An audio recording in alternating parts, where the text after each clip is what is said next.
Commissioner Perry is joining us at Stanford, California.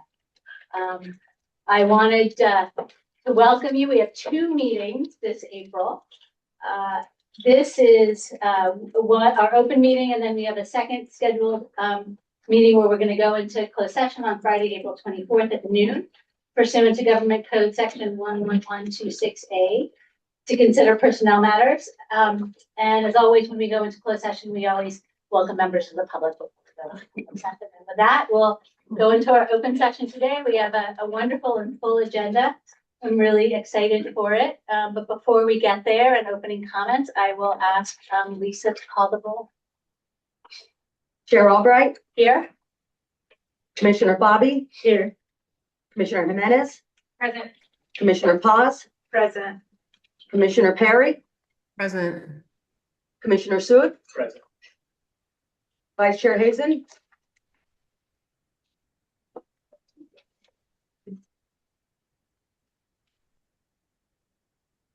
Terrific. We have a quorum. Thank you very much. And I'll now defer to Director Wong to lead us in the land acknowledgement. A land acknowledgement is a critical step towards working with Native communities to secure meaningful partnership and inclusion in the stewardship and protection of their culture. We acknowledge that this hybrid commission meeting is taking place throughout the unceded territory of California, home to nearly 200 indigenous nations. As we begin this commission meeting, we acknowledge and honor the original inhabitants of our various regions, resources, and homelands. Let's take a moment to honor these ancestral grounds that we are collectively gathered on and support the resilience and strength that all indigenous people have shown worldwide. We are currently meeting here from First Five California in Sacramento, California, ancestral homeland of the Nisenan, Maidu, Miwok, and Miwok people, who are the indigenous peoples of the land and have lived here since time immemorial. Thank you so much. And can the roll show that Commissioner Vice Chair Hazen is here? Yes. Thank you so much. Well, again, I'm really looking forward to this meeting. I wanted to highlight that we are here, and really as we think sort of across California, we both have the opportunities and complexities of how do we think about early child in the first 5 years, and how do we support them. And at the same time, we're hearing from communities, providers, and families, and we'll hear more today about how fragmented the system is, how difficult it is to navigate for parents and caregivers, and how uneven the service delivery is, and that it's impacting families and providers and the system at large in order for California to really reach its promise and delivering outcomes for kids and families. So our focus today is simple. How well is the system working for whom, and how do we make it better? Throughout today's agenda, we'll return to these 3 core themes around alignment, clarity of strategy, accountability for results. It's really grounded in our work in communities, grounded in work and families and providers. This dovetails and sort of follows on from our meeting in January, where we heard from Rapid, Stanford's Rapid survey, which is grounded in real connections with families and really understanding from a qualitative and quantitative standpoint what families are facing. And today we're going to build on that foundation and look at the coordination across the system of support. So we're looking forward to our panel. Thank you all for being here. We're really grateful to hear your words. And this really, we're taking this deep dive in these conversations because it's about our North Star strategic plan that we recently passed. And so hopefully we'll see the whole alignment. And I very much look forward to the discussion. And with that, I'll turn it over to Director Wong for opening remarks. Good morning, Chair, Commissioners, and the audience. We have a full house today with a lot of our guests. I want to walk us through a few updates across the organization, beginning with the executive office and then moving through the administration, external government affairs, and program innovation and evaluation. I realize I don't. Are we showing the slide? Yep, bring it in right now. Okay. So we'll continue. I'll start with a brief executive office update, including how today's meeting builds on the foundation we established back in January, as the chair noted. Our work this year is intentionally connected across these meetings. In January, we grounded ourselves in the data, understanding the landscape and hearing directly from research institutions who are working to better understand longitudinally and in real time how young children and families are doing and faring in these moments. Today, we are building on that foundation, focusing on how systems respond to those conditions and how families actually experience them on the ground and in practice. I'm at the Next slide. next slide. Next slide. Slide 5. This work continues to be grounded in our strat plan and specifically centers on our commitment to safe, stable, nourishing relationships and environments for California children and families. It's always good. Next slide. It's always really good for me as a reminder about what our vision as the commission is for the future that is really embedded in our strat plan. So as we know, the vision is that California's children receive their best possible start in life and to thrive. And our mission is to convene, partner, and support and help lead the movement to create and implement a comprehensive, integrated, and coordinated system for California's children, prenatal through 5, and their families. Promote, support, and optimize early childhood development. A few years ago, we adopted a North Star that we believe trauma-informed, healing-centered, and culturally responsive systems provide the safe, stable, nurturing relationships environments that are necessary to support healthy development for all children. And our audacious goal, I know Commissioner Perry had said she wants a big, audacious, hairy goal, but we shortened it as an audacious goal, that we believe in a generation, all children, prenatal to 5, will have the safe, stable, and nurturing relationships and environments necessary to achieve that healthy development. Next slide. So where did we begin and where are we headed today? In January, we focused on understanding the landscape through the data, as mentioned before, and family experiencing, including critical insights from the Children's Data Network and Stanford Rapid Survey. Those insights help ground us in the real conditions families are navigating across California, both the challenges and their resilience. Today, we are building on that foundation by shifting from understanding conditions to examining how systems respond to their needs. This meeting focuses on how early childhood systems function across programs and partners, how families actually experience those systems in practice, and the role public education plays in helping families understand and access available resources and supports. Ultimately, this is about moving from insight into action, ensuring that systems are not only strong, but also connected, accessible, and responsive to the needs of children and families.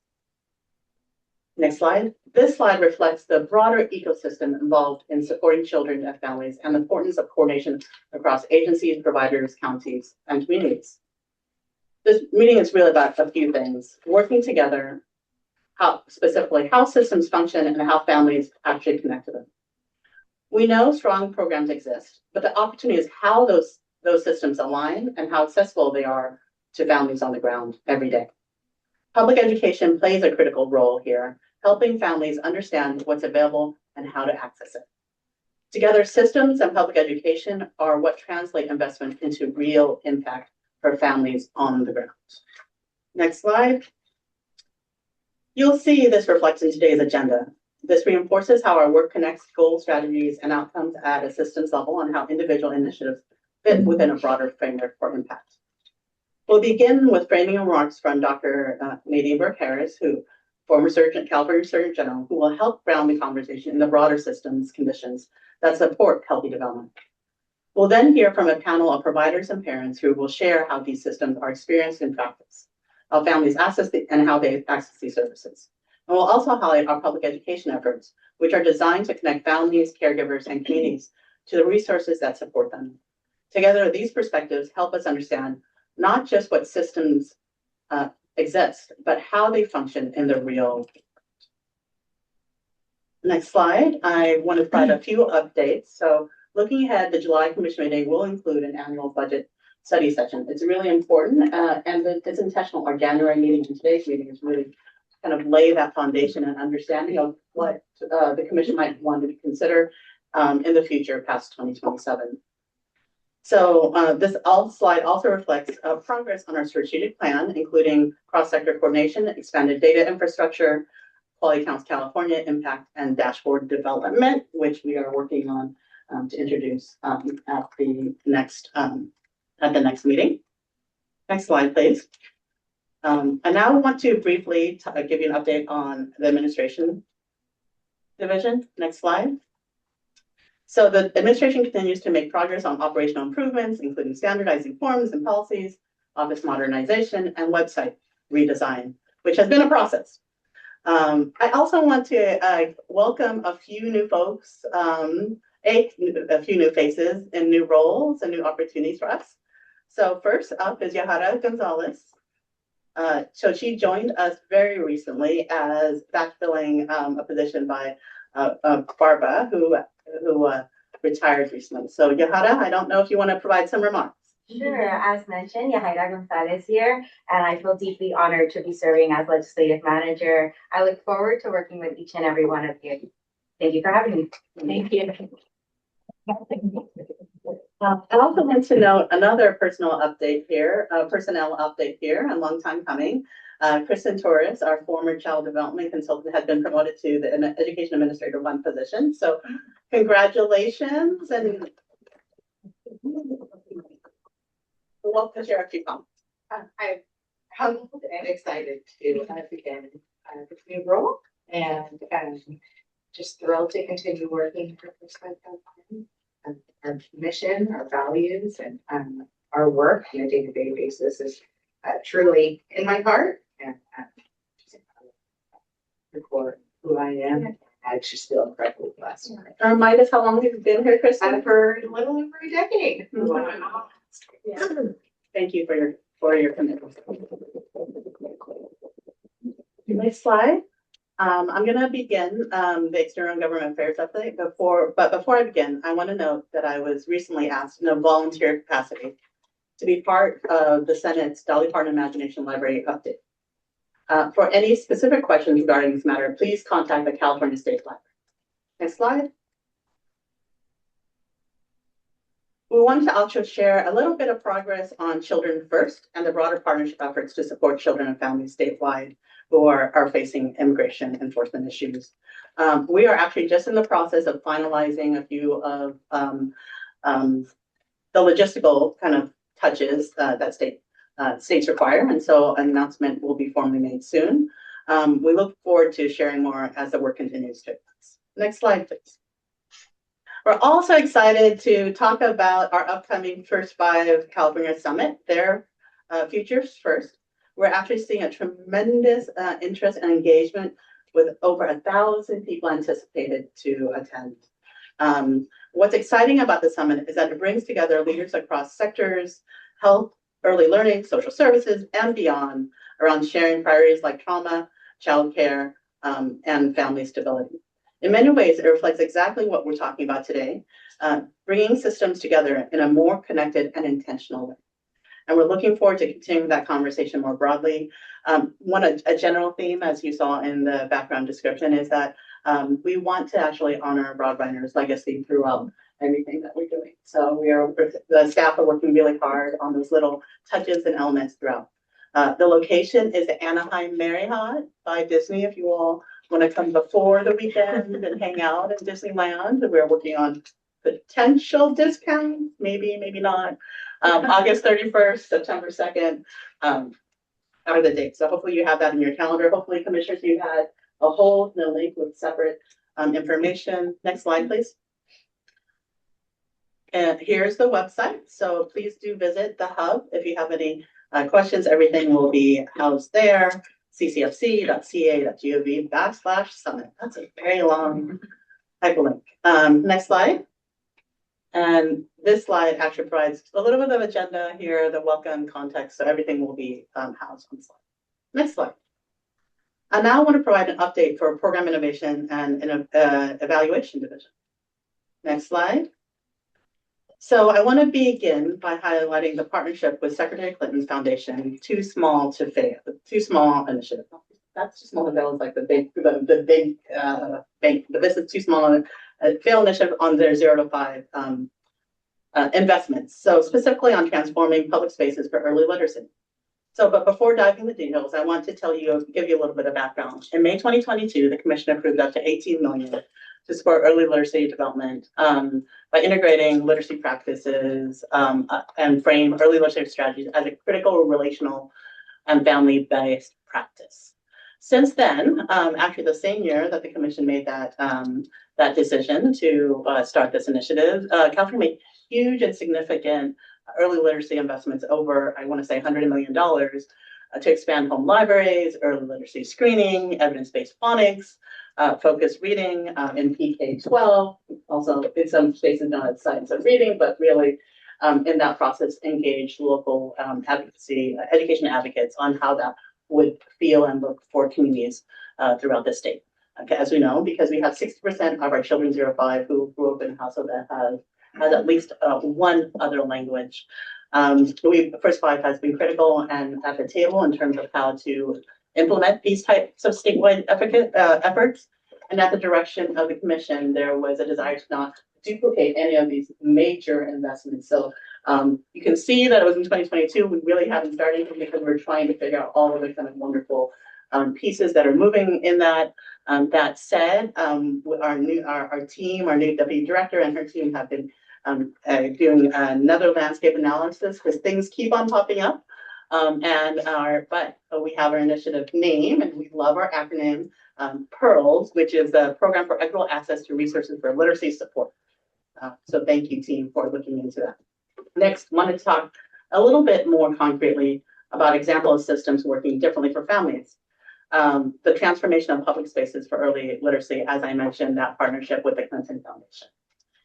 By integrating literacy supports into places families already go, like county child welfare offices and health and human services offices locally, we're reducing barriers and making supports more visible and accessible. I think we saw an example of that in Monterey County when we were there last. The play spaces have a different type of environment for families accessing services. It's a really clear example of how systems and public education come together in practice. And the public-private partnership creates opportunities for shared literacy experiences between caregivers and children in everyday environments. It also reinforces those safe, stable, nurturing environments and relationships. And it shows how systems can better support children and families where they already are. Next slide. There were some, it's been piloted across 6 different counties through the Clinton Foundation, and it's been evaluated. And the early results are extremely positive, as you can see. Of course, you see that children are playing and reading with their caregivers in these spaces more. But also what was interesting to me and highlighted was that staff observed caregivers and children engage in more language activity. And they also put that their own experiences improve. So when they see joy happening in their spaces, in the workspace, it actually impacts and improves their well-being, if you will, in those spaces. Next slide. I'll pause here if there are any questions about it.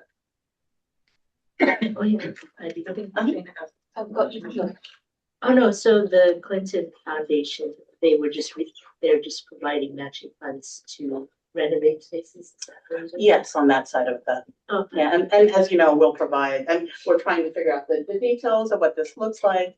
We already have the literacy fund set up. It'll be a public-private partnership as we work out those details. I would also say that it's actually also in partnership with the Department of Social Services. So it is really, truly an interagency, not just solely us, but an interagency work group in addition to the private philanthropic community. Thank you. Thank you for the question. Yes. So I have one on this, and I have one on this summit. So I don't know if you want all questions about previous. I should probably just. Or just wait, or do you want me to wait? I can wait till the end. Yeah, we're here right now on this. Okay. But. So I just really appreciate the opportunity for us to leverage an existing investment. I think as I think about the work around the strategic plan, thinking about where do we add value, how do we leverage what other partners are already prioritizing and spending money on. This seems like such a great opportunity for us. And to your point, to be able to collaborate with other public agencies, leverage private philanthropy. So I'm excited both about this opportunity and the impact it'll have on kids, but I think also hope we'll think about, how do we do more like this, really think about the model and the process. And then the summit question was just a quick one, which is around outreach. Who are we outreaching to? And the reason I ask, and I'm sure not surprising because it's me, is curious about our outreach and engagement of K-12, TK-12, preschool 12 partners, as school districts are trying to figure out early learning in real time and how to best support young children, wondering if we're notifying them so that they can join us as well. I believe that we are, and I'll look at W Director De La Cruz to provide more details on that outreach strategy. So everybody and anyone who's interested in our issue is welcome. So historically, I just wonder if we are intentionally in a targeted way encouraging folks that we may not have reached out to in the past, specifically Yeah, school districts. regarding summit, Yeah. absolutely. So Um, just, Director, do you mind coming up and speaking to Turn the on. microphone? sure. Or can people hear him? What just for my camera? Yeah, everyone should just use their teacher voice. Okay, you just the voice, but maybe come up here and Yeah, talk about no, good idea. The mic's in the ceiling, so if you sit there, the mic. Oh, absolutely. Great. Or is it? So just really quick, I don't want to take too much time from Director Wong's report, but yes, our outreach strategy is to invite not only the folks that have historically supported and attended the summit, but we're really engaging our comms and outreach efforts in a way to invite folks that have maybe not attended in the past. Whether it's the business community that should, be informed and engage in childcare conversations, to county leadership, school districts. So we're pushing, we're rolling out the outreach efforts strategically in a way where we first went ahead and engaged the network, right? Our EC folks, coalition, for example. But now we're proactively out in statewide, promoting some examples of that. Also, legislative members and their staff as well. We're in outlets like Politico and Cal Matters, reaching out to folks as well. So yeah, no, we're trying to attract all of the folks that want to attend and should be part of the conversation as well. Yeah, and I would ask, so not soon, but after the summit, as you share the outcomes, if we could hear about how many sort of non-traditional partners attended or not historical attendees, so we know how effective the strategy was. Absolutely. But really appreciate the work. Thank you. And what you'll notice is, as we keep our outreach efforts going, we're going to be releasing more information about the summit, for example, keynote speakers, etc. That's going to extend the interest even more. Just really short. We're more than a quarter of a way to our goal of 1,000 already, and just with location and time frame. So very excited about what's to come. Thank you. Okay, cool. Commissioner Patterson, I saw that you had a comment or remark. Yeah, no, going back to the partnership with the Clinton Foundation and the renovation project. Do you see like any opportunity to continue to steward that relationship to potentially expand in the future? I think that would be really important. Absolutely. We've been in, can I share that? I've been in initial conversations with the chair about that possibility. And I know I serve on a couple of foundations, and sometimes they can also connect you to other foundations. So it's really important to really follow up and steward that relationship. I'm really excited about that project. Well, I'm really, really grateful for the opportunity, and we've been meeting every week for a couple of months now to make sure that this is right and make sure that the program and evaluation advisory saw this before we announced it. So super, super excited about all the things and to bring different and new energy. When I joined the commission, one of the things I wanted to do was actually bring more deeper partnership with philanthropy in different ways that maybe the folks that we haven't, I'm sorry, you're on this side of me, haven't traditionally worked with. And so this is, thank you to Commissioner Perry and Chair Albright for being part of these conversations with me. It's really an extremely exciting opportunity. All right. Speaking of this, we also wanted to, another example of this broader vision and unusual suspects is, we are participating in the San Diego Unified School District's Early Learning Wellness Task Force, co-chaired by Vice Chair in her role as SDUSC trustee and Dr. Sarah Garrity, from SDSU. And so, I know staff have really appreciated this, and I know that colleagues at Department of Ed, so it's not just us, it's really across different agencies. What does it look? San Diego. First by San Diego. First by San Diego, all of that assumed, and so, and of course, San Diego, as many of you know, may not know that San Diego Unified is the second largest school district and serves for 14,000 kids and infant to kindergarten students, which is amazing. And so really the core question, what does it look like when a 4 or 5-year-old is truly well? What must we do as a system to make that reality for every child? And really, I'm happy to share the floor with you if you want to provide any details. Vice Chair Hazen, just grateful for the partnership, even at the local level, to really inform our work around QCC, impact, and the rollout of successful.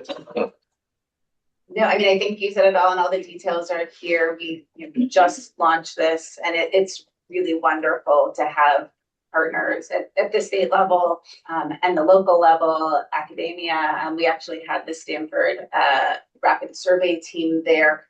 So the hope is that we can do work on the ground in San Diego to center the wellness of our youngest learners and then scale and replicate across the state. So excited to see how we can continue working together. Thank you for having us. You have, Carolyn, you have, no, okay. Next slide. The first slide, resilience now. Thank you to the association county for working together with us, and Dr. Oldnick is behind, so I'm looking at Uncle saying thank you. And this includes, so what we're beginning to do is actually begin the rollout of the RFPs, both on narrative change and communities of practice. Thank you for the partnership of really kind of emphasizing communities of practice are really important, Avo. And so there will be in 2 phases. So one includes kind of one centralized RFP or RFA around communities of practice. And then that phase 1 and which also includes narrative change, impact, how do we really change the narrative and dialogue, and which is part of reporting, to really lay that that foundation on why it's important to invest in the first 5 network writ large. And phase 2 will include the local county grants, and its anticipated timeline, it will be later in the 26-27 fiscal year. So Director Olson Morgan. Oh, I think Do you want the local grants, I think. Do you mind coming up so we can all, thank you. Sorry, this is just a quick, but actually I think just the quick clarification, just to jump into the local grants are 27, 28. The first 2 components are 6, 7. Okay, thank you for the clarification. No, yes, for the 6, 7. I know exactly what we're working really hard. I'm like, wow, you're all doing all 3 together, 6, 7. Yes. Young children, I can see how that could have happened. So, next slide, please. I also want to take a moment to reflect upon and highlight the annual work group that we've been working towards. We've seen strong engagement from our local First 5 Commission, and there's actually real good energy around strengthening how we tell the story of impact across the network with our annual report, which you all have now physical copies. Commissioner Perry, hopefully Greg brought you a physical copy of it, or no? We'll mail you one if you don't have a physical copy. This is more than reporting. It's about really alignment across the network and how do we get together to focus on that. We want to ensure clearly we are clearly communicating outcomes, learning from one another, and making our collective work more visible and meaningful for decision making. And we're excited about where this is. So with that said, we are also in 26, we are releasing the 26 to 28 RFA released in February and aligned with the areas in the scope of work around the annual report, result areas, and streamlined implementation. Thank you to, again, the counties for hanging with us in terms of making that turn and actually truly engaging in what that RFP looks like. And so, Grant, with that said, we are foreseeing no gap in services. And so, July 1 will begin that second 2-year phase of the small counties. And the counties, just want to reiterate this on YouTube and live streamed, is that counties with unexpended funds in the current fiscal year can request a no-cost extension through December 2026. Because I know at the end there was some questions about that, so we are rolling that over for this year. And so at the end of the authorization for that again to see where and how counties are, and we'll talk about that a few years from now, about that roll at the end of that. So next slide, please. Can I ask a question on that? Is that something that's historically been done, or is that new this year? And it's done in different, I'll look at, Kristen may be able to, Yeah, we sorry, started- not Director The Olsen last- Morgan, Kristen. Thank you very much. The Ms. Torres last has a one, long history with us. the last one of SBCFA, we did do an extension, Yeah. as well, so it's not, abnormal. Just considering small county populations, sometimes need that little bit of extra time, for their planning and implementation. So, for this, because it was a 1-year initial funding, and then this next grant is for 2 years, we just really wanted to make sure that they could utilize all their funds in a real efficient planning for them. Appreciate your flexibility. I know I always appreciate when I get a no cost extension, so thank you. Yes. Perfect, great. Again, Ms. Torres, you might want to stay here if there are any questions, but no, that's okay. This slide, it just shows our continued progress on Impact Legacy and Quality Counts California. As many of you may or may not know, that First Life California is the holder of the quality rating IS. Quality improvements. Quality Rating Improvement System, which is a national kind of requirement. So we hold that. We call it Quality Counts California here. And QCC remains an important vehicle for systems accountability and coordination, and staff continue to work closely with partners to support that effort, including through BILLS, which is our systems change. Next slide, please. I am actually really great. Oh yes, go back. EAN. Oh, so grant award notices. Oh. So very governmenty, like, Got it. and sorry, we live in acronym world, so it is the paperwork or the sign off contract that say you get this amount of money and these are the terms. So grant award. Notice. Yes, so it's the formal. Next slide. Any other questions about? Nope. No, but I will say I love the idea of making sure that we're defining all acronyms so that we're accessible for everybody. Yes, Thank yes, you. we can go back and do that. That would So, be awesome. so for just really grateful to, I know that I'm probably over time a little bit, or I'm over time. So I'm grateful for the continued support through a private partnership with the Heidi Simons Foundation to continue our work in multilingual learner supports and systems change. We continue to focus on transformative collaborators such as the COP, which is our community of practice. So we're also working to strengthen our data infrastructure through CHIS, including proposed additions that would support ACES data collection and stronger interpretation of findings and additional briefs. And so we're in the middle of negotiating some of those details with UCLA as we speak. It also reflects our continued collaboration across different agencies and partners as we kind of think about these questions. Also of interest is that we are including our media questions to to evaluate the progress, the impact of our Stronger Starts initiative, similar to what we did with Talk Read Sing. So there is some sort of a comparison using the same data tool that we did in the past. Next slide, please. This next slide provides an update for the kit for new parents, including progress on fulfillment and the steps underway to address inventory constraints. Staff has done a really great job in communicating to counties and to the commission where we are, so there are just no surprises as we learn new things, as people learn new kits, and so that sometimes feels like a moving target because there are ups and downs. Sometimes we have lots of requests, sometimes we have no requests, but really we understand that it's really important to keep everybody and the commission updated on the status of the kit for new parents. And did you have? Yeah, I'm wondering, so specific to the Spanish kit orders, So does it mean, so do the numbers, that first bullet not include Spanish kids?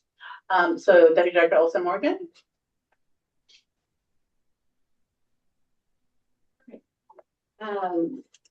So like at a very high level, sorry, do you check your? Oh, go ahead. Back up for a moment? Yeah, so what we discovered recently was we were low on the English language books, but not the Spanish language books. Okay. So what we have is a delay that impacts the English language versions, but not the Spanish. So far we are shipping orders through January.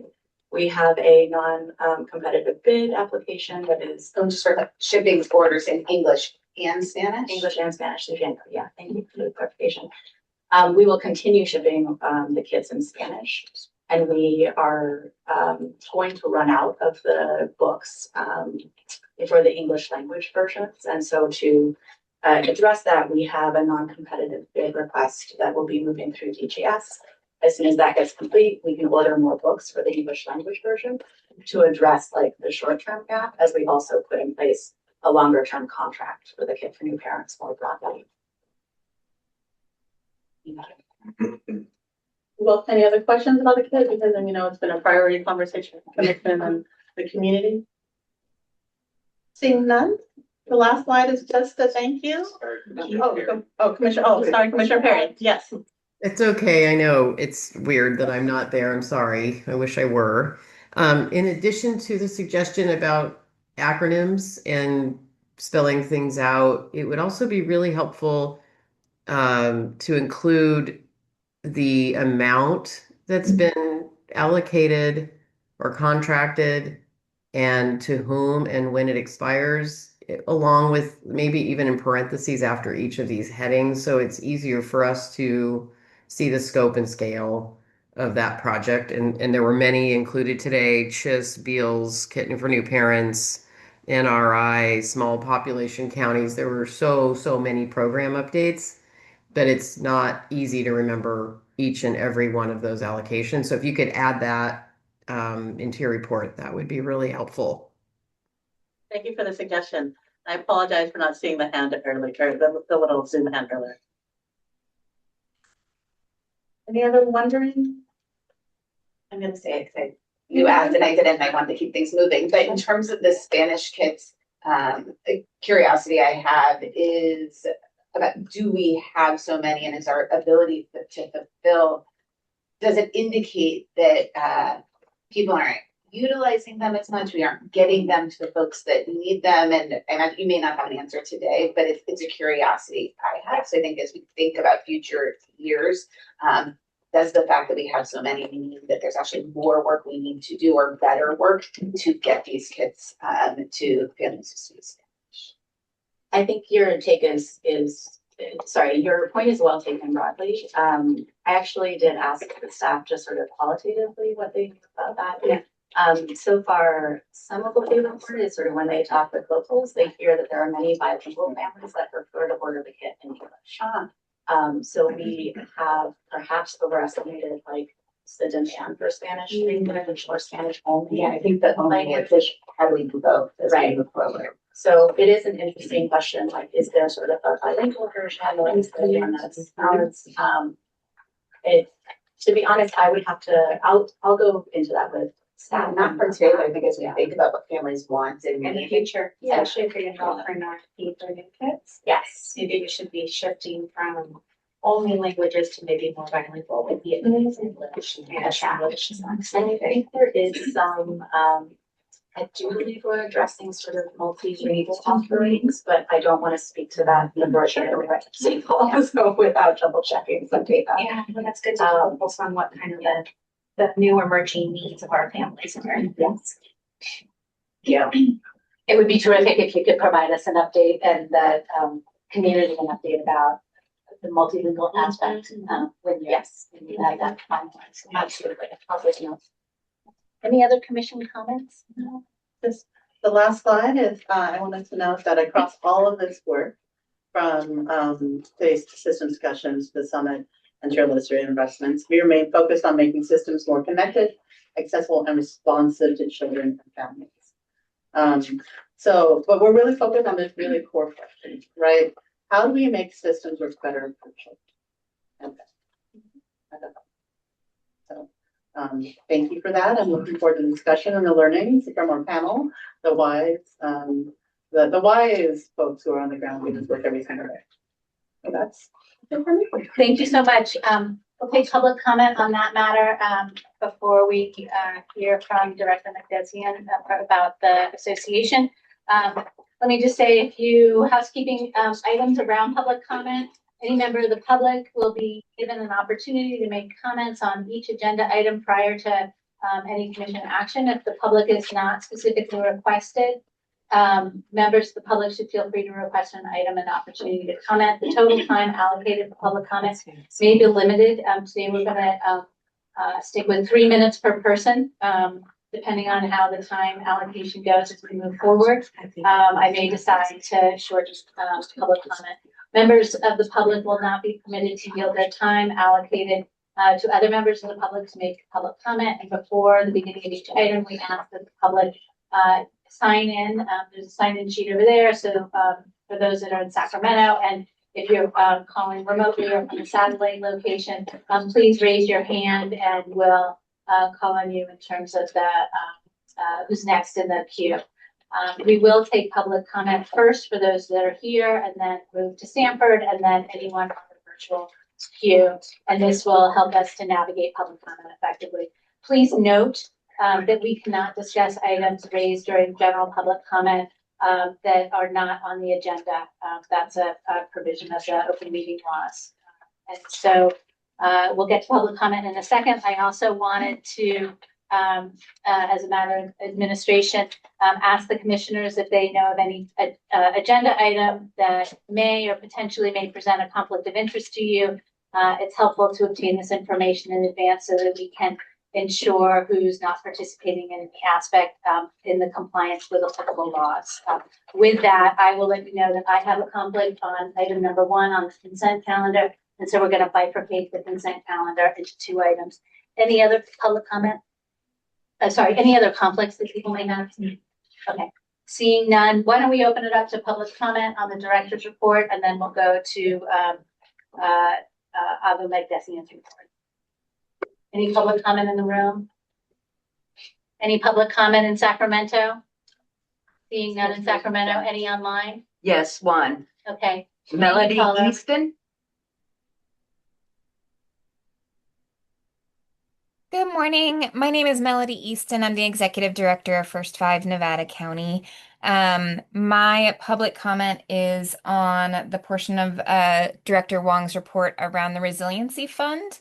And I just want to highlight the history of this fund being it's stemming from the decline in Prop 10 tobacco tax and how it's impacting county service delivery and strategic planning and things like that. And then encourage the planning group to take into consideration flip-flopping the order of those 2 kind of initiatives so that the counties who really desperately need support to help navigate their declining funds can start to see that support flowing sooner than the fiscal year 27-28. And then I think that we would have some really valuable things to discuss in those communities of practice. Who used the funds for what? How did that support their own sustainability? What are some best practices that were learned? And how can other counties apply that? Thank you. Thank you. Any other member on the phone? No. Okay, thank you so much. That closes public comment on the director's report. We'll invite McDessian for his report. Thank you so much.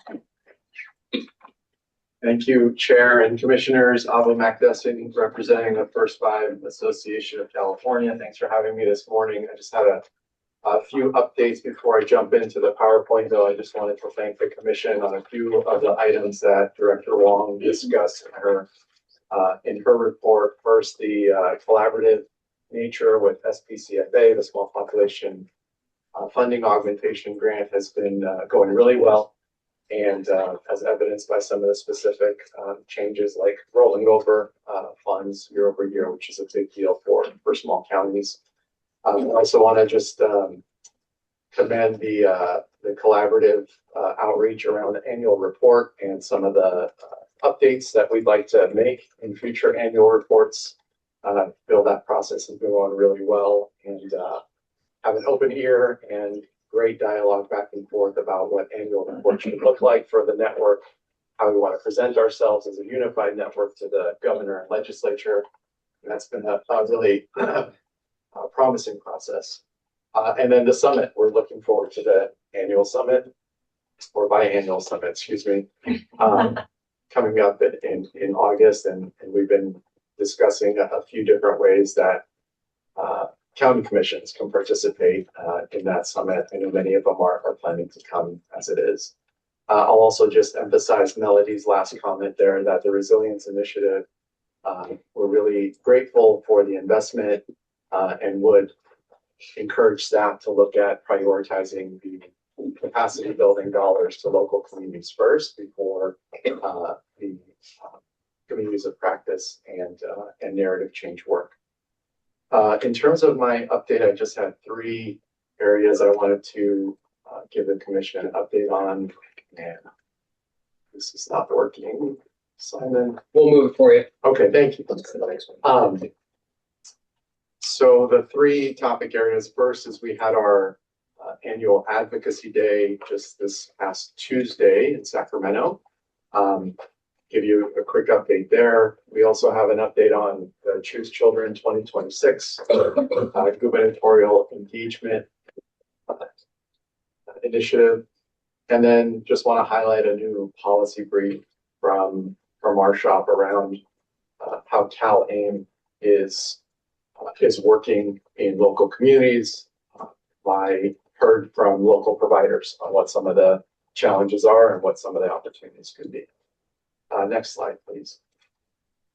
On Advocacy Day, as I mentioned on Tuesday, we had over 90 First Fivers in Sacramento, meeting with over 70 legislators and administrative staff. Talked about a few things, which I'll get into here in a second. I just want to thank Greg and Yahaira, who are with us as well from First Five California.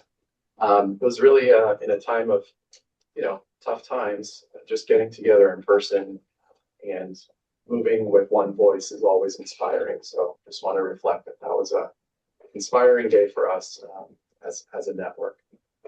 In terms of our focus areas in our conversation, next slide, please. We always open up with educating lawmakers about the First Five Network. It's a continual thing that we have to do.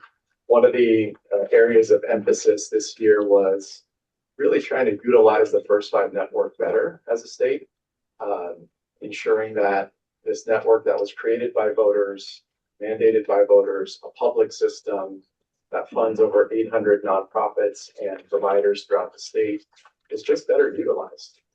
So that was the main message that we came into these meetings with. In terms of specific funding and legislative asks, we sought and continue to seek a $20 million appropriation to offset the estimated reduction in behavioral health services to communities, to the early childhood population as a result of the change from Mental Health Services Act to Behavioral Health Services Act, or Proposition 1. We also wanted to ensure that there's clarity that the population-based prevention funds of BHSA, Behavioral Health Services Act, are also have First Fives as eligible entities to apply for those dollars, exactly because we think the 0 to 5 population is not being prioritized in this switch to BHSA. And then we had a request for support of a bill, AB 2704, that we are sponsoring around better utilizing the statewide fee schedule in partnership with local education agencies, school districts. I'm really happy to hear that First Five California is also supporting that bill. Jorge, I saw your report before I came in. And again, this bill is a pilot program to better utilize some funding for early childhood mental health services, rural communities, and transitional age youth. If you have any technical questions on the bill, I'm probably not the right person to go through it all, but I can certainly answer some high-level ones. And then last but not least, our support in partnership with the ECE Coalition, the Early Childhood Education Budget Coalition, on increasing spaces, subsidized childcare spaces, and the cost of care using the alternative methodology that focuses on what it actually costs to deliver subsidized childcare in California. So those were our main asks. I'd say the sentiments from everyone we talked to were generally positive. It's also a tough budget year at the same time. But the message across, utilizing local partners like First Fives, that really stuck. In terms of Choose Children, again, this is an initiative that is focused on engaging and educating the candidates who are running for California governor. The First Five Association is part of the steering committee for Choose Children. First Five California has supported the effort with a policy primer that we've delivered to the candidates to talk a little bit about the landscape of early childhood in California. Some updates this time around. We met with all of the 9 viable candidates directly and with their staff about our ambitions for the next governor. We've hosted 4 candidate forums and have sponsored several others to ensure that questions from moderators are focused on early childhood. We're planning a televised debate next month, which I will be able to share some more details with hopefully next week with all of you. And would love to see you all there. We've developed a communications toolkit for any community partners who want to amplify the Choose Children campaign and message. And gosh, what is that square called? The URL? QR. Thank you. Another acronym. That takes you to a URL. Yeah. Does anyone know what QR stands for? That's another question. No, yeah. I'm gonna look that up after this. To download the communications toolkit, just go to that QR code, and it's got messaging, it's got sample social media posts that everyone can use. And then last but not least, we released a refined policy agenda or policy platform for Choose Children, which I sent to commissioners and staff this morning. It is a whole child policy platform informed by over 40 child advocate organizations, First Fives, First Five California at the table, and really is, I would say, one of the more comprehensive policy agendas that I've been a part of and seen in the early childhood space. We've tried to make it a Reader's Digest version for the candidates, as they're obviously tackling a number of issues related to California. So happy to answer any questions on the policy agenda as well. Next slide, please. And then last but not least, I wanted to just highlight a report that the First Five Association and our First Five Center for Children's Policy put out last month, and wanting to illustrate some of the challenges and opportunities of implementing CalAIM's ambitions on the ground, what that is looking like with local providers. CalAIM is transformative, has been transformative, will be, as a new way to ensure wraparound services for all of our Medi-Cal population in California. At the same time, the implementation of that ambition has been mixed.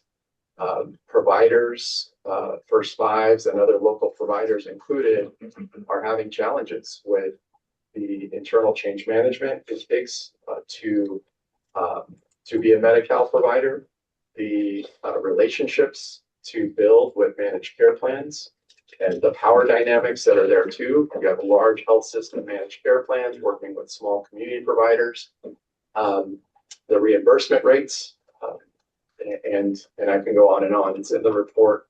I think the recommendations that we have in the report are ones that we want to follow up with administration as well as the legislature. We think it's a huge opportunity, but right now in the early stages of implementation, we're seeing some pretty dismal numbers. We're seeing 6% of 0 to 5 population who qualifies for ECM actually being able to take advantage of the ECM, enhanced care management, essentially wraparound services for the Medi-Cal population. 6% when 26% of the population is eligible. So 1% of community health worker services being delivered to the 0 to 5 population. These aren't numbers I know the state wants to see. These aren't numbers the First 5 Network wants to see. And so we got to figure out this implementation challenge. This report attempts to put out what the challenges we are seeing right now and some recommendations on how to smooth out the process. That's all I had for my updates, and hoping for any questions or comments. Open it up to commissioners' comments. No, I have questions. Yes. And I'm curious, since you've spoken to all the gubernatorial candidates and shared policy priorities and agenda, if you could just at a high level share sort of the response you've received, how generally aware they are of our shared issues, how committed folks are, just some high level takeaways, both about what you've heard and the work you think, so based on that, the work you think it'll be important to do after the election, based on maybe strengths or shortcomings too. Yeah, thank you, Commissioner. I'm sorry I didn't mention that, but every candidate we've spoken to, they broadly support the policy platform. We've given them, many have committed to increasing investments in early childhood with some pretty specific recommendations, including multi-billion-dollar bond measures. On the record, great. Yes. They've consistently been framing our issues in the context of affordability and the affordability crisis in California. And just on Tuesday, I was at a gubernatorial forum where 7 candidates, this was what the California Immigrant Policy Center held a forum. And one of the first questions was around affordability, and 3 candidates unprompted brought up the cost of childcare, the cost of raising a family, and the need for quality early education in California, unprompted. So that's a signal to me just this week that our message is getting through to the candidates, and they are starting to push each other to bring up our issues unprompted. Thank you. And have you all done any polling on that? I'm curious because I imagine both the work that you're doing and also that families across the state really care about these things and are hurting because of it. So we started with polling actually, Commissioner, and we shared that polling with the candidates to show not only is this a early childhood and family services an important issue, it could be a winning issue for the candidates. And given them all kinds of cross-tabulated data on how so. Great. Thank you. Yes, QR equals quick response.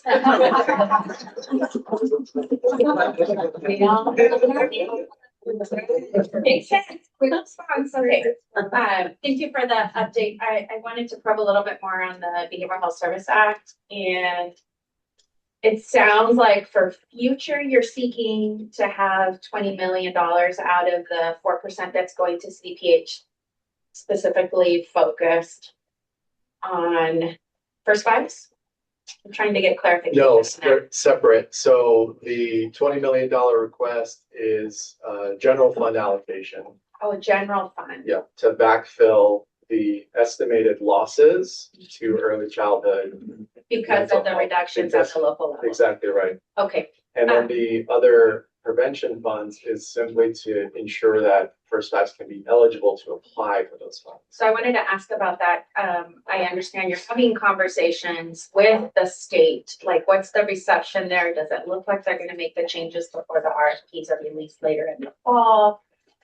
What's your sense? Yeah, right now, both of these requests are budget requests. And so We are waiting until folks are focusing on budget, which is gonna be in the next week or so, to have some of these conversations and really get some answers back. But The I would timing also does not say, line up. We wish we had, yeah, identified this last year, I would say. However, the direction from CDPH came out this year, and so we're trying to play catch up through the budget process. because for me, it sounds like you're asking the state to modify its plan. Correct. Not necessarily independent of the budget, because the amount set for the community-based organizations is already there. I mean, that's kind of the angle that I would go at, is to expand so that local first fives.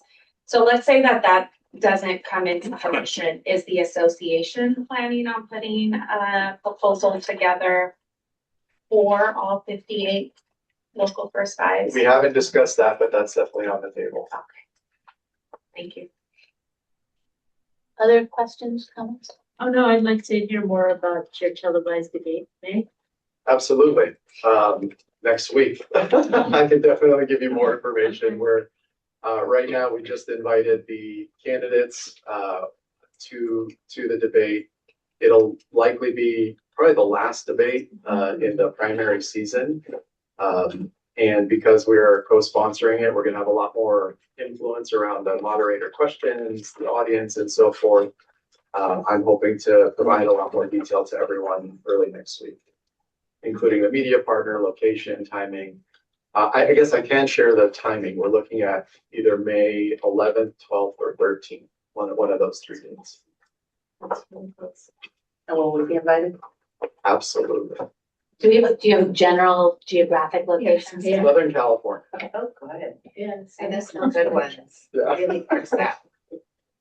San Diego. Yeah, right. And then you said co-sponsor, who are your other, that detail has to be hashed out too, right? Yeah, right now it's just the Choose Children Initiative and a media partner right now. Okay. Any other questions? Let me ask a couple. Or could you go back to this last slide? I want everyone to take a picture of this URL. You know what that means. Please read this report. It is very, very informative on Medi-Cal. I commend the association and the First Five partners at the local level that were part of that report. I'm excited to highlight even more that I've already highlighted, but look at the box at the bottom of the page too, with the statistics that you mentioned about the pickup rates, 1% and 6%. It's we can do better. And with the different examples that you've presented, there are real opportunities for thinking about how to do better. So I'm thrilled and looking forward to where those conversations can go. You don't have to answer this question, but you raised it in the report, and I'm really curious why home visitation is not covered under CalAIM, and maybe there's an opportunity for changing our plan. That seems like a really ripe opportunity for coverage in that particular respect. Just the last slide for folks on it, and then so that's a gratitude. Really appreciate it.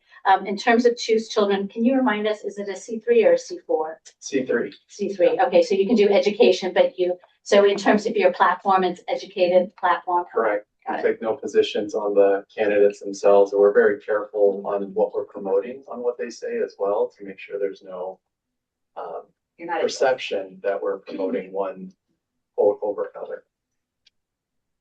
Thank you so much. I have no more questions.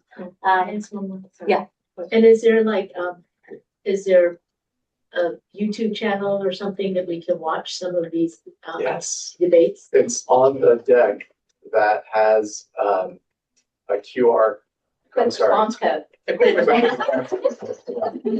If you go to the Choose Children Instagram page, that has several clips, and I could also send out the full forums, the full, they're about 45 minutes each, with the candidates we've met with so far. They go really in depth and make some significant commitments.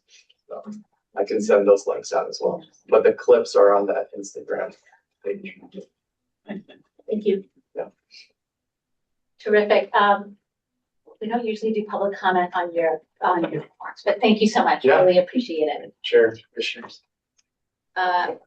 That ends item number 1. We'll now turn to item number 2, public comment for items not on the agenda, information only. Members of the public may speak up to 3 minutes on any non-agendized item or items related to not related to pending judicial, administrative litigation or personnel matters. No action by the state commission may be taken on this public comment. If you wish to comment, please use the sign-up sheet here in Sacramento. We'll then turn to our satellite locations at Stanford, and then go to the virtual queue. If you could please use your raise hand function, we'll call on you in that order. Any public comment in Sacramento? Seeing none. Any public comment at Stanford? Seeing none. Any public comment on the phone? No, Chair. Remotely? Okay, thank you so much. That closes item 2, public comment. We'll now move on to the consent agenda. Let me read this. I'm going to do this real time. You guys have to bear with us on some of the technical aspects here, but let me read it, and then we'll vote on items, all but number 1, and then I'm going to recuse myself on item number 1 and leave the room in order to do that. So items on the consent calendar typically include prior commission meeting minutes and ratification of contracts that were either previously approved by the commission or fall at or below the $150,000 threshold established by commission bylaws. Consent items are to be considered routine and will be enacted on by one motion followed by a vote. There'll be no separate discussion of these items unless a commissioner requests a specific item be removed from the consent calendar and discussed separately. Any agenda item removed will be voted on upon a proper motion of the consent calendar. As a reminder, regarding ratifications, the California Children and Families bylaws, our bylaws, state that the first 5 California Executive Director and the Chief Deputy Directors have delegated authority from the Commission to enter into or amend contracts of $150,000 or less that are deemed necessary and appropriate to carry out the provisions and purposes of our Prop 10 Act. For all contracts in excess of $150,000, after the Commission has authorized expenditures for such contracts, the Commission delegates authority to the Executive Director or designee the authority to award and enter into the contracts. Once executed, all agreements in excess of $5,000 must be ratified by the Commission. So I know that's a ton of stuff, and usually you have a slide on top. Let me just ask, I see Commissioner Perry, let me just ask, does anyone have any items they wish to pull from the agenda? Commissioner Perry? Thank you, Chair. The first item under agreement ratifications, I have a question. So if that means just by asking a question, it has to come off. Okay, perfect. And we're going to separate it because that's what I have my conflict with. Any other item? Okay, so is there a motion, and then we'll do public comment. Is there a motion to approve the consent calendar? I move to approve it without the item you have to recuse yourself from the ratification. Right, item, and that is Is item number 1 on the list, Beals? Is that item 1, STD CFF 7700, Amendment 2, West Ed, Building Equitable Early Learning Systems Beals Amendments extending time and adds $426,911. So we're going to remove that item. Hence the motion is to approve everything else. I'll second. Thank you. Before we do all in favor, let me ask if there's public comment. Seeing no public comment in the room, is there any in Sacramento? Seeing none in Sacramento, is there any online? No, Chair. Okay. Stanford. I'm sorry, I said, what did I say? No. So is there any public comment in Stanford? Okay, thank you. Seeing no public comment, will if I could ask Lisa to take the roll on consent. Chair Albright. Aye. Vice Chair Hazen. Aye. Commissioner Bobby. Aye. Commissioner Jimenez. Aye. Commissioner Paz. Aye. Commissioner Perry. Aye. Thank you so much. We'll do the next item, and Vice Chair Hazen's going to take this. Okay, so we're gonna go ahead and move on to, I'm looking for a motion to approve the one item we pulled, which is the STD CFF 7700 Amendment 2. That's the contract with West Ed. Is there a motion? Oh, I was gonna do motion and then discussion. You're correct. Yeah. Is there a motion on that item? Because we're gonna move to discussion on it, I'll still move. Thank you. And is there a second? Thank you. So we have a motion, a second, and any discussion? I know trustee, or I'm sorry, Commissioner Perry. Would you like me to ask my question now? Please, thank you. Thank you. I don't understand the reason for an amendment or an expansion of the amount already approved for the project. So if that could be explained, I would appreciate it. Sure, so the building equitable early learning repair system contract with that is underneath the Impact Legacy Authority. And so that contract, it initially was executed around about 6 months later than we had anticipated. So when we came to the commission back in August 2025 and asked for a time-only extension of Impact Legacy funds, that allowed us to ensure that the Beals contract did run the full 4 years that we had originally anticipated for Beals. The additional funds are in regards to a multilingual learning specialist that was part of the original Impact Legacy budget of activities, and it made sense to have that be a part of a competitively bid process under the Beals contract, with rather than a completely separate contract just for the MLL specialist. And it's really the work of the specialist is really directly or closely related to a lot of the activities under Beals, so it made sense to do that. So that's the only real activity change that occurred under Beals, and 100% of those dollars that were added were specifically for the MLL specialist. So $426,911 is for one multilingual impact specialist. Over 2 years, yes. So the first 2 years of the MLL specialist was, which is currently ongoing, was funded through philanthropy, and First Five California picking up the second 2 years, so that we had full 4 years of that expertise available to the regions and the counties. So it's $213,000 per year for one multilingual impact specialist that West Ed hires over It's 2 for the contract, which includes travel, overhead costs. Right, yeah. Commissioner Perry wants the details. It's not just. Oh, yeah, It's not just that's the not human- their it's not salary, just- if It's that's not the correct. human, it's just the other activities associated. Right, that. right. So that would be that individual's salaries, benefits, plus travel, materials, attending conferences, all the activities that that individual also is slated to do and is doing. Who is this? Do you know who this is? The name of the individual is Elizabeth Willington. So she's organization. And the organization is Catalyst California is who won the bid under. So West Ed did go through the bid process as well. And why is the time also being extended? I'm sorry, I missed that part. That was just to ensure that it operated a full 4 years for the Beals activities. The original intent was, and their activities did span a 4-year time frame, but the contract was executed about 6 months late. And so we just added that 6 months back, so they had the full 4 years.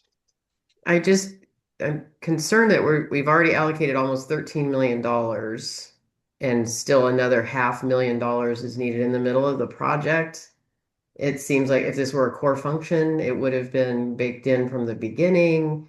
Is that, I know I may be missing something. I just find this to be a rather large addition to a very large contract, and it seems that maybe West Ed could afford to hire her with the existing $13 million.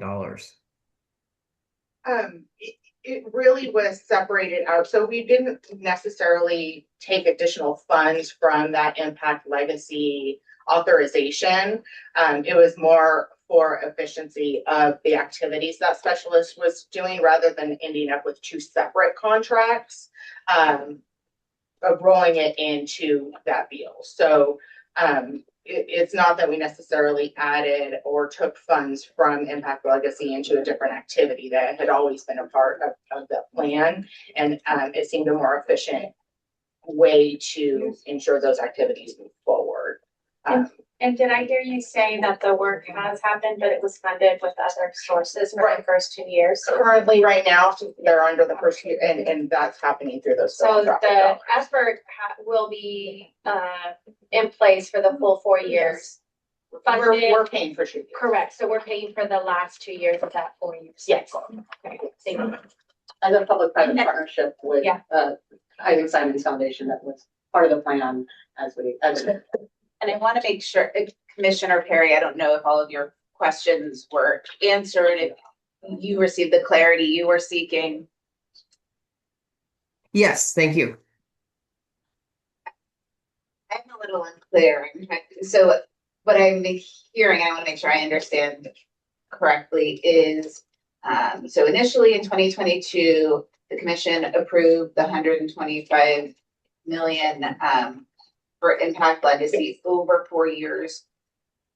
Included in the scope was this multilingual specialist and associated activities, which 2 of the 4 years were funded with outside grant funding. Our expectation was always that we would fund the 2 years, and so this $426,000 was part of Impact Legacy, so it's not new money. It's simply moving money we had already authorized for this purpose to a different account. Would you say? No, I guess I'm trying to like it's not new. It's not new dollars, correct. It was part of the original. And it was part of the original scope. Yes. Yes, and so initially we would have been looking at a separate contracting process for that 2 years for the MLO specialist. But it's because we were adding that time back in for the West Ed contract to run the full 4 years, it made sense at the time to have that move under that Beals contract, the West Ed contract, because the work is, so much of the work happening under Beals is being integrated with that MLO specialist position. I see. Thank you. Any other questions about this? Okay, we have a motion, a second, we've discussed. Is there any public comment on this item? All right, let's go ahead and vote. Lisa, can you please do a roll call vote? Vice Chair Hazen, Aye. Commissioner Bobby, Aye. Commissioner Jimenez, Aye. Commissioner Paz, Aye. Commissioner Perry. Aye. Thank you. The motion passes unanimously, and we can invite Chair Albright back. Thank you. Well, I should say unanimously with one recusal, abstention. I got the benefit of standing up, so why don't we all stand up, stretch our legs a little bit, and then we'll go back to our agenda. Yeah. Coffee, tea, water in the back for again. Oh, yeah. So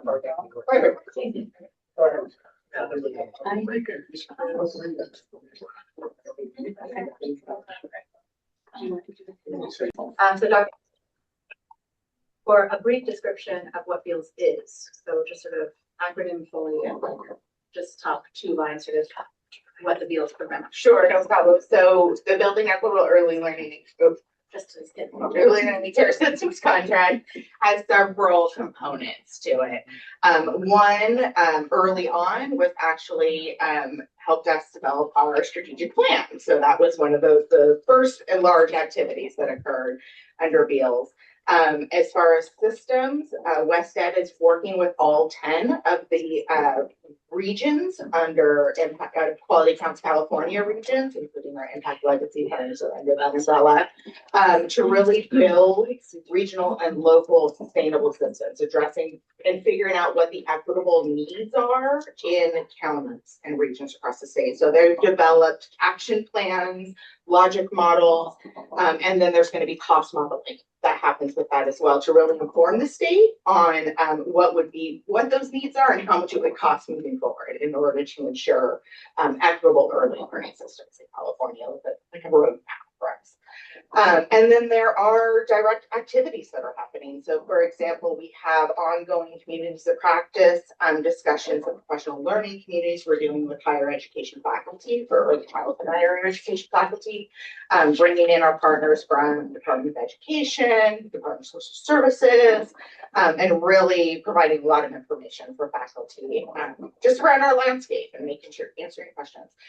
We're building resources and materials for our early learning workforce. We just released the coaching framework, which was a long time in the making, just around best practices for coaching for early educators. We have trainer facilitator modules with some exemplar videos that are coming out. So just a lot of direct service products as well. And not to rudely interrupt, but just to respect our agenda, we also, Dr. Suji mentioned, because you don't sit on advisory committees, we'd love to have a follow-up meeting with you. We can give you like a briefing.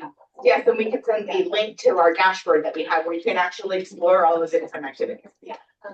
Thank you, appreciate it. Dr. Suki also did a formal update in Monterey, I think before you joined, and happy to send those decks and information for you.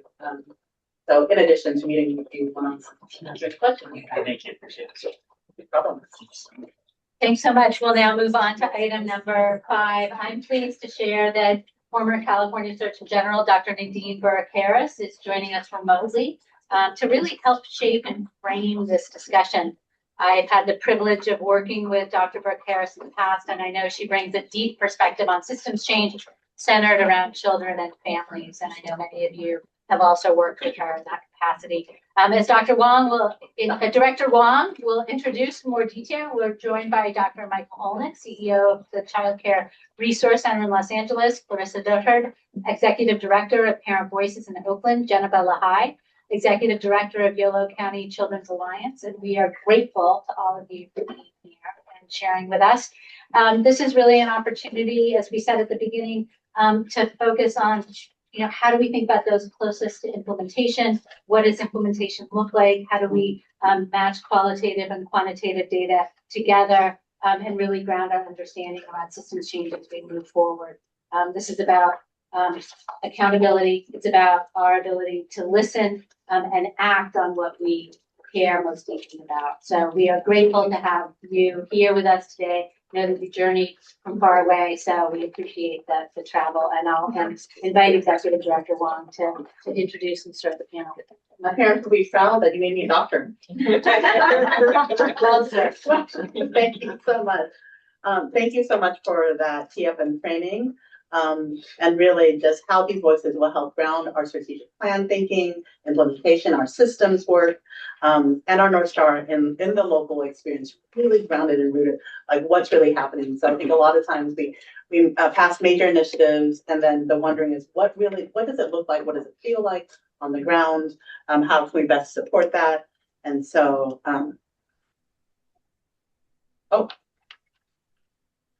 So I wanted to also, before we turn to our guests, I just wanted to briefly connect this to the morning item and the roles that we play specifically around parents and child advocates and providers, which is one of I love this this image, if you will, because it really shows all of our stakeholders and partners that we work together, who we work with. And so I just wanted to emphasize and lift this up as to kind of the ecosystem that we have to work with across different communities. So really want to emphasize and pull that out. And it's really meant, this conversation is meant to help us understand what that looks like in practice for families and providers, and where actually we as a commission, First Off California, can best use its role and leverage going forward. So thank you all for being here. And I'm gonna hand it over to Dr. Brooke Harris, who needs no introductions. She's the first California Surgeon General. I know staff put the first there, and so really grateful for you to be here. She's an expert in so many things. As you know, she was a former chair of the commission. Dr. Brooke Harris, the floor is yours. Thank you so much, Jackie. I am so thrilled to be here with you all. And I want to make sure you guys can hear me okay. Yeah. You guys can hear me okay? All right. And then let me make sure that I can share my screen. So I have just sent the request so that I can share my screen. Up, here we go. And I hope that I can do this well. All right, you guys can see my screen. Yeah. Okay. Oh, fantastic. I first of all, it's so wonderful to see all of you in the room today, and Chris Perry, who is at Stanford, but maybe not in the room. But it's great to see all of you. And I'm just so excited about where we are in supporting California's flourishing families, right? Built through stronger starts. And I love that Jackie was talking about the North Star statement. And it's just a wonderful moment to reflect on the progress that we're making together in moving towards our North Star. So that trauma-informed, healing-centered, and culturally responsive systems are promoting those safe, stable, and nurturing relationships necessary to eliminate inequities and ensure healthy development for all children. I feel like that North Star is both one agreed on by the council, but then also I think for many of us a very personal North Star. And many of you know that when I came into the role of State Surgeon General, my focus was really on taking a public health approach to addressing many of the barriers to achieving this North Star. And one of those big barriers, as I know a lot of you know, is the profound impact that adverse childhood experiences have on health and development. I know I don't have to tell all of you about how common they are. Almost 2/3 of California, I think it's like about 62%, and 17% of Californians experiencing 4 or more. And we know that our vulnerable communities, our low-income communities, and our communities of color and our LGBTQ communities experience higher rates of ACEs. And then you all are all too familiar. I don't have to tell you about that dose response relationship between ACEs and physical, mental, and behavioral health outcomes over the life course, right? So as we see the risk of mental health disorders, homelessness, just increased risk of physical, mental, and behavioral health challenges. We saw that the CDC recently released this data looking at what they call population attributable fraction. So what percent of a health condition or risk behavior is due to a certain cause, right?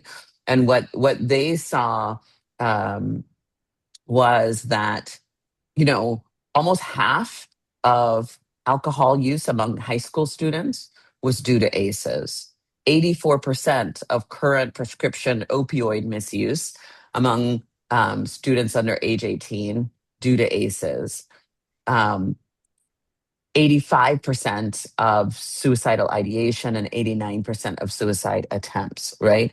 So that really helps us understand the profound impact and how important it is for us to be addressing this issue as a public health crisis.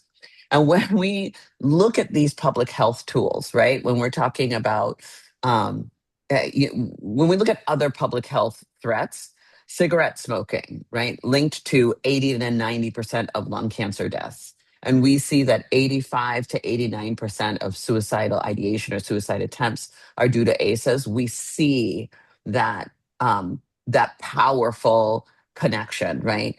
We see that folks who smoke cigarettes are 15 to 30 times more likely to die from lung cancer, where an individual with 4 or more ACEs is 12 to 37 times. So it's literally almost the same public health risk as compared to tobacco, which is powerful when we think particularly about the inception of the California Children and Families Commission, right?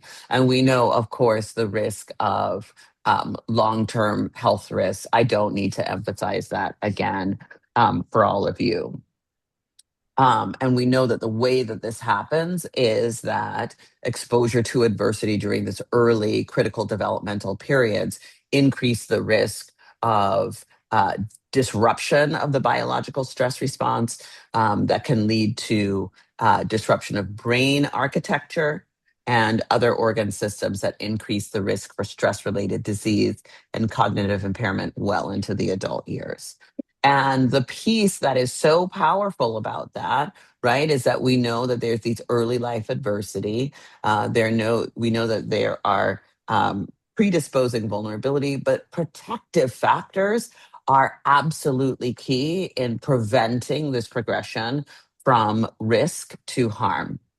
And so I want to take a second to really talk about the biology of resilience and how do we leverage that at scale in the state of California. So we know from the neuroscience that safe, stable, and caring and nurturing relationships and environments can literally change the developmental trajectory of children's brains. We know that this not only affects children's brains, but also affects the developing immune system, hormonal system, and even the way our DNA is read and transcribed. So the power of protective factors make a huge difference. And when we look, for example, at broad scale public health data, for example, this data from Bellis et al. In Wales, right? We see, of course, when we look at health harming behaviors and lower mental well-being, we see that same dose response relationship. But when we see the impact of having high levels of protective factors like mental health care, safe, stable, and nurturing relationships, access to nature, et cetera, that we can reduce those harms by as much as 59%. So the question then becomes, for the state of California, right, was how do we do this in a coordinated public health approach? And I have to say that California is leading the nation in what we've been able to accomplish. And that included public awareness, which is absolutely essential, strengthening protective factors and relational health, screening so that we can do early detection and early intervention, trauma-informed treatment approaches, trauma-informed and trauma-sensitive educational spaces, multidisciplinary networks of care, and culturally and linguistically appropriate supports. And that really forms the foundation of this coordinated public health approach. And I want to just take a moment to highlight how important this public education and public and cross-sector response is, and the critical role that Stronger Starts has played in raising awareness about the issue of ACEs and toxic stress and what every single one of us can do.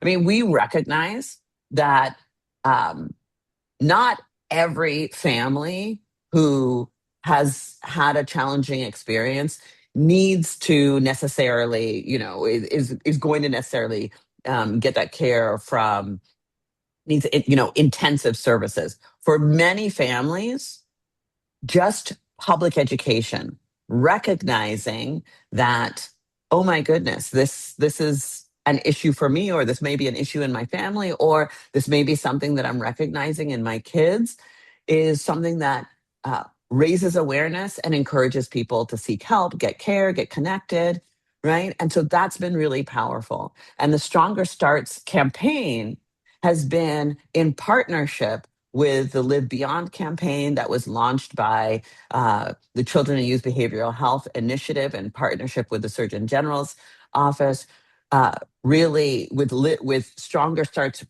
targeting parents and caregivers of kids 0 to 5, and Live Beyond targeting transitional age youth, right? So we have this layered, coordinated public health approach.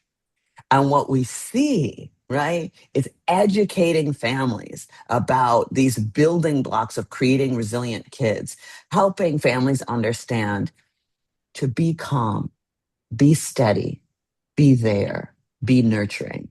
This simple, powerful, accessible messaging is making such a difference. I will tell you true story. I was in France doing a workshop in France, and a woman came up to me, a woman who lives in Los Angeles, and she said she had no idea that she'd never heard of me, and she had never heard of any of the work that I've done.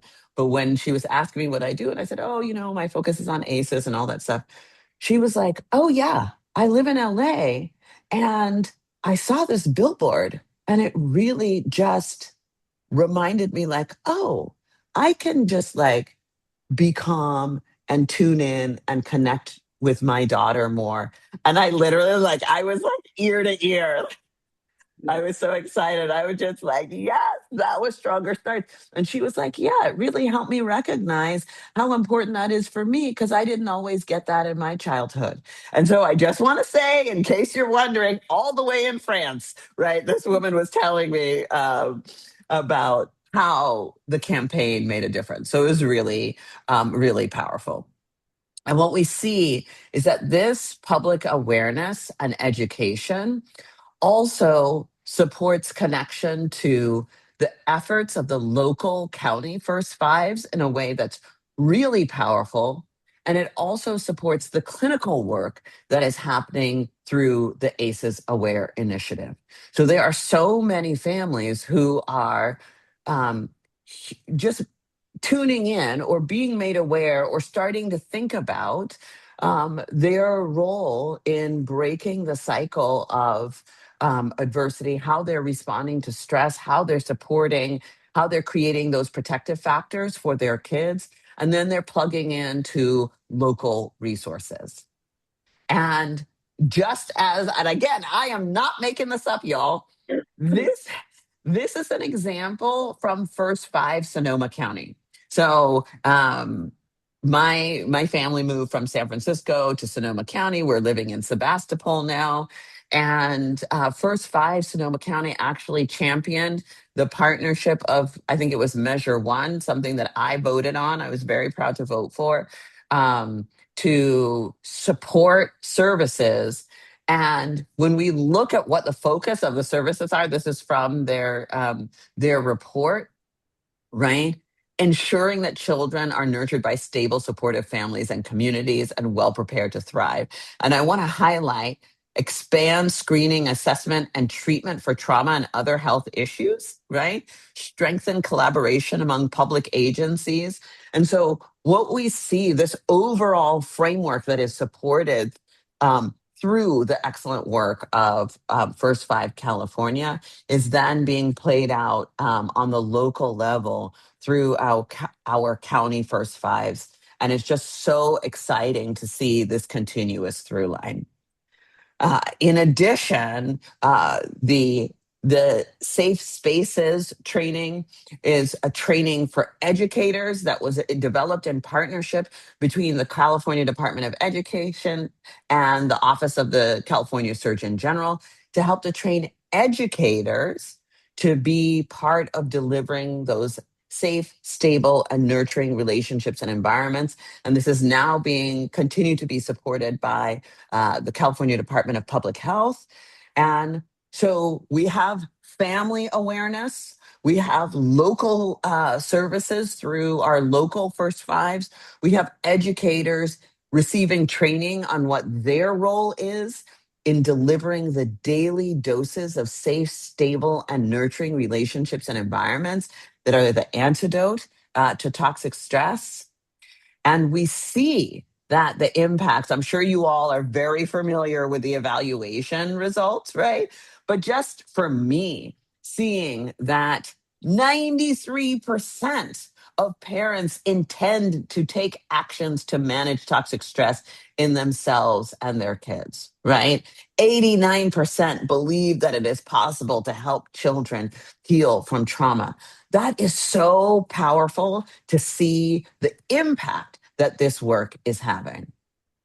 And that ties directly into this coordinated cross-sector approach and the work that's been happening through the Department of Healthcare Services in partnership with the Surgeon General's office for the ACEs Aware program to train providers to do early detection and early intervention, right? So ACEs Aware supports early detection and early intervention by doing a couple of key things. Number one, reimbursing for ACE screening in primary care, requiring that providers be trained in order to receive the reimbursement, and then changing our eligibility for wraparound care and specialty mental health based on risk rather than based on harm, right? So we know that that is based on the science.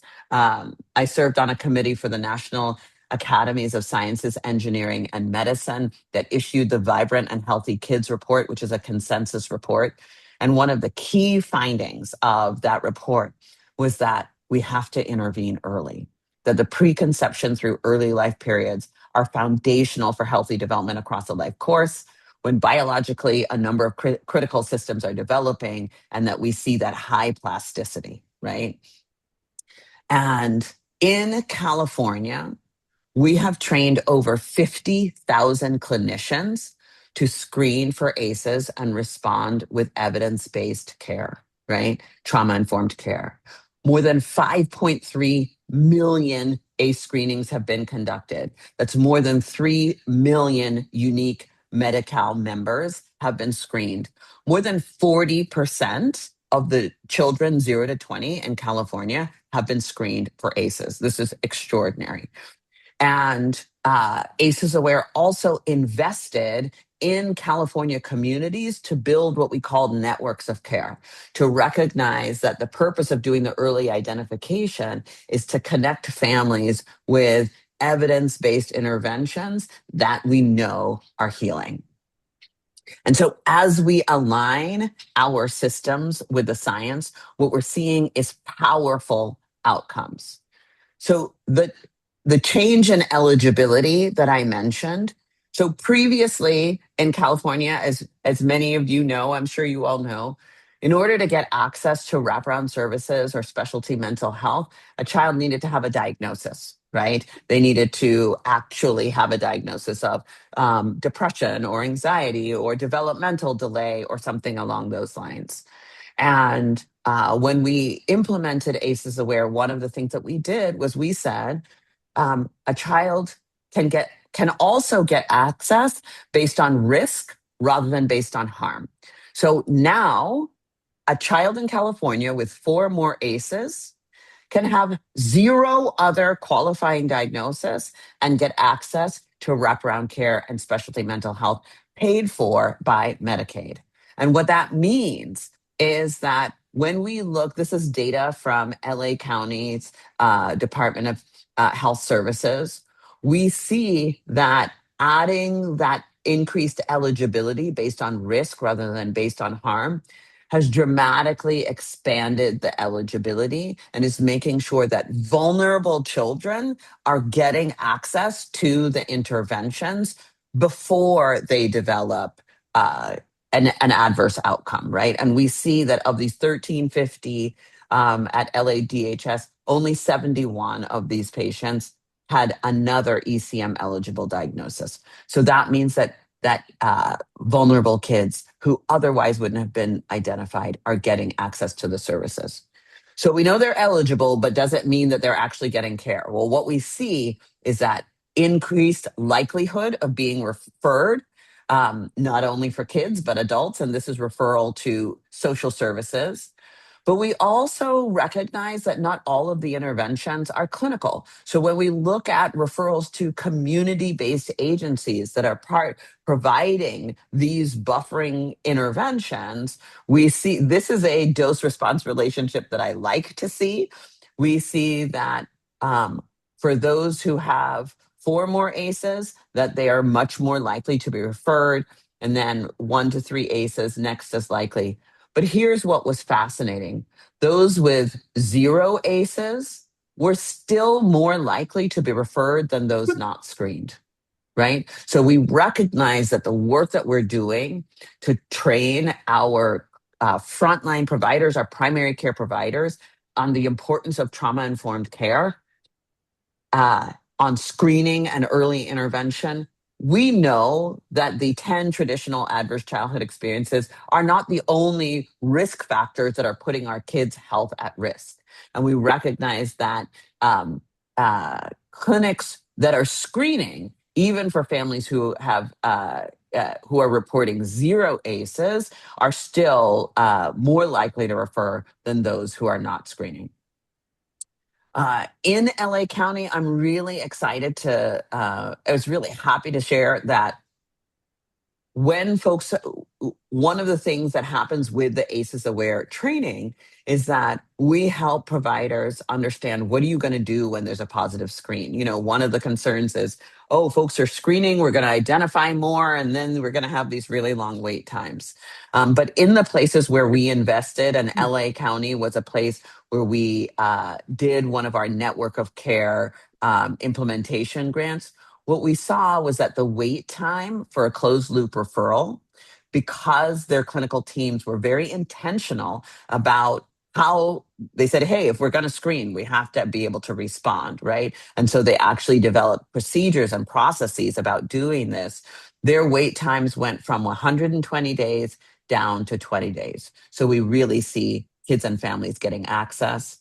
And finally, we see improved health outcomes. This is what it's all about. And this, again, data from LA County. And this is looking in youth. We're looking at depression and anxiety scores for kids who received a virtual mindfulness intervention. So this work is happening, and it is incredibly exciting. And, you know, one of the things that we're seeing is that clinicians are finding this beneficial, patients are finding this beneficial, clinicians are maintaining their screening, and very importantly, and we've had RAND as our evaluation partner. Well, you know, we're always looking to see if there are any unintended consequences, and RAND has found that there were no lasting adverse events. So that was incredibly important.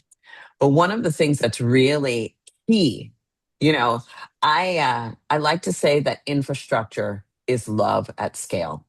We know that early detection and early intervention improves outcomes. And California has put in place the infrastructure to systematically, not by luck, not with a hope and a prayer, systematically support early detection and early intervention. And what I've heard from our clinicians is that when they are doing the screening in clinics, for many families, because of the Stronger Starts campaign, this is not the first time that they're hearing about ACEs and toxic stress. They've seen the billboards, they've heard the ads on the radio, and they are then coming into clinic and experiencing a screening, and they're like, oh, of course, this makes sense. And so this is part of a coordinated public health approach. And I absolutely believe that when it comes to other child health issues, when we take that public health approach, we look at the prevalence of cigarette smoking. That went from 25% to 3.6% between 1996 and 2016, right? That was one generation. And that was through a coordinated public health efforts, everything from public education to changing policies.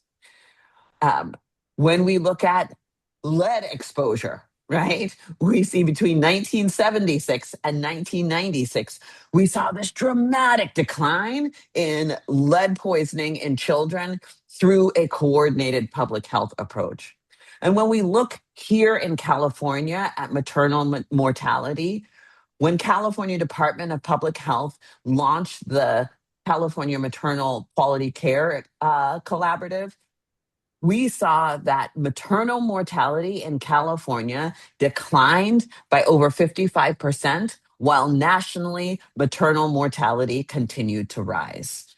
I believe that when we take this public health approach, this coordinated public health approach to making sure that all of our families have access to um, safe, stable, and nurturing relationships and environments, and that every child has the opportunity to thrive, that we can cut ACEs and toxic stress in half in a generation. And with that, I will say thank you and just say how much I appreciate the work of all of you on the commission and just this effort as a coordinated cross-sector response on behalf of our families. Thank you so very much. Know you're limited on your time, and so wanted to open it up to the commissioners with any questions, just maybe a few, before we turn it over to our panel that's here. You put my hand up. One question I know I have is whether or not we have access to the slides, so that would be super helpful. Yes, Thank I'm you. happy to share them. Yeah, I'll send them after.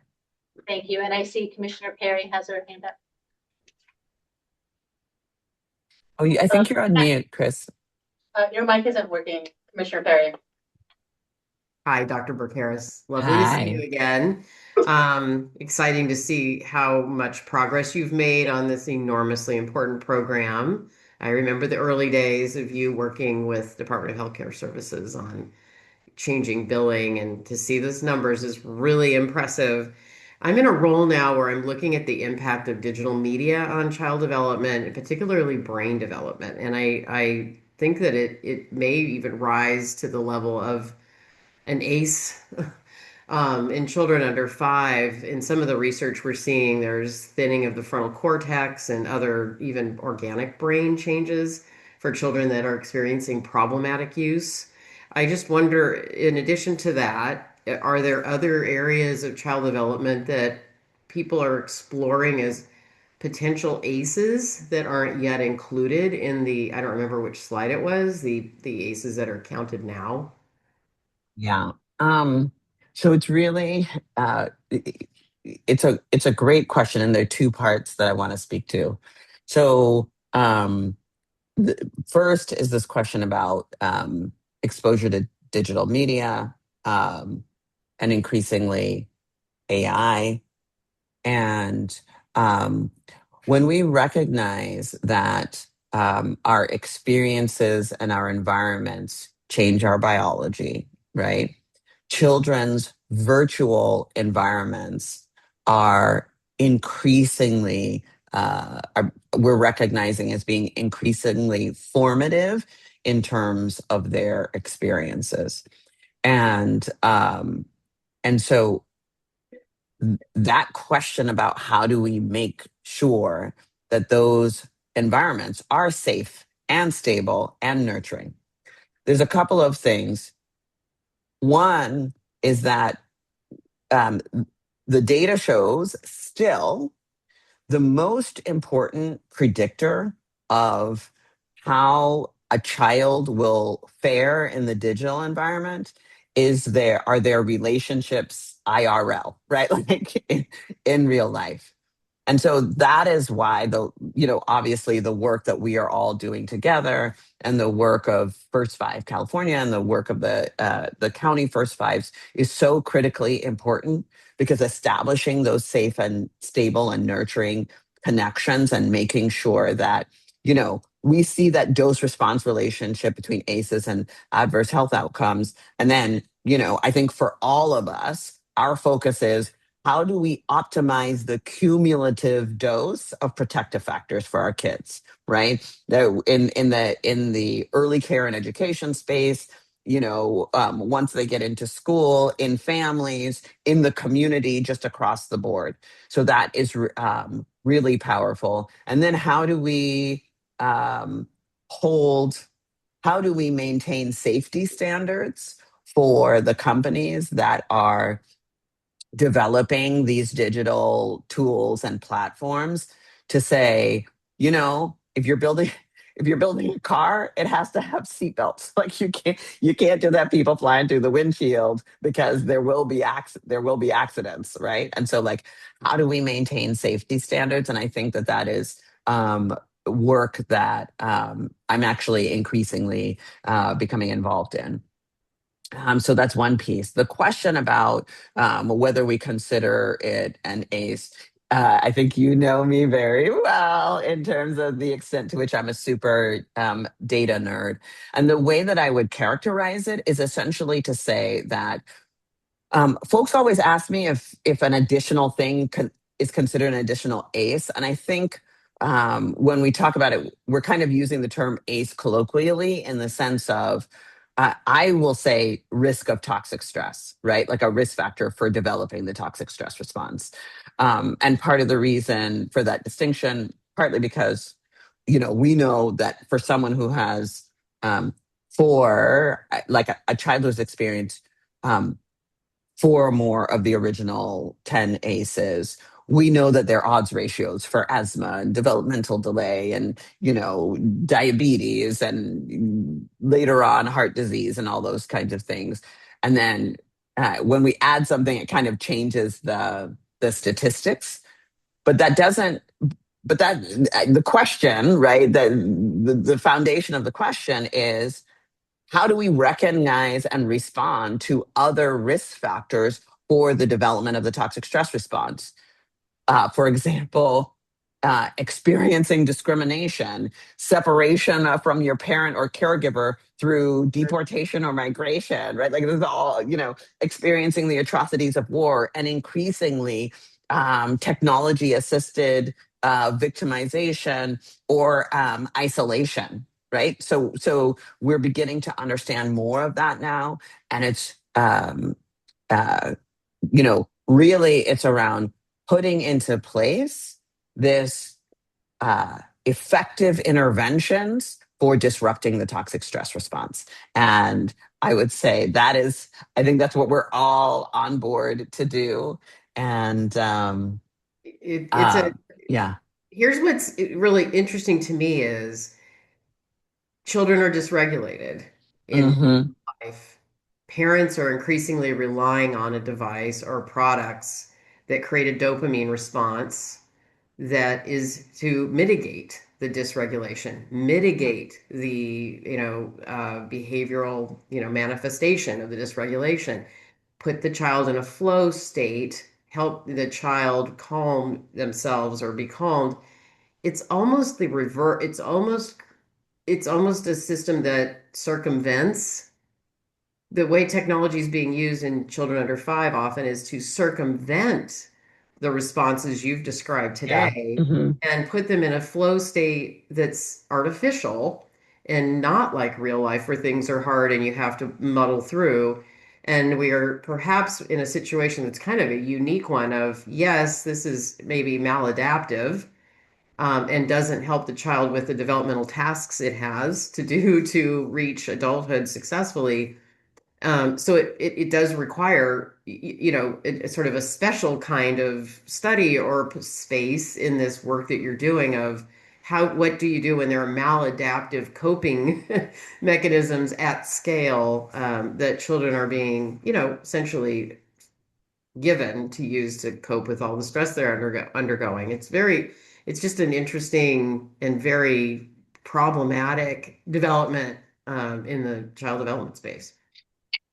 It absolutely is. And I think the piece that I would add is that kind of when we have these wicked problems, it requires like a coordinated cross-sector approach.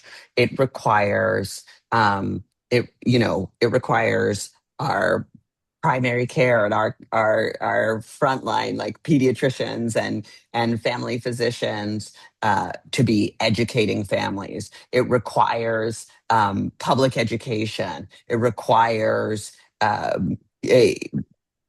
in some cases, public policy and regulation, right? Like all of these pieces have to work together. None of us is going to kind of lick this issue alone, but recognizing it as a public health threat and a threat to the development of our children, and and recognizing that it takes all of us and helping to figure out, because this is part of a coordinated public health approach, is helping us to understand, okay, so who's got what, right? Like how are we doing this? What's my piece? What's your piece? How do we do this together, so that we can get better outcomes for our kids? Fascinating discussion. Thank you so much. Any other questions from the commission? Okay. Yes. Just to piggyback on the impacts of screens and digital environments. So this is me speaking as a school board member. What we're seeing in San Diego Unified, and I've heard really districts across the state, are what's being named sort of behavioral challenges, right? Particularly in preschool and in TK and kindergarten, right, amongst our youngest learners. And I think in recent years, we kept saying, well, COVID, but we know for kids that are 4 now, it's probably not because of lack of socialization during COVID, and likely much more related to the impact of screens. And so I think as we continue to do this work together and think about how screens and digital environments and the lack of in real life connection is contributing to toxic stress, I think it's really important that we think about these things and really think about what we all need to be doing across systems to improve outcomes for kids. Because I know we're seeing districts across the state requesting a significant budget investment in behavioral support interventions, instead of really thinking about what might be at the root of this, and whether we call it ACEs or factors that are contributing to toxic stress. I think we need to have more conversations about the impacts of screens on our kids' developing brains and bodies. Thank you so much. Any other comments or questions? Dr. Park-Harris, please, thank you very much. Please stay with us if you can. And we're grateful to you for your leadership and your work in this space. Thank you. I think I do have to jump because I have to head into another meeting, but it's so wonderful to see everyone. Thank you so much for your leadership. Well, thank you. We are going to turn it over. We don't need the slides. So because all it does is actually kind of tee us up for this panel. And thank you, my colleagues and friends, for being here today. I'd like you to briefly introduce yourselves, and we'll go into kind of a general discussion, and it's meant to be more interactive. And sharing both your professional and lived experience in this ecosystem of that serving system for children and families is such an essential part of what we want to do here and make it real and tangible. And so I invite you each to briefly introduce yourselves, and then we'll go into the questions that I know you were sent in advance. And it really is whoever, popcorn style, if you will, and a conversation. So whoever wants to start with introductions and context. I'm in the middle one. Yeah, go first. Well, the personal story is that I started off in the field as a 3-year-old going to the preschool, and my mother was the director. And after a failed musical career in my 20s, my mother said, "You always liked kids," because she always made me work in her centers when she ran them. Why don't you go to school and get a master's degree in child development from the Erickson Institute in Chicago? So in 2027, I will celebrate 50 years of having been in the field of child development. And it has really changed over that 50-year period of time. Because 50 years ago, we were talking about Richard Nixon vetoing the national bill that would childcare national thing. We're still reeling from that 50 years later. I'm the chief executive officer of the Child Care Resource Center, which actually operates out of the northern end of Los Angeles County. And we service all of San Bernardino County, other than one little section of Pomona. I always have to say that because I have a colleague in Pomona who would kill me if I can't. We are the largest provider of childcare vouchers in the state of California, and actually between the CalWorks programs, the California Alternative Payment Program, and some other things, we are probably serving about almost 20% of all the children that receive these services across the state of California, which makes us the biggest in the United States, actually. We also are a Medi-Cal provider, and that you had an earlier discussion about that. I just have to say that was a struggle to become one. Just trying to negotiate the website and all that kind of stuff. We've just done it. We now have 11 people that we are now. It's been a 2 or 3 year struggle. But we also do Head Start. We have 65,000 children that we serve, 40,000 families, 20,000 child care providers that we pay twice a month.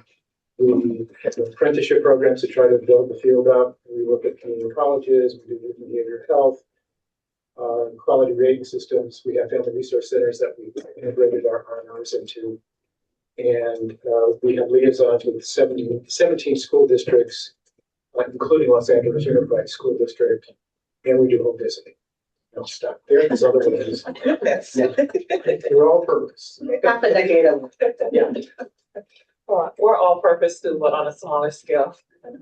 I'm Jennifer, the Executive Director of Yolo County Children's Alliance. And a little background story, myself, I'm a product of war.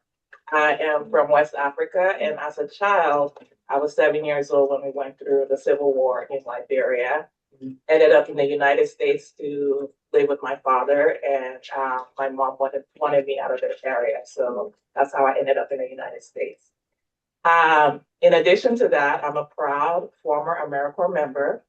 That is how I started out in this field. I think at such a young age, I was so impressed by all the helpers as we were in these refugee camps, transitioning from place to place, that I just wanted to help. I wanted to be one of those people. And one story that I always tell my team is, although we were in a French-speaking country, I was attending a French-speaking school, there was an expat who would leave her home, will notice me on my way home, and will give me English books. And that's how I was able to keep up with my reading and English. That always stuck with me because my organization is also the Child Intervention Council of Yolo County. And one of our campaigns has always been Be the One.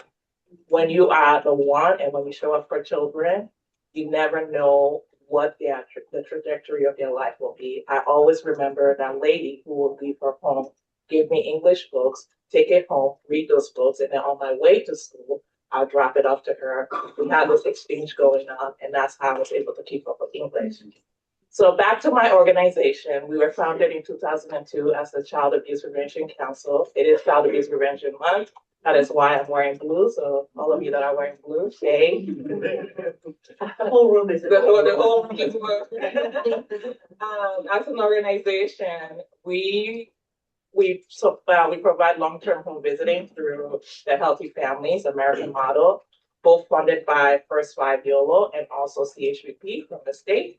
We also have a family resource center, and we are also a stage 1 child care subsidy payment provider. So we provide vouchers to CalWorks families. On top of that, we provide youth employment services. We're involved in so many different initiatives in Yolo County, local, right across the river. We provide a safe space for families, particularly during this time. I will go over some stats later on. And as an organization, we are, very embedded in Yolo County. We're also working on CalAIM implementation. It's been quite a lift, so thank you for calling that out. Really appreciate that. And it's not just 0 to 5 families. We have families who are multi-generational, living in the same household. You have children of the various ages. But one of the things that I was really happy to be here to elevate the voices of our community is about just the effects of policy, the recent policies that were implemented back in 2016, the effects of policy that is affecting our families right now. And I'll pause there. Turn it over to my colleague. Hi, good afternoon. Really happy to be here. Thanks for having me. My name is Clarissa Douthard. I'm the executive director of Parent Voices Oakland. We're a chapter of Parent Voices California, which is a statewide organization that advocates for parent-run, parent-led organization that advocates for affordable, quality childcare.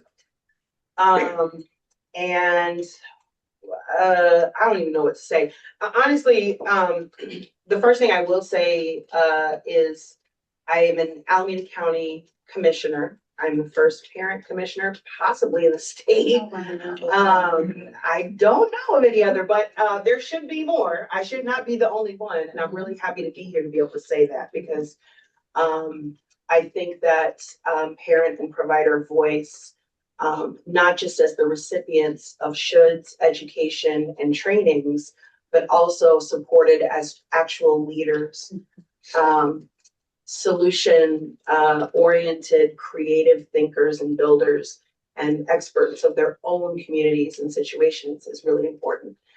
And I used to say that much more forcefully and with a lot of anger. I still am very angry. Michael's seen it.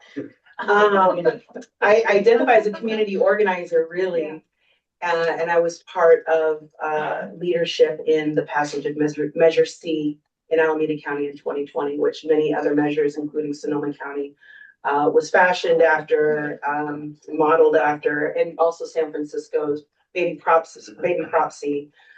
We also participated in Measure AA in the city of Oakland. So there's both local city funding in the city of Oakland, as well as a countywide fund, which is for those that don't know, $150 million estimated annually for the next 20 years.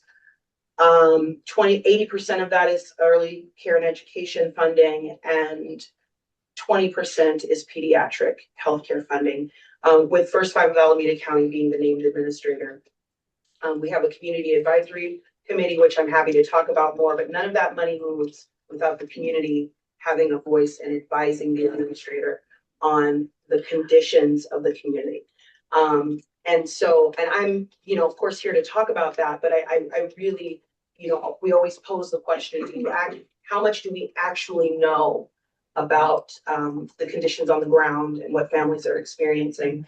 Just as a quick update, as of, since June 2025, I don't know if people know the story, I won't go into it too deeply, but Measure C was in active litigation for since 2020 until mid 2024. That's all I'm going to say about that. We won, and 1 minute we were organizing a second countywide campaign, and then a week later, after we won, we went into lockdown. We organized to have the funds collected by the state while it was an active litigation, and then there was a pot of about $650 million when we were ready for implementation. And as of June 2025, since June 2025, $114 million has gone directly to the community. And when I say directly to the community, I mean in people's pockets. I'm saying family childcare providers, FCCs, family, friends, and neighbors, providers who can stay open, who can feed their families, who can continue to pay their rent during an absolutely devastating moment. I am the mother of an 18-year-old child who will be graduating next month. I started doing this work when he was 13 months old. And so I've been organizing since the Great Recession and now into another moment but I have the privilege and would love, I do much better at interactive conversation. And so really would love to answer questions. I'm saying anything. Ask me anything. Because I've seen it all, okay? I feel like I have. I know I'm in a room with a lot of practitioners, but I really feel like I've seen it all. Just having an 18-year-old even. I don't know if there's people who have teenagers in here, because let me tell you, they're very similar to toddlers, okay? Don't tell them I said that. Take that off the record. It's on camera. Okay. Might be watching you. Right? No prefrontal cortex. Let's talk about brain development, okay? Let's see how you do once they're 18. Between 15 and 18. Okay. So anyway, I love being in dialogue. It's my favorite thing to do, especially I have a call out to what I call a need for revolutionary administrators and bureaucrats. Yeah. And here to really talk about the kind of partnership and how and the strange bedfellows that community and administrators can actually make, not just elected officials and policymakers, not just, okay, listen, I love good action. I love, getting up there and, speaking truth to power, but also administrators are very powerful. Yeah. Extraordinarily powerful. And we have, I've had the distinct privilege of meeting some very incredible thinkers who've done amazing things that reach community directly. All right, thank you. Awesome. So let's begin to have that conversation. Yeah. Right? So talk to us a little bit about what does the local early childhood system really feel like right now and look like, right? Specifically, where is it working well and where is it hardest for families to access and navigate support? Like, talk to us about what you're seeing and feeling. Some are doing Medi-Cal AIM, you're like implementing these massive local bonds. So, like, what does that look like? Feel like? Talk to us a little bit about that. I think there are 4 different early childhood systems. If you think about Four. You've got the families that are using states subsidized childcare as center-based programs. You've got the families that are using Head Start. Yes. You've got the families that are using a voucher. And then you have the families that are going to transitional kindergarten. And then you have the families that don't qualify. They'll qualify for TK, but they don't qualify for any of the other programs because their income is too high. And for them, the issue is affordability. Mm. And we in the space, we've done really well over the, I would say, the last 10 years in terms of the money in California for early childhood has increased considerably. First with preschool, and then with the vouchers. And I'll give you an example of our agency. In 1 year, we went from managing $60 million in the alternative payment program, which is those families that are below the 75th percentile state median income, but they are never been part of welfare. So if they're low enough income, they're working and going to school, they're eligible for that program. We were administering 4 years ago $60 million. We are now administering $240 million. Wow. That's been the change. The money came out very quickly, and it took us 6 months to hire the staff to actually administer money that was twice as big as it had been here before. And even with that, we cleared our waiting list, which we talked about for donkey's years. And we cleared our waiting list, and then we now have a waiting list of 30,000 kids. We had one of 30,000, and we now have a waiting list of 30,000 kids. That includes kids that are between 0 to 5 and also school-age kids.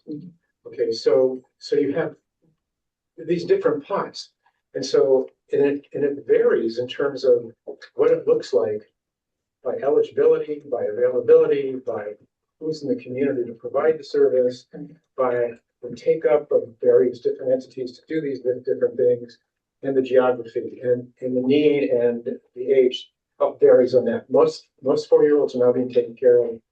The other age groups are not. Outside, so I'll make you have a chance. So my perspective is very local to Yolo County. I will say that our poverty rate has increased. Our current poverty rate as a county is 16.3%. I think you did a wonderful job bracketing the various childhood systems. But from a community-based organization perspective, that also facilitates the home visiting program, has a family resource center, childcare, all of that. It all ties back to affordability and poverty. We're also, I keep talking about child abuse prevention, which also ties into toxic stress. So what we're observing is this gap in income inequality. We've had systems like home visiting that works really well, family resource centers working really well. But with HR1 and all of these various policies, it is impacting the community-based ecosystem, the supportive ecosystems that have been set up over the years to support families, is impacting our capacity to serve people. I'll give you an example. In March alone, our Family Resource Center saw 431 walk-ins, and that's not disappointment. This is a tiny family resource center in the city of West Sacramento across the river. 431 folks are walking in for services. And this is a spectrum. This is not just 0 to 5 families. These are families with older children. Even seniors are now accessing resources at the Family Resource Center.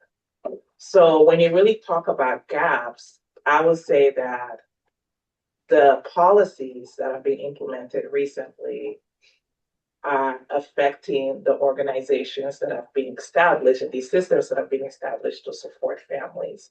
In addition to that, I was talking to Michael, right?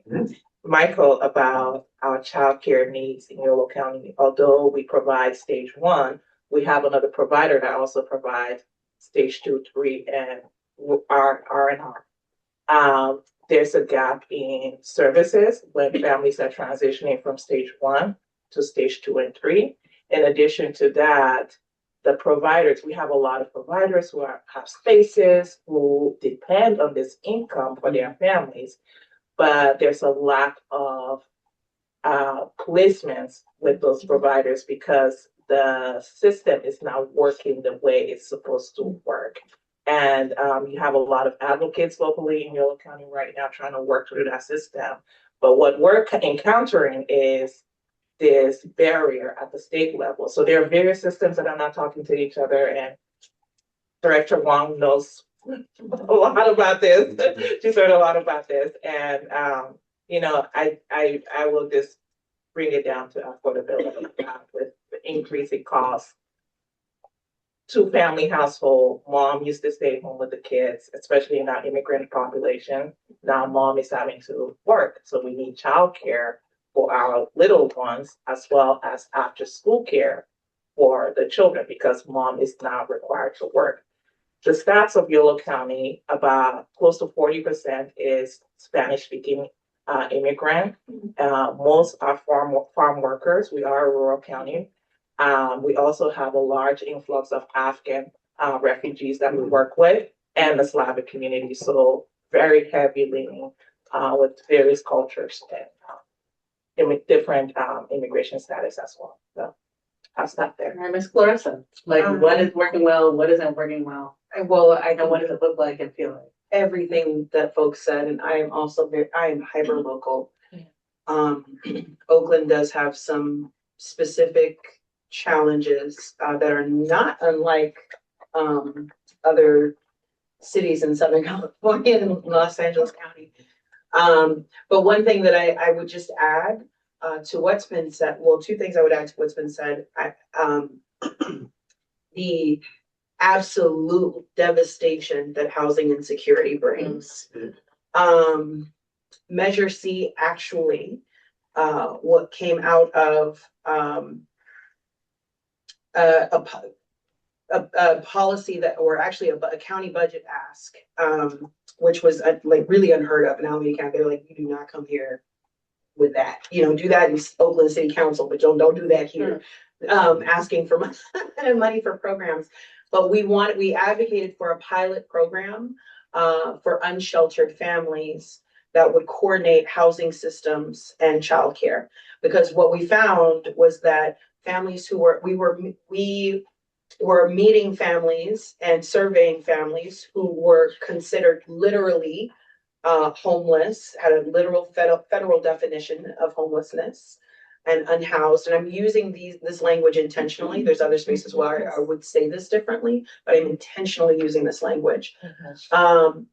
And that came from, was working with a group of women, and we were trying to think of a theme for a policy forum that we got some funding to do. Long story short, there was one mother who was actually living in a shelter. We had no idea.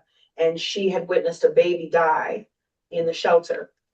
And then the rest of the room, of course, we're, asking her what kind of support she needs. And then we find out that almost all of the mothers are either doubled up or actually in shelters themselves and felt extraordinarily unsafe and had all kinds of precarious childcare in situations, and they couldn't get housed, they couldn't align, and there's a bunch of examples, but couldn't align what was needed to qualify for childcare with what was needed to qualify for housing.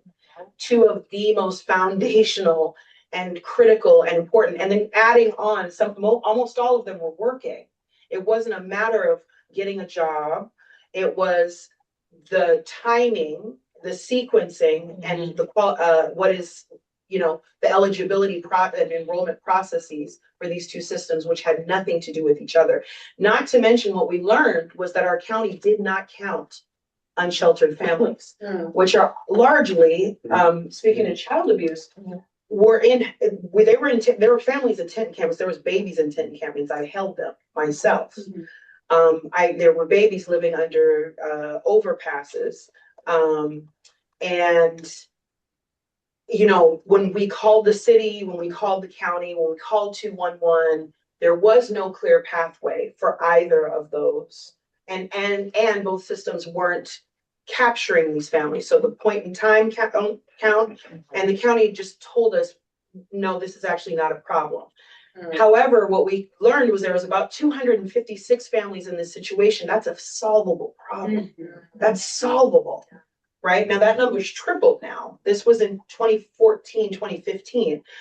And this is what I'm saying, that, families, if you're working in, and building the trust with families where they'll tell you something like that, you will, understand what's happening on the ground immediately, right? And we can catch problems a little bit earlier before they spiral out of control. But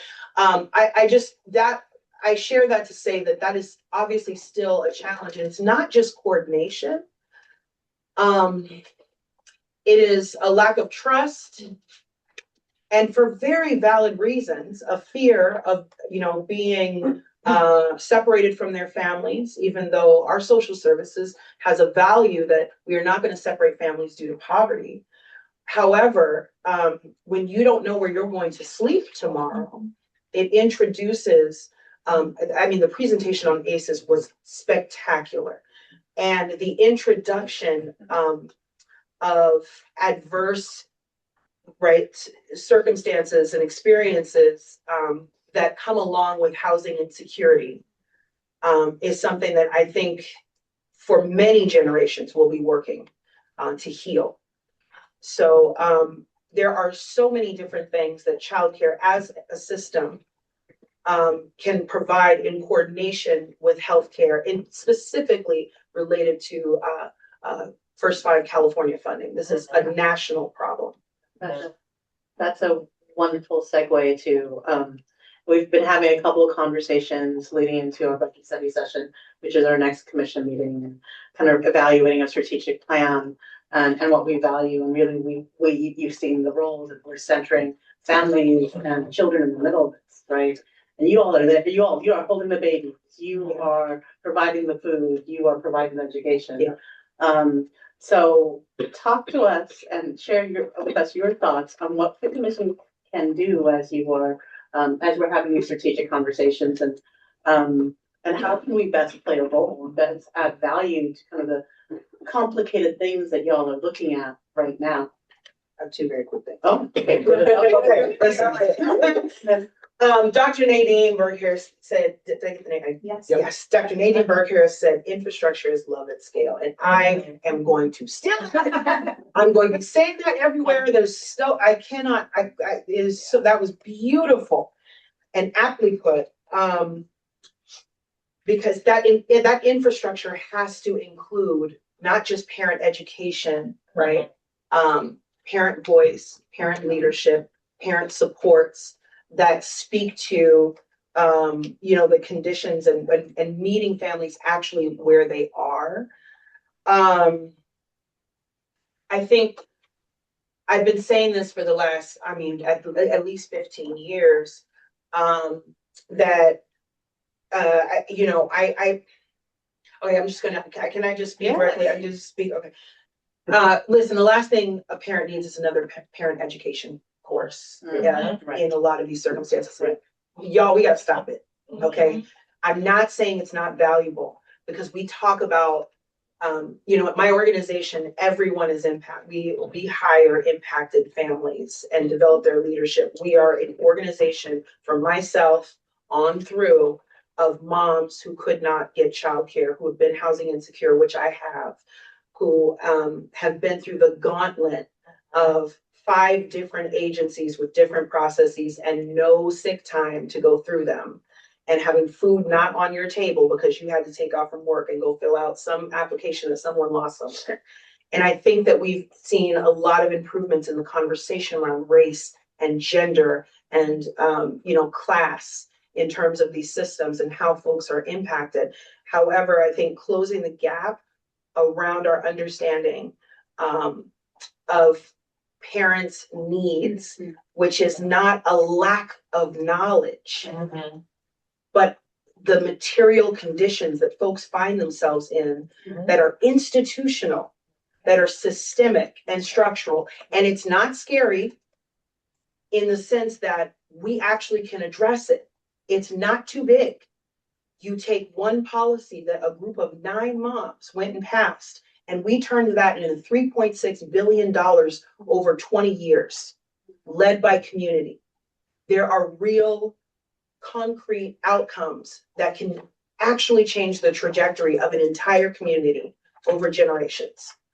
And I think that to just answer your last question, what role can you play? Well, the healing centered is great. And so how do we concretize that?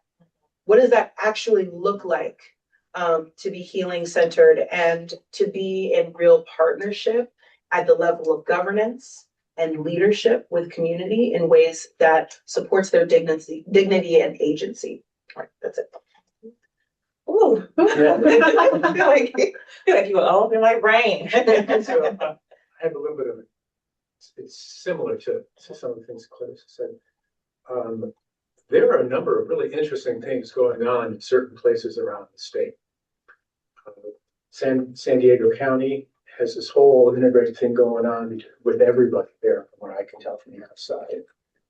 We work very closely with the YMCA there, so we saw a demonstration that Riverside County First Five did around their integrated data technology system using AI. AI doesn't always have to be the enemy, but it actually, you fill in the form once, and it populates every different service that you may want to do. And it's like, how do we elevate some of these things that are happening locally that people have figured out how to do? They actually work for real people, and how do you make that happen? Alameda is another one where there are 3 R&Rs and an alternative payment program in Alameda. They've never liked each other. Okay. You can talk about it. Yeah, well, they asked me to come in and try to negotiate peace at one point. So, but because of the new funding that's in there, they're all working together in a way that they never did before. Yeah. So there are these opportunities to get people who always were working very locally, didn't coordinate with anybody else, were doing really great things, but no one elevated what they were doing. And so how do you go about elevating all these things that are going on? You have mandated, the child welfare system is talking about mandated supporting as opposed to mandated reporting. Now, when you start talking about that, what are the supports that need to be there for all those families that would have been reported and their children would have been taken away? It's gonna take money. It's gonna have to take an infrastructure plan. Yeah. And they're talking, and you just approved a study that's basically talking about how do you coordinate all the early childhood stuff, right? So they're both talking about the same things, but they're not talking to each other. And so how do you get all these different systems to start talking to each other in a way that's not, how do you do it on a statewide level? How do you move away from it being just local little things going on? I think that's a real challenge. Geneva, we'll turn to you, and you're sparking a lot of conversation. I see here at the commission. So then hopefully we'll turn over to the commission for any wonderings that you have or questions you have for them. I think it's being said. My colleagues have pretty much said most of the things. However, I would like to color in the picture a little bit. Dr. Nadine Burke Harris mentioned in real life, right? So the whole digital AI technology affecting our youngest children. The reason why technology is babysitting our youngest children is because parents are not parenting. They do not have the bandwidth nor the time to parent, and it all ties into the affordability crisis. I was so happy when you said, let's move away, the studies are great, the marketing campaigns are great. I'm always clicking on them, always sharing it with our home visitation team so they can send it out to families. Let's start really looking at direct investment into these various initiatives. Home visitors right now are spending more time stabilizing a family than actually providing parent education. When they get into the home, there's just so much, the acuity rate is so high right now where they're spending a lot of time stabilizing the families. One of the things, we actually had a caregiver, a mom who brought home a newborn into a living room. They were renting a living room as a family of 4. In addition to that mold situation, we're very fearful of speaking with the landlord about their mold situation because of immigration status. We have to come in and help navigate that. Domestic violence is increasing because you have aggressors or perpetrators who are undocumented wife or partner. There's that whole dynamic. Mom can't leave because there's no way to take care of herself and her child. So that's happening as well.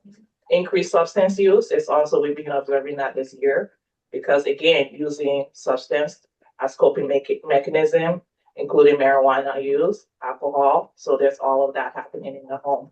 It's past education is at the point where we need to take care of the immediate needs. I mean, if you go back to Maslow's hierarchy of need, that's where we are right now. And what I would say is that look at your various initiatives, look at your investments, and really think about providing direct investment into these systems that are working, that have worked for years, that could support families. With an increase ACEs screening in our county, guess who all those referrals are coming to? The community-based organizations. Right. Family resource centers are not directly funded in any budget in the state of California. Right. We just make it work. So how are we going to have the capacity to continue to support those families if we don't feel the support, financial support from the state nor our counties in order to support those families? Lastly, I'll leave you with this stat because we are the Child Abuse Prevention Council. Last year, 725 children in Yolo County were the subject of investigation in regards to abuse or neglect. That went up from 2023. We knew it was going to go up because of HR1 and all of the various things that are happening. Only 125 children enter foster care because of all the prevention and intervention services that we have in Yolo, which includes a program that my organization facilitates. Social workers can refer directly to us for us to stabilize the family, work with the family prior to reunification, or work with the family before they get to that point. So the system is working, we're coupling along, but I think you know, like my colleague said, we need to really look at direct investment from now on. Thank you. Thank you so much. Yeah, I don't know if you want to facilitate the start. It seemed like there was a lot of space and wondering, aha moments. Yeah, well, first of all, a deep gratitude. Thank you. I definitely have some comments, but let me open it up to my fellow commissioners. Commissioner Bobby. No, thank you so much for the presentation. It was very moving. Very moving to hear your stories and to hear the work that the good work and the good trouble you're doing out there. So thank you. Thank you. Yes, Vice Chair. Yeah, I wanted to echo the appreciation for you coming and sharing and grounding us in the lived realities of kids and families and providers in California, and really appreciate the First Five staff team for making this possible. I know it's something that I've been hoping for a long time. So I want to leave with that appreciation, and also really appreciate you lifting up the needs and often unmet needs of unhoused or inconsistently or unstably housed families, particularly those with babies and very young children. It's something that I think we all know is an issue, but not something this commission has addressed. And I know, sort of even going back to the days when we prioritize a small investment in refugee families, even at that time, I said, yes, we know those needs exist. What about homeless families? What about, and not that one is more important than the other, but I appreciate you reminding us of these needs. And I think as we think about families that need our attention, whose needs may be unmet, I hope that we'll be able to come back to that. The other thing, and I was whispering to Chair Albright, as you were sharing some great things that are happening, right? Whether it's the use of AI to streamline the completion of forms and to just make things easier for families, or a variety of other solutions. What I was saying is, what might it look like for the commission to consider creating, through our budget planning, some kind of innovation fund? Not that we need, and sort of innovation / incubation, but to really put out a call for those good things that are already happening, but not yet at scale. And how might we provide some additional funding to help take those good ideas to scale? I think sometimes we all get stuck on evidence-based interventions and forget that there are great things that are already out there happening that just need a little infusion of financial support. So I really appreciate you sharing that with us. I'll just echo my appreciation for you all making the trek. Well, not so far for you.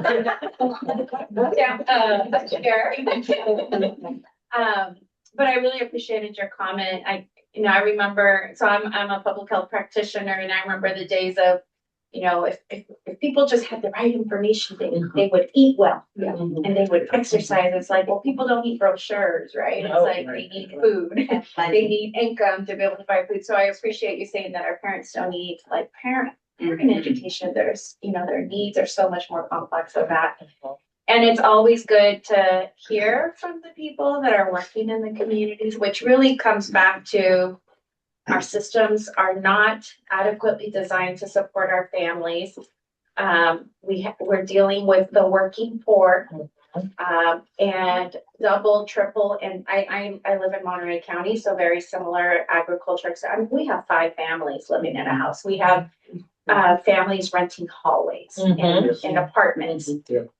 And so, I just hope at some point we can get our act together and figure out what we're going to do about livable wages and adequate housing, because that really is at the crux and the core of the challenges that our families are facing. Thank you. I forgot to mention one thing. Yes, me come back to you. Do you have any? I can go after.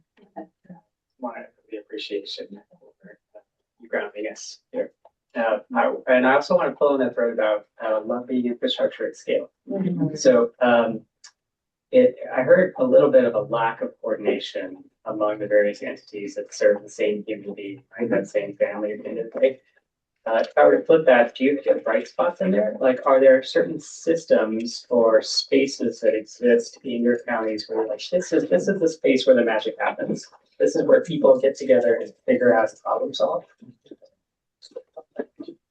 I think one of the things I'm most proud about is that a number of years ago, the Department of Children and Family Services in LA came to me and said, we have these foster moms who can't take babies because they're working, they need childcare.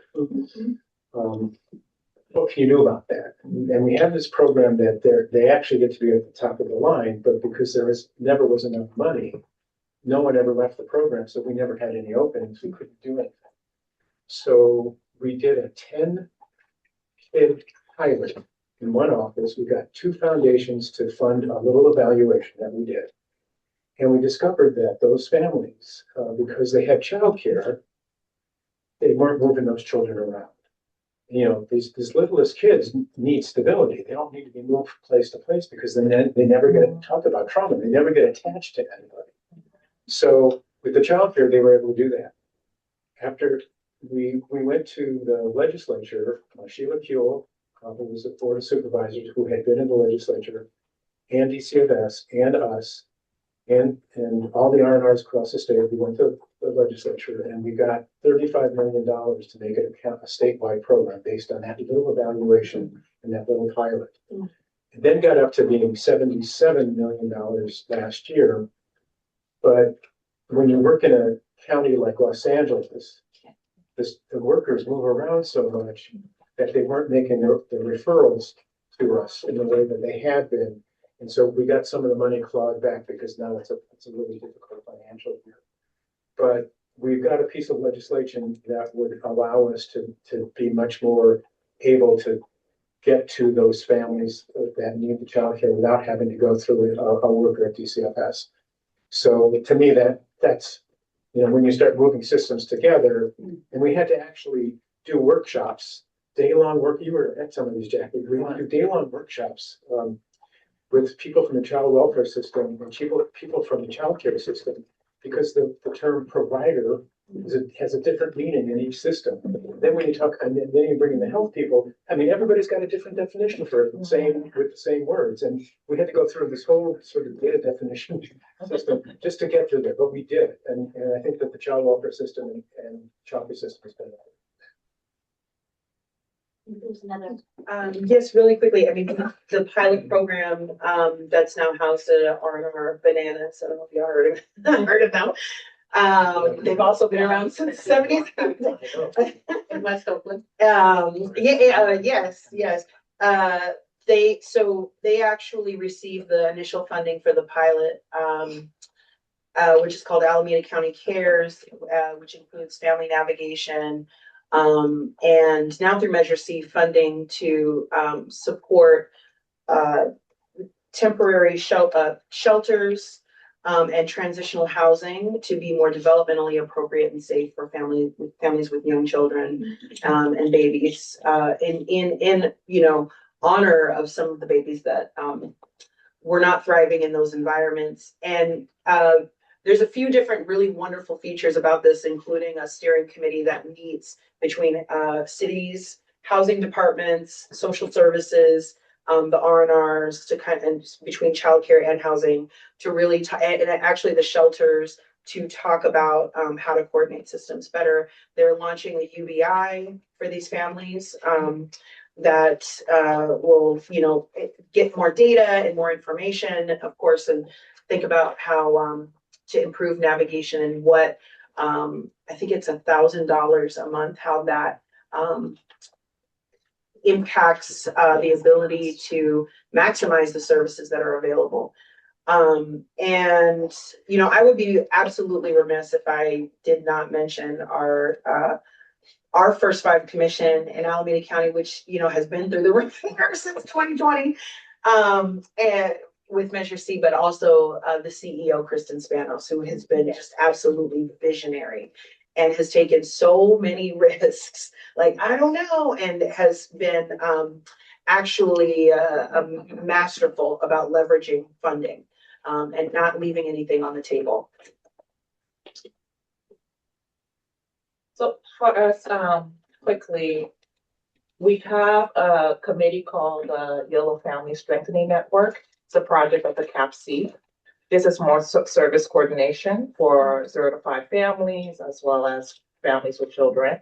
And on a countywide level, we have Roadmap to the Future, which is facilitated by the Yolo County Office of Education. It's more of a systems navigation, systems coordination of all these various systems, including housing, childcare, early learning. I mean, everything that pretty much works and connects with families. We're all at the same table, trying to coordinate. And it is coalition building, it's systems work, it's consensus building. It has been hard. It has been a couple of years of that. So I'm a co-lead of the system navigation team, and we're trucking along. I think for us, although this work is really important, I think the Yolo County Office of Ed has actually won an award for it.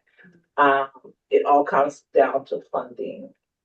When we develop these plans, when we coordinate these systems, how do we fund a closed loop referral system that will absolutely be, I mean, that will be a game changer in our county, because right now the organization has their own intake form, their own access plan. So as the co-lead of the system navigation group, we're trying to figure out how to fund that and how we work with our local 211 to make it a better experience for our families. Thank you so much. Commissioner Paz and then Vice Chair Hazen.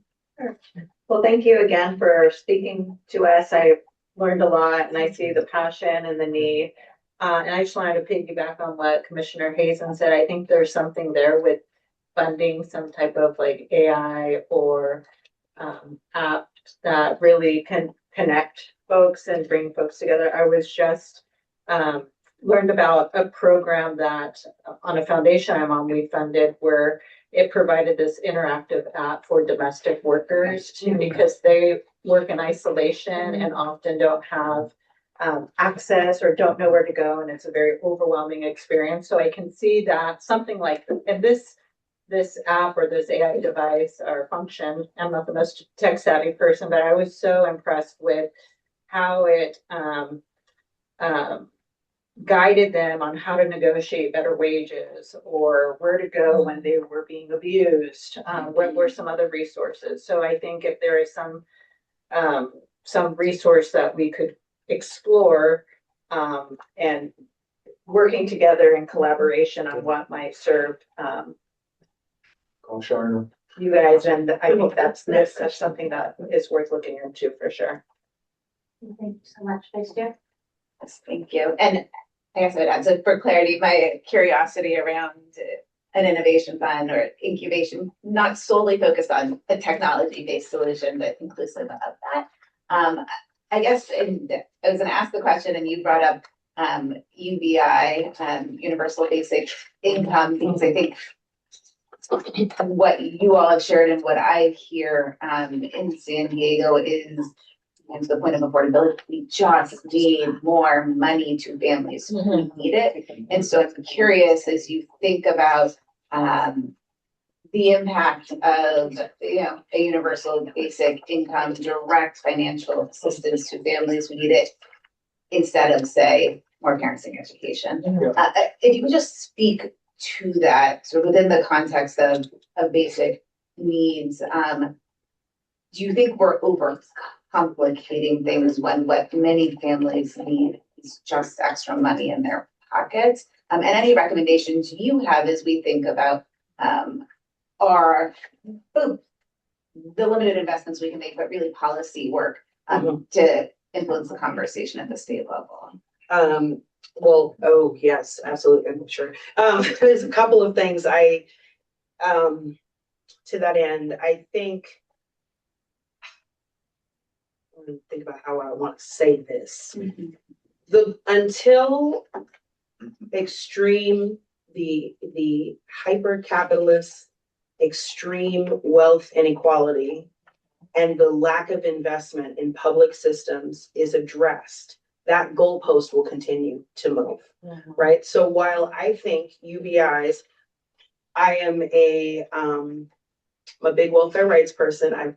I wasn't there for that fight, unfortunately, but I'm a child of that time, and there was something really beautiful about the framing on the kind of safety nets that families have access to, and what is an entitlement and why. And so the UBI conversation, I think, is really interesting. And in this particular moment, this particular political moment, which I'm not going to get too much into the politics. Yeah. This is not a partisan conversation at all.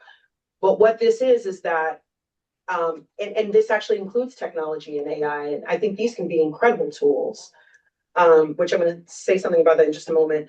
The goalpost, the economics that we find ourselves in right now, and the level of volatility means that is passed down to families, whether they have jobs, a UBI or not. So I think there's just a balance between, of course, folks do actually need cash, because what ends up happening is 3 or 4 jobs. Yeah.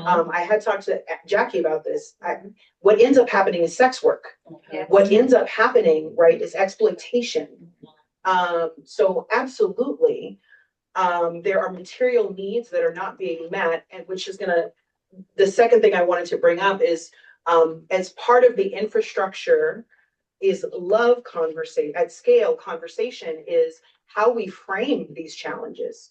I remember back in 2014 being in I won't say the funder, but being in a big conversation about executive functioning, and that families needed support, and if families could just get support around executive functioning.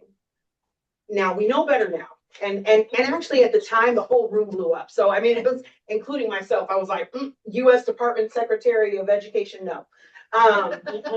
But, that was a framework that people were using that then was going to be delivering systems and shaping how we think about policy and how we make policy. And so what I would challenge us or invite us to think about is time poverty. My 18-year-old and I have this conversation a lot. Yes. Is time poverty. That's right. I saw it on YouTube somewhere. Time poverty. That which we cannot get back and cannot actually be measured, but we see the result of it every day. And that which also takes the onus off of the skill, brilliance, and resilience of the family, the community, the parent, and their relationship with the child, and puts it squarely on the systems and not just systems as in institutions, but actually the entire landscape. And again, the economy, and right, we're living in that aquarium. And time poverty is also connected to our children on screens. So we can't address, because listen, my son had screens, and Miss Rachel is very popular for a reason, right? So yeah, thank you. I think there have been evaluations of UBI, and they come back pretty mixed. And I think the piece that's missing is, if you give somebody $300 once or even monthly, it's not enough. Yeah. It's not enough money for you to get first and last month's rent. That's and a security deposit. Right. So I did want to say one other thing, which is, and this comes back to something that Dr. Sue asked me. We don't have enough people in management positions that have interdisciplinary information. We decided that we needed to start getting our early childhood people master's degrees. Yes. And so we now are paying for all of the first-year students at Cal State Northridge, which is just a mile from my office. We're paying for their first year's tuition with the hopes that we'll be able to turn them into our management staff. That's fantastic. But I find that even within my agency, where I have this vision of, we have 66,000 children, we have 40,000 families. We should be able to provide mental health to some 10% of those families. We should be able to provide health to, and my folks that we hired to do the work in those places don't get the fact that we already have a population that we can recruit from, because their discipline was, they come from the mental health field. You go out into the community, and we're competing against mental health agencies, and we can't get into the Department of Mental Health funding because of all the HR1 cuts. There's no money. They just send us a thing saying, don't even ask us for money for the next couple of years. So how do we get people to go cross-sectional? In the universities, some do and some don't. So that's the piece that would be helpful. You know, if you set up one north and one south, I mean, that would be a big help too. Thank you so much. Well, quickly, Yolo County actually had a UBI project. We started that process during the pandemic with CalWorks families. And again, mixed results. We were our population was very targeted with CalWorks families who were accessing housing support services. We saw some wonderful outcomes. There's a mom that I remember whose child was autistic, but because of her work, she was not able to be in real life with her child and provide all those intervention that her child needed, and also navigate all the systems that her child needed in order to address his needs. So because of the monthly cash that she was receiving, she went to part-time and was able to set up all these systems for her child. It was a 3 years project. Set up all the systems that her child needed. In addition to that, she moved in with her parents, quit her job, and decided to go to nursing school. So that was one of our successes. And I saw families moving out of poverty, getting the permanent housing. There was a lot of movement, but it wasn't enough. Like you said, Michael, it's not enough. Time poverty, I'm gonna go look that up. I said it earlier that parents don't have time to parent anymore because they don't have the time. They're working. So I have mixed feelings about UBI, but I've seen it work. Well, this is an incredible conversation. I have one sort of homework question because we're short on time, but what I'm really struck by, and I know this may or may not have been intentional, is that Michael, you talked about the fact that you now have a 30,000 person waiting list. And then we learned about in YOLO 431 walk-ins in a month. That's 14 families at a family resource center. I ran a small family resource center that is devastating, devastating. And the fact that in Oakland, you've experienced a tripling of unsheltered families in a period of time, like that's the spectrum, right? If we don't solve childcare, this is what we can all, as a state, as a country, think about in terms of what the magnitude of concern is. And yet, at the same time, I have to say, California has created over the last decade historic investments in families and children, and many of whom around this room took credit for that. And so there's a disconnect.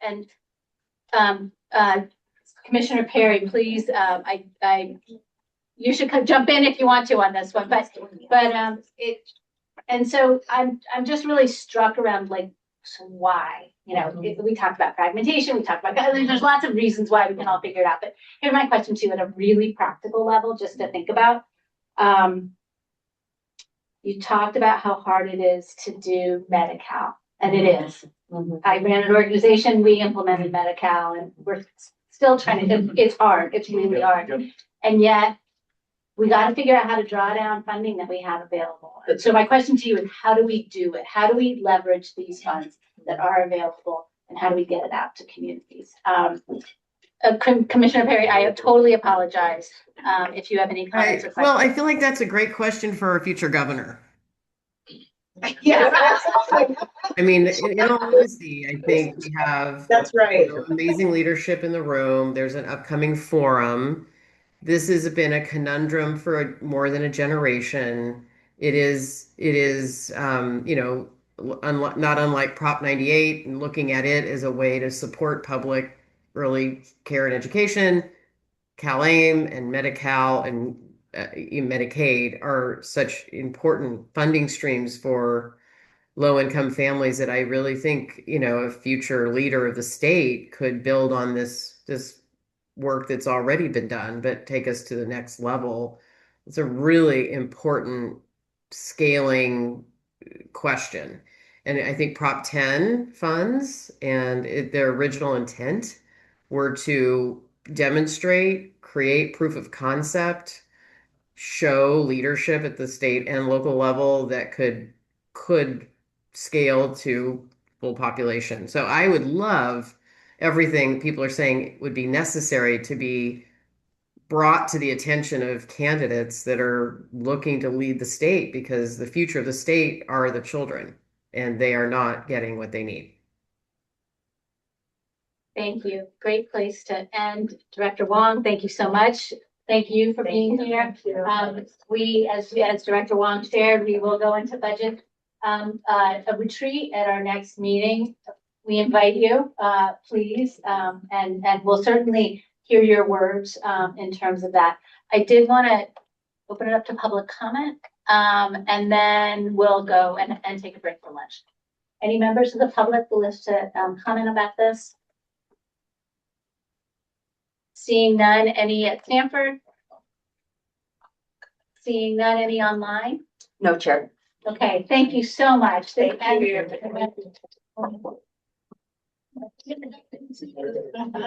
30 minutes, we're gonna cut our lunch short of 30. We're gonna come back and go back to item number 4, our financial update. And Commissioner Jimenez and I are on the Fiscal Audit Advisory Committee, and I'll provide a report today. And then I'll also invite the Director of Fiscal Services, Marty Thomas, to present the financial update.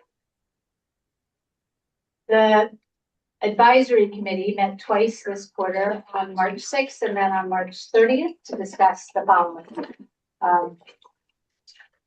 The revenue, and I should say Commissioner Jimenez is on a work matter, and she'll be here in just a few minutes, but I will read out the report and she'll be here by the time the presentation happens. In terms of revenue, our staff team gave an update on the current year revenue, highlighting the low revenue in February, which staff will expand on within this financial update. In terms of our annual budget, we reviewed and discussed the progress of the budget adjusting. And you'll see the first 3 columns to focus on overall investments. The changes were aimed at providing a clear view of the total approved commission requests, funds spent on committed to date, the remaining budget balance. As folks will remember, we've been really sort of in this effort to provide an annual budget and provide the visibility in terms of visualization that's understandable. And so that's some of the work that we did in the commission. We also looked at the July budget study session, and we discussed contracting with Brad Williams of Capital Matrix Consulting for updating our budget study session in July. You will probably remember Mr. Williams has provided this in the past, and he'll provide an update on the changes in revenue trends and explain how the forecasts have varied from what was shared last summer. So we'll really sort of look at the trends over the last couple of years.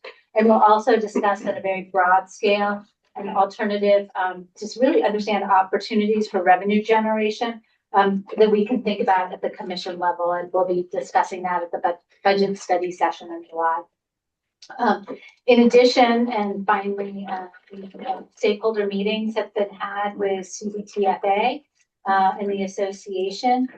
CDTFA, remind me what all those acronyms are. Department of Tax and Fee Administration. California Department of Tax and Fee Administration shared their methodology for determining the administrative costs assessed to the revenue prior to transfer. And part of this process was using estimates that are then prorated throughout the fiscal year, which creates the need for adjustments or true up. And they also shared that the true up for fiscal year 23-24 was overlooked, and really outlined the timeline for completing it, which staff will share in the financial update. So really just a broad overview, Director Thomas, for your report. Thank you so much. Thank you, Chair. Hello, Commissioners. So since January commission meeting, there haven't been any changes to the revenue projection, and then no significant changes to the financial plan either. So my update will be pretty brief. This is just a statutory distribution. We've seen it before. It's just highlighting the Prop 10 revenues and how it's allocated out from the California Children and Families Trust Fund, with 80% going to the commission and then or to the counties, and then 20% going to the commissions, allocated out by percentages that are statutorily defined. For the state administered funds such as media, education, childcare, research development, unallocated in admin.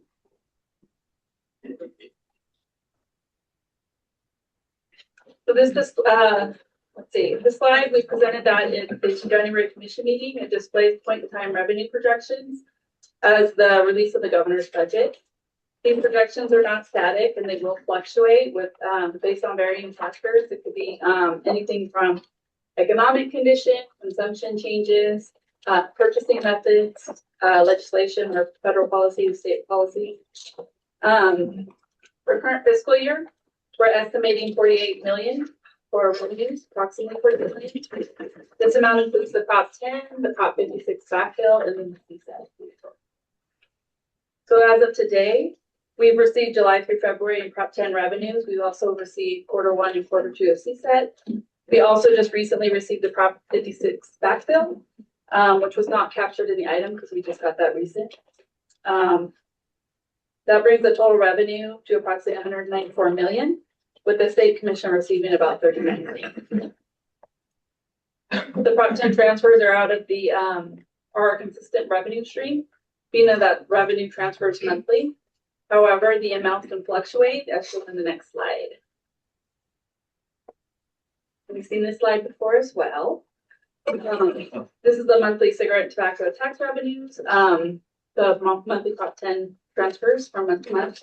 It fluctuates. It's not uncommon for us to see dips in November and in February.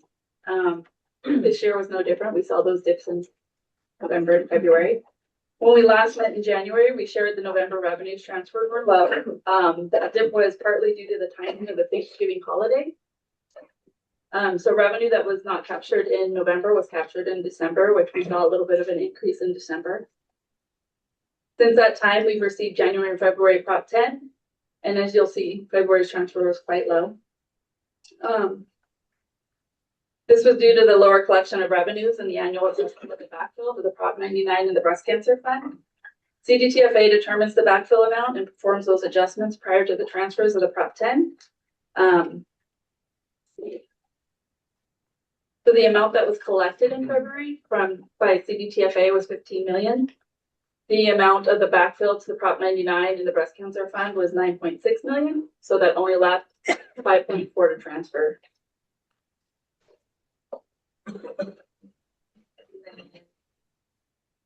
First Five California joined a meeting with CDTFA and the association in early March to discuss the history of adjustments prior to the transfer. In the meeting, there was a focus on understanding the administrative costs. For the past several years, CDTFA has prorated the administrative costs throughout the fiscal year, and then they reconcile it in the next fiscal year.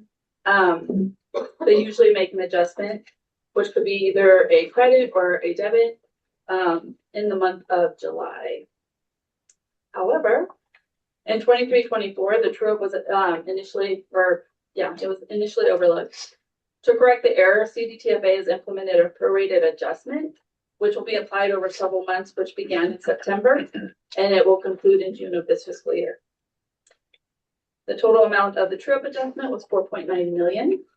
What this means is an adjustment will be applied to the monthly administrative costs, which may reduce the amount charged in certain months where applicable, and in some cases it could be a credit for that month. To prevent this from reoccurring, CDTFA has transitioned to monthly adjustments for admin costs that are the actual amount that are posted with the state controller's office. This practice will help minimize the need for a true-up in the following fiscal year. As a result of using actuals, monthly administrative costs will begin to start fluctuating month to month, and they began using the actuals in November. We continue to partner with CDTFA to understand the adjustments and the fluctuations in revenue. This is the update on the annual budget draft in our fiscal and audit advisory. We went over it, we kind of tweaked the first three columns to be a little bit more clear on the investments. So now you're seeing the approved amount, the actuals to date, and then the remaining investment. Let's see. I think I skipped something. Did I skip anything? I don't think I pointed out this slide. This is our, I think I kind of went over it. Sorry, I just jumped.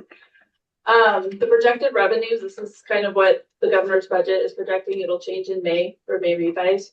This is our fiscal year expenditures that we're estimating. The amounts that we're using from fund balance are in red.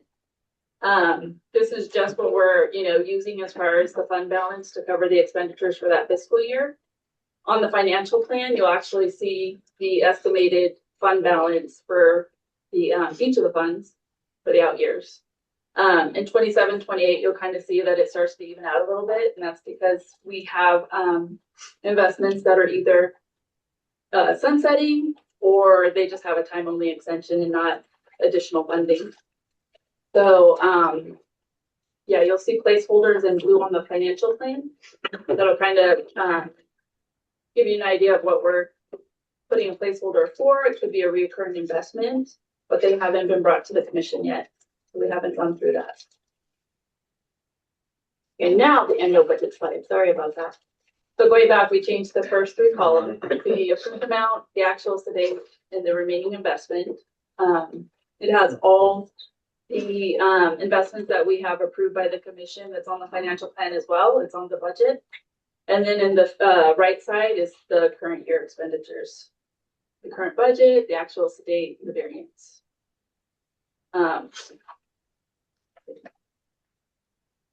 You'll see that the fatherhood initiative is in green because it's coming for a commission ask today. So we put that in green. It's also in green on the financial plan. The amounts that we're pulling from fund balance are in red. So you'll see that highlighted in red at the bottom.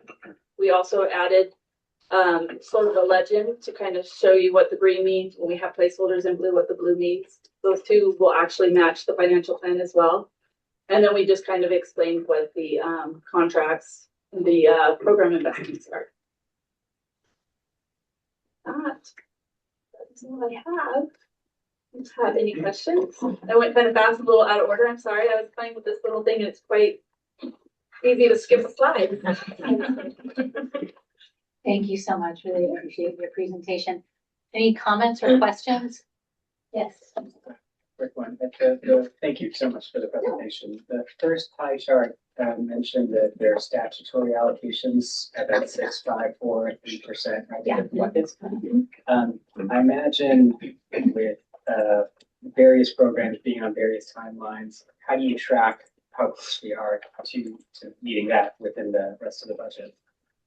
Are you talking about the percentage allocated, the statutory distribution? Yeah, so of that. It just automatically gets transferred. So when CDTFA collects the revenues, it's statutorily just transferred to the accounts. So out of the 100%, 80% will go to the counties, 20% will come to us. But it's statutory allocated to where 6% is going to drop into the media and then 5% will drop into the education. If we don't have control of it, it just transfers that way into the fund. And then if I can add, if you look at the fund condition summary, one of the attachments, that's where it rolls up into those different categories and where you kind of track over time your beginning fund balance, new money, expenses, etc. Yeah. Thank you. Sorry. Any other comments or questions? Any member of the public? Yes. Thank you, commissioners. Thanks for the presentation and for joining us at a recent meeting with CDTFA. My comment is just to highlight for the commission some of the work that research we're trying to dig into when it comes to CDTFA around administrative fees that are charged to the Proposition 10 Trust Fund. Over the years, we're seeing a disproportionate charge of fees to Prop 10 compared to the overall cost of the tobacco program. What that means specifically is that first, the Proposition 10 tobacco tax collected represents about 17% of all the tobacco tax collected in the state. However, Proposition 10 is charged between 40 and 50% of the cost to run the tobacco enforcement and licensing program in the state. That disproportionality has become more acute since Proposition 56 passed back in 2016. And so we're trying to do some math and get some historical knowledge as to what's really going on with proportionality of charges and administrative fees to Proposition 10. As a quick example of what this means, 1 year at a time may not mean a lot of money, but just this past few months, we learned that there's $4.9 million that were overcharged to Proposition 10 that is coming back to us 2 years later and being paid over a 10-month period back, which is concerning in and of itself. But just that 4.9 million, what that means for a county like Yolo County is like $40,000. That's half an FTE for them. Just that one, small rounding error for CDTFA means a lot to our community. So we are digging into some of the background and research and seeing if there is a there. We are a little bit concerned, but again, working with the team at First Five California and CDTFA, we're trying to learn a little bit more. We've done some of this work years ago, but we found out as soon as you take your eye off of how the numbers are being allocated, they usually are allocated to the detriment of Proposition 10. And so we want to make sure that's not happening going forward. Thank you. Thank you very much. Any other member of the public? Any member of the public at Stanford? Seeing none. Any member on the phone? No, Chair. Okay, thank you so much. Really appreciate the report, Director Connors, and we look forward to future conversations with you, particularly at the meeting next month. Yeah, going to dive into our budget.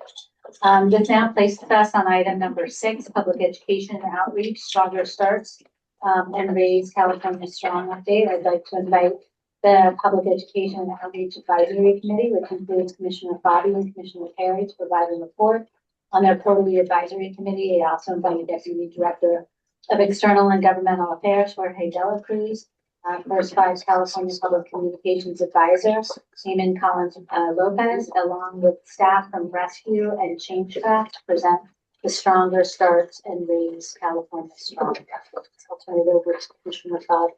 So the Public Education and Outreach Committee met twice this quarter, March 16th and April 6th. We discussed the Stronger Starts campaign with First Five California staff and rescue agency, covering strategy, research, social media, partnerships, and creative work. We also obtained an update on the Raise California Strong campaign from First Five California staff and Changecraft. In addition, the First Five California staff discussed other outreach efforts, including our sponsorship program, reviewing processes to enhance community impact. The committee approved the informational items presented.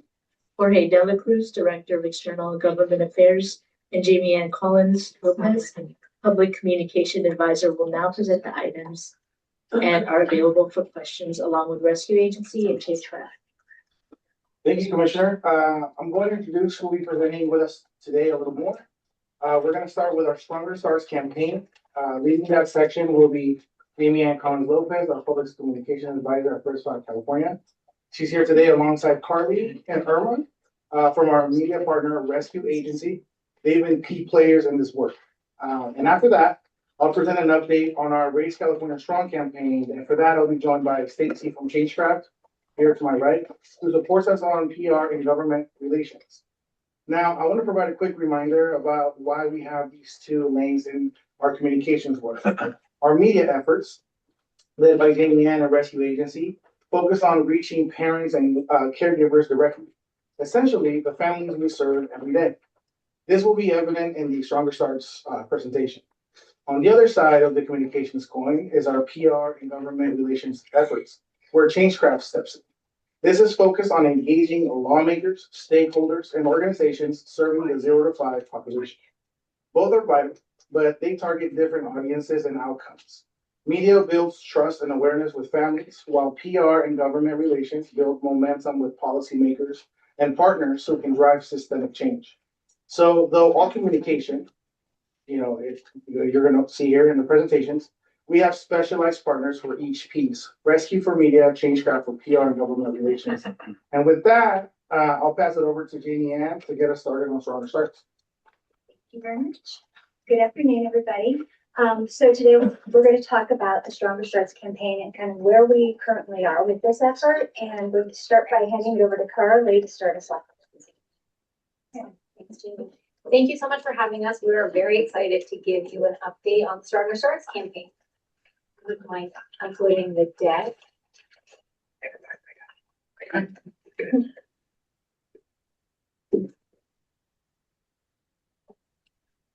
While we do that, can't wait for the commissioners to see the wonderful updates that we are about to present.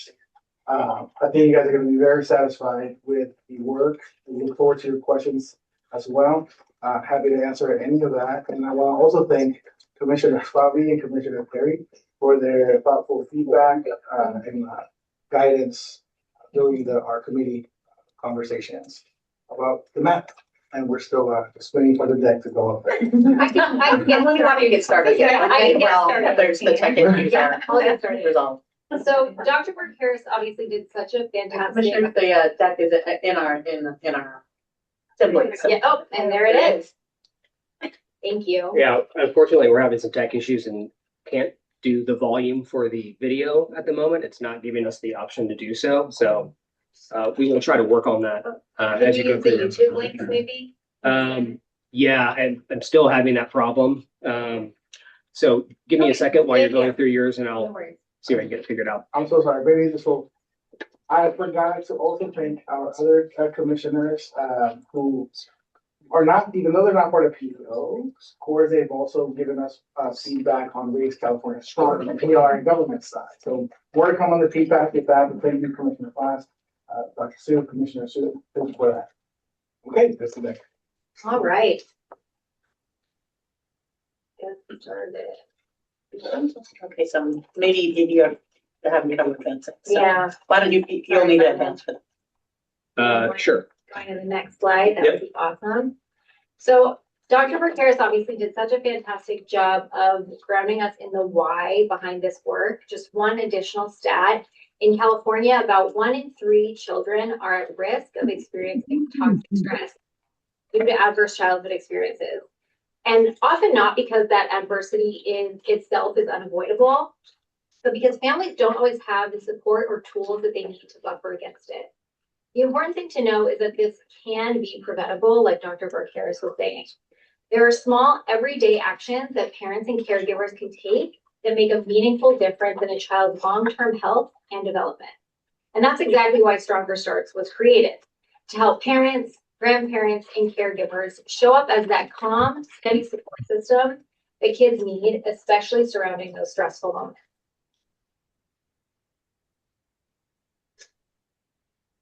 So building on that, here's what we saw coming out of the last contract, which was a clear progression from awareness into action. Dr. Burke Harris also shared that slide with the comprehensive evaluation results. I'm going to focus on these 4. So Stronger Starts achieved very high awareness at 92%. But what's more important is what happened after that. And I'm going to focus on those 3 stats on the next slide. Familiarity with toxic stress more than tripled from 22% to 74%, which is critical because you can't really act on something that you don't understand. From there, we see that translate into behavior, with information seeking jumping from 14% to 64%. And importantly, among those who are familiar, more caregivers now know what to actually do about it, increasing from 67% to 77%. So this isn't just movement in isolated metrics. It's a connected pathway from awareness to understanding to action, which is exactly how behavior change happens. We used those learnings as a starting point and then built upon them with new research within this contract. What I'm going to show you today is how that translated into the video concept that hopefully you'll be able to hear once we get there. Next slide. Is this working now, Simon? So this stages of change model is something we've been using since the last contract. It's helpful to just quickly revisit it because it continues to guide how we're approaching the work within this contract. In the earlier phases, our focus was on awareness and understanding, helping parents recognize toxic stress to see how it shows up in their own lives.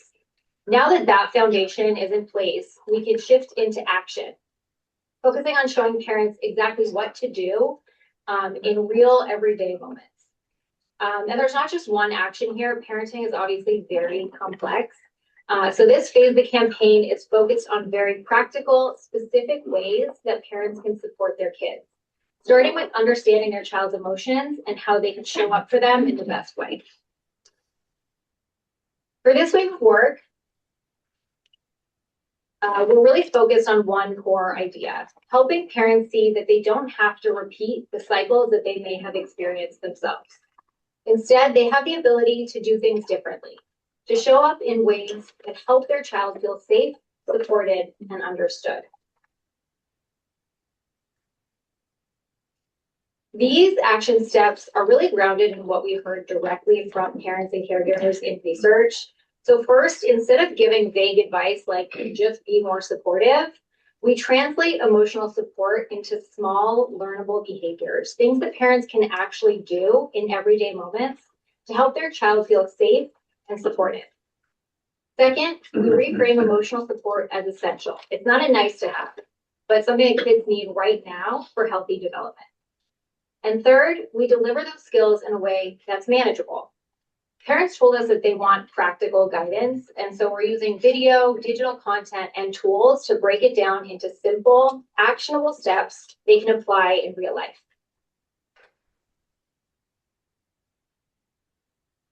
We tested a range of creative, and this one rose to the top almost immediately. Before I get into what this video is about, I want to just quickly ground the scores you're seeing here. So these are perceived effectiveness scores, or PE scores. They're based on how likely a piece of creative is to drive someone to take action, based on questions around relevance, motivation, and whether it actually changes how you think or feel. Anything above a 3 is considered effective. So seeing scores in the mid-4s in both English and Spanish is incredibly strong. This video is called Don't Cry. It's designed to help parents reconnect with what it felt like to be a child, especially in those moments where they might not have felt supported themselves, and use that as a way to understand what their child needs from them now. What we heard in testing really reinforced that. Parents weren't only connecting emotionally, but also seeing a clear path to doing things differently for their own children. One of the quotes that we heard were, I think by far it was my favorite video. It was showing, now you can break that cycle of abuse or stress. That child grew up and he just wanted something better for his kids. So he learned to deal with his issues so he wouldn't pass that on to his kid. So hopefully we'll be able to show the videos now. There's 2, yeah, awesome, thanks Simon. There's 2 spots. We're first gonna show the English spot, and then right after that, we'll play the spot in Spanish.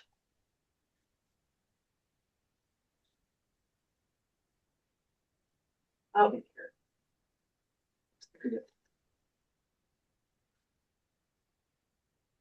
Simon, is there something I should do on my end? No, it's all us. Just give us a break for a second. I promise you it's worth it. If not, we can do the QR code. Yes. For quick response. Exactly. QR. Response, so. We're not gonna forget now. No.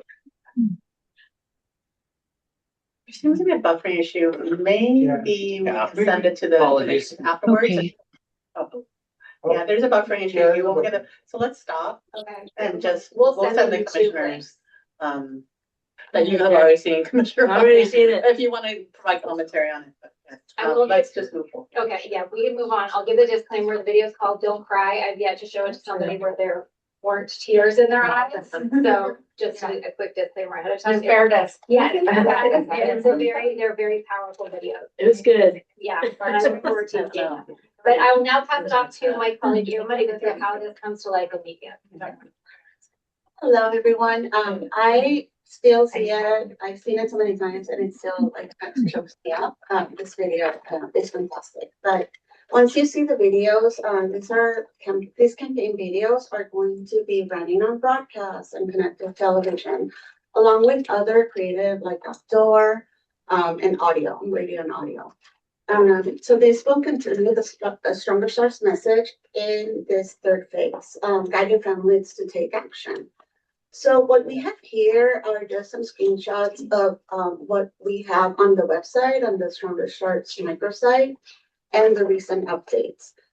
This really served as a touch point to show parents how to. We heard a lot in the focus groups that some people didn't really know what to do or how to provide that support to their children because they had not been provided with that support.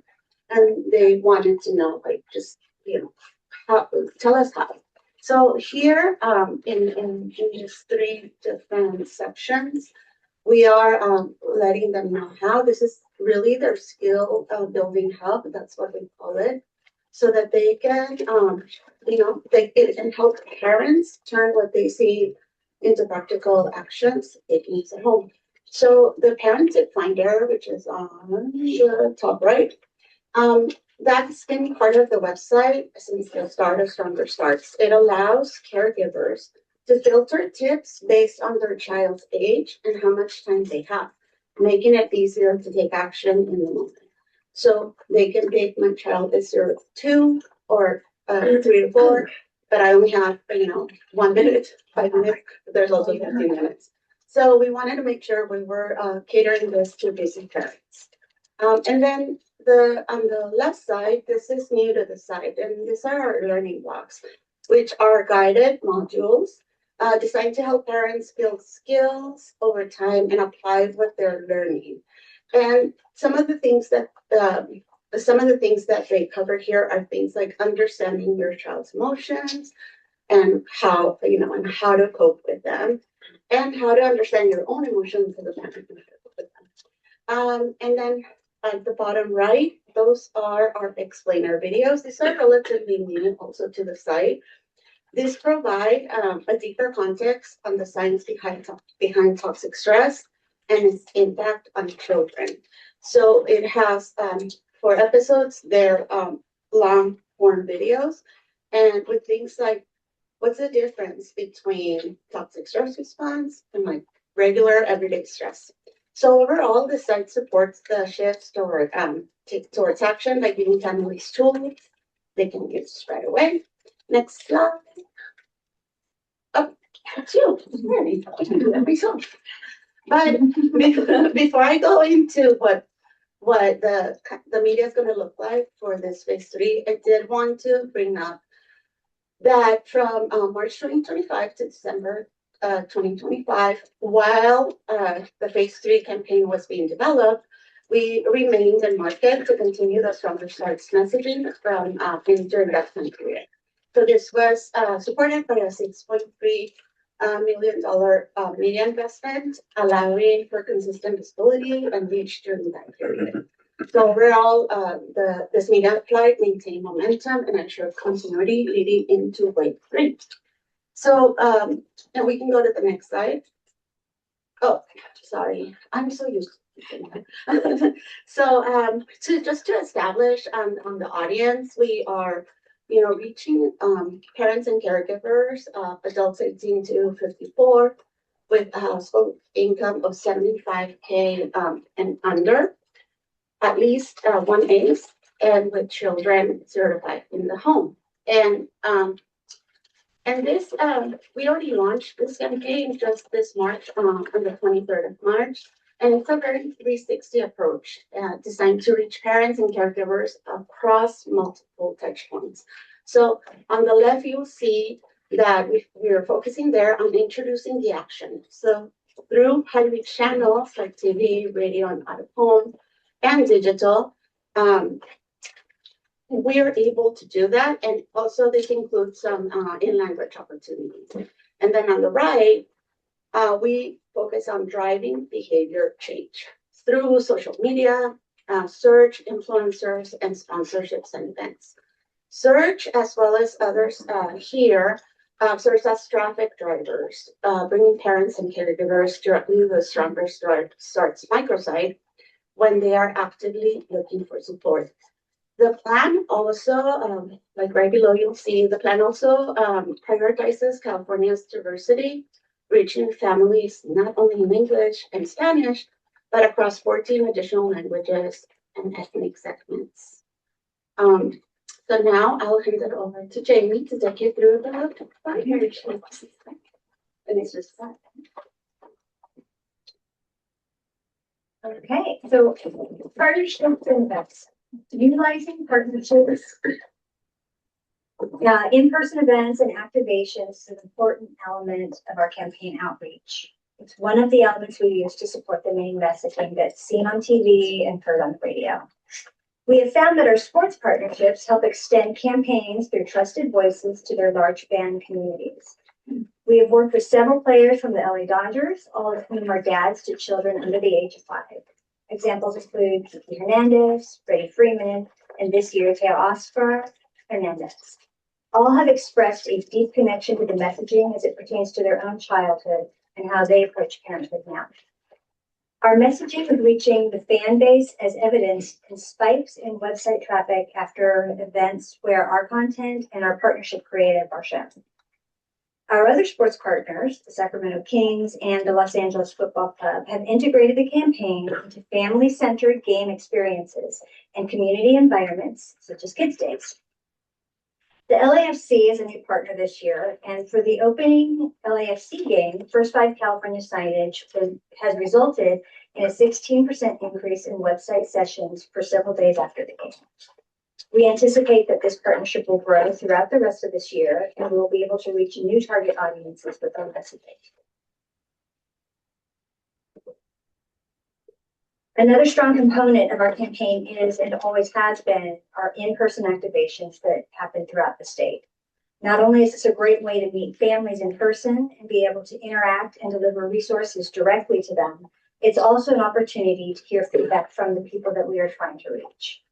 Our current tour is called Stronger Starts Roadshow. Our activations, at our activations, children can explore fun, hands-on interactive sensory activities, while their parents engage with staff to learn more about toxic stress and get resource materials. This new activation is designed to be travel-friendly to meet our goals of reaching each county at least once by the end of the tour in late 2027. We work closely with the local First 5 counties through a request portal system, allowing all counties to have opportunities to host and participate in local community events that will feature the roadshow. We prioritize all county requests and then fill in around them to keep the tour active throughout the state. Since June of 2025, we've reached 28 counties. That's 48% of the state, reaching over 30,000 families. And we project that we will reach another 12 counties by the end of 2026. Upcoming events. In 2025, we held our very first ever statewide day of action at Sacramento's Fairy Tale Town. The goal was to raise awareness of toxic stress response, provide parents and caregivers with ways to mitigate its effects, and ignite community enthusiasm for safe, stable, nurturing relationships and environments. Activities included families planting sunflower pots together, which reinforced the importance of quality time and supportive environments. We were joined by childhood advocates, local leaders, and statewide partners, with special participation by our partners, the Sacramento Kings. This year will be even bigger with more county participation. 8 counties have joined in the effort to celebrate Stronger Starts statewide day of action. 18 counties. Oh, I thought you said it. 18. We will be holding a press event on May 6th at Fairy Tale Town again, and many of our partners and advocates will be joining us there this year. Another new element of the campaign that is being rolled out this year is the First 5 podcast. We'll be launching a 6-episode series featuring experts in their fields to discuss issues facing families today, such as changing the course of childhood adversity, helping parents and caregivers prevent toxic stress response in their children, culturally ingrained positive parenting roundtable, focusing on communities who need the most support, brain science and how it can guide the 0 to 5 efforts and programs, and the economic impact of childcare reforms as a driver of change. The podcast will have a promotional campaign and will be available wherever people access their podcasts. But the entire series will also be available on the First 5 California YouTube page and our parent site. We expect to start going live with these episodes in July of 2026. So as you've heard, Wave 3 is currently running, and we will be conducting an evaluation of that campaign at the end of this year, while we're in production for Wave 4, which will air next year. At the end of next year, a final campaign evaluation will be completed by October of 2027.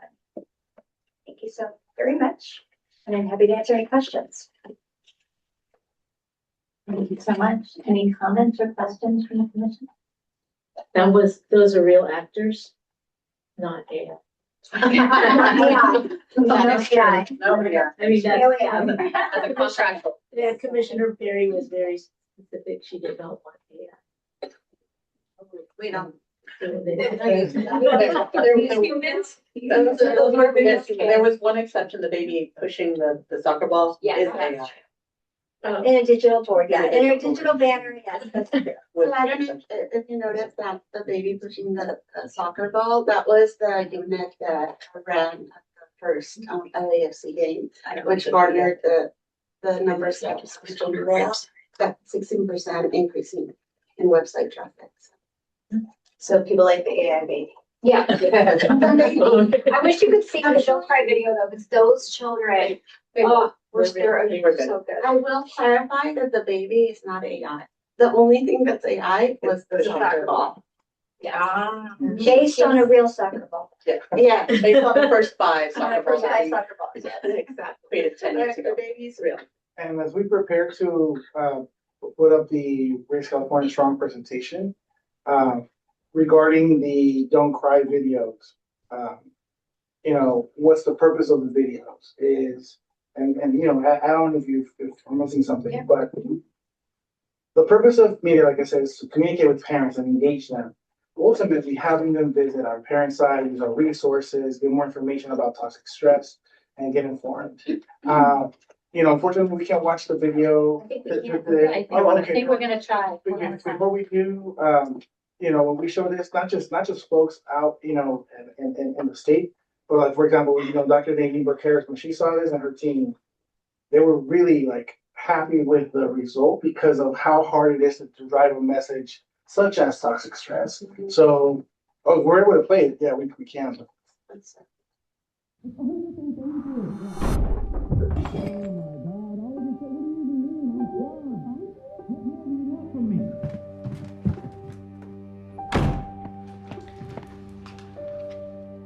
Everything's okay.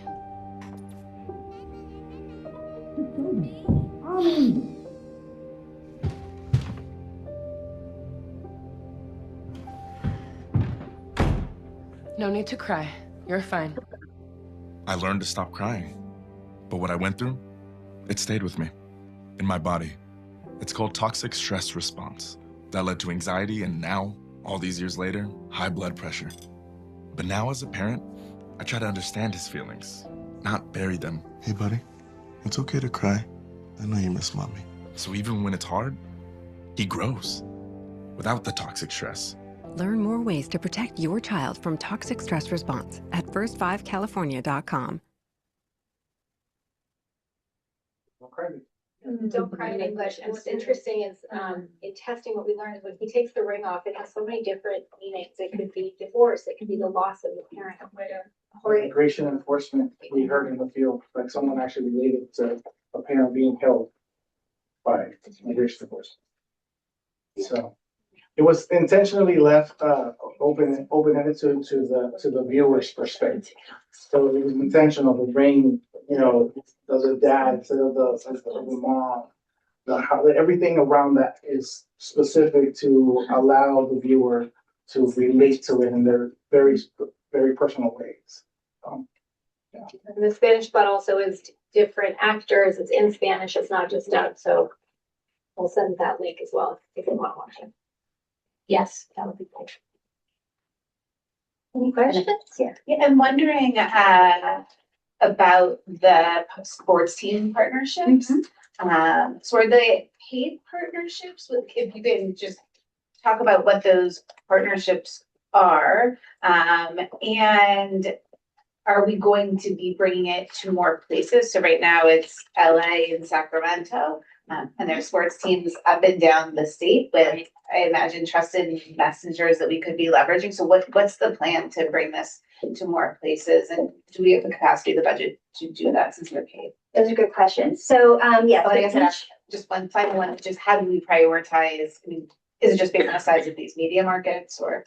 That's partly part of the answer, but also kind of the population and the number of people in these markets that have the ACEs, the number of ACEs that we're shooting for as reaching our target audience. On the ACI indexes. Right. Yeah. So we have the partnership with the Dodgers, and then that one reaches, actually it reaches more than just the LA. I'd say it probably reaches a large part of Southern California.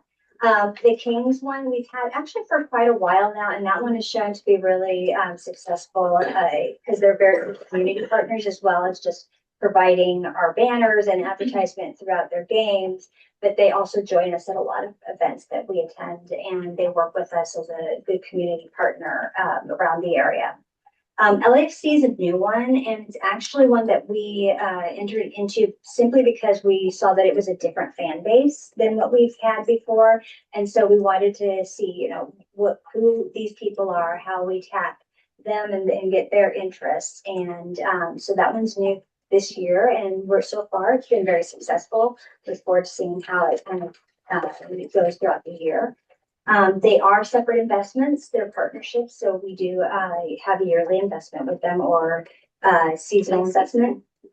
Yeah, and so I don't know if you want me to give you budget totals or anything, but we can share that. Yeah, and then curious about expansion to other markets. Yes. So, and then the last piece of that expansion, which is like in my head, but I realized I didn't say it out loud, which is, so these are all male sports teams, but I imagine seeing female athletes with children is also really powerful as well. So I don't know if we're looking at that, whether it's women's, soccer or other. We have actually just this year did kind of a review of sports teams in general throughout the state and kind of their reach and really kind of the ROI in that effort and kind of visualizing the cost versus the impact and the audience. So it was kind of determined that like the smaller areas kind of are harder to reach. They have a smaller following. And so the investment was greater than what that following would be effective. Yeah. Thank you. And there's the live real baby and AI soccer ball. So I know it's not here. There's that. It was on the side banner, on the field. Yeah, the side banner, like Yeah. other games. Yeah. That's right. And if I may just add something, like these partnerships are very 360. They provide us with an opportunity to be on site at their games with our activation. There's also media. So, for example, for the Dodgers radio, we are on their English broadcast and Spanish broadcast. And they provide us access to their announcers, which are extremely popular with that fan base, but also most importantly to players. Yeah. Like we would not be able to get what we get without going through this because these are great players and very popular and great stars. So we that's something that we get as our value is that access to have these trusted voices relay the message to the fans. Thank you. I see Commissioner Thomas. Yeah, I'm just into the LAFC. I just went to one of their games and I did see that it was a very different fan base. They have a very famous soccer player from Korea. So it's like a trilingual music going on, a lot of, Latinos and then large African American following as well. So I think that's really Very, interesting. very diverse, both very family. Yes, and it's family. affordable to go to those games. But but we did find, like, Jamie said, that, the fan base is a little different. So then that's why we looked into that. So we'll have that covered. And not to be competitive, but the Bay Area really should have.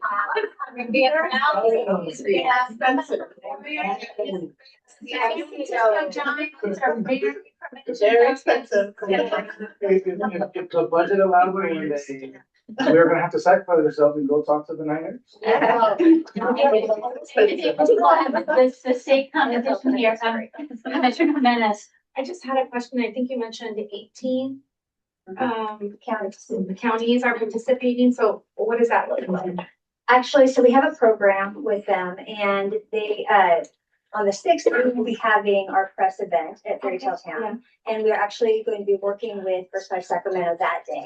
But then the following days, and the majority on the Saturday right after, they're either going to be at events that they are just participating in, or they have created events where they will have this kit, this flower pot kit that we are putting together and providing to each county. We're providing them all the supplies, the banners, a whole toolkit for them, a social toolkit, talking points, all that for them. And then they will do the same thing for their communities. During that time period. During that time. Okay. Yes, Commissioner. And then I said, if the Olympics are coming up. So is there any? Too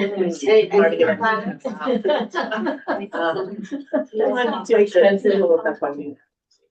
We can try to do some backflips ourselves. I just want to say, well, we'll check in with our media team, but our media teams are always looking for opportunities when those big events are coming into town.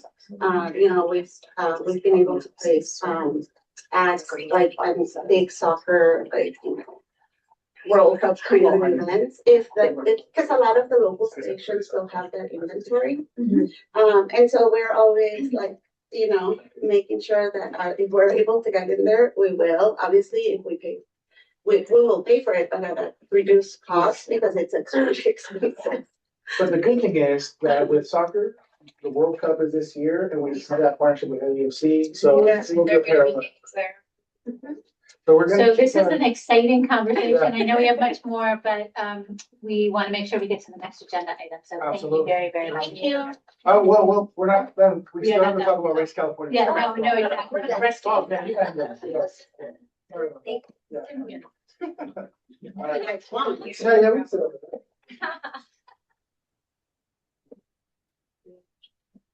Make sure I know it's late in the day, I can be very expeditious here. So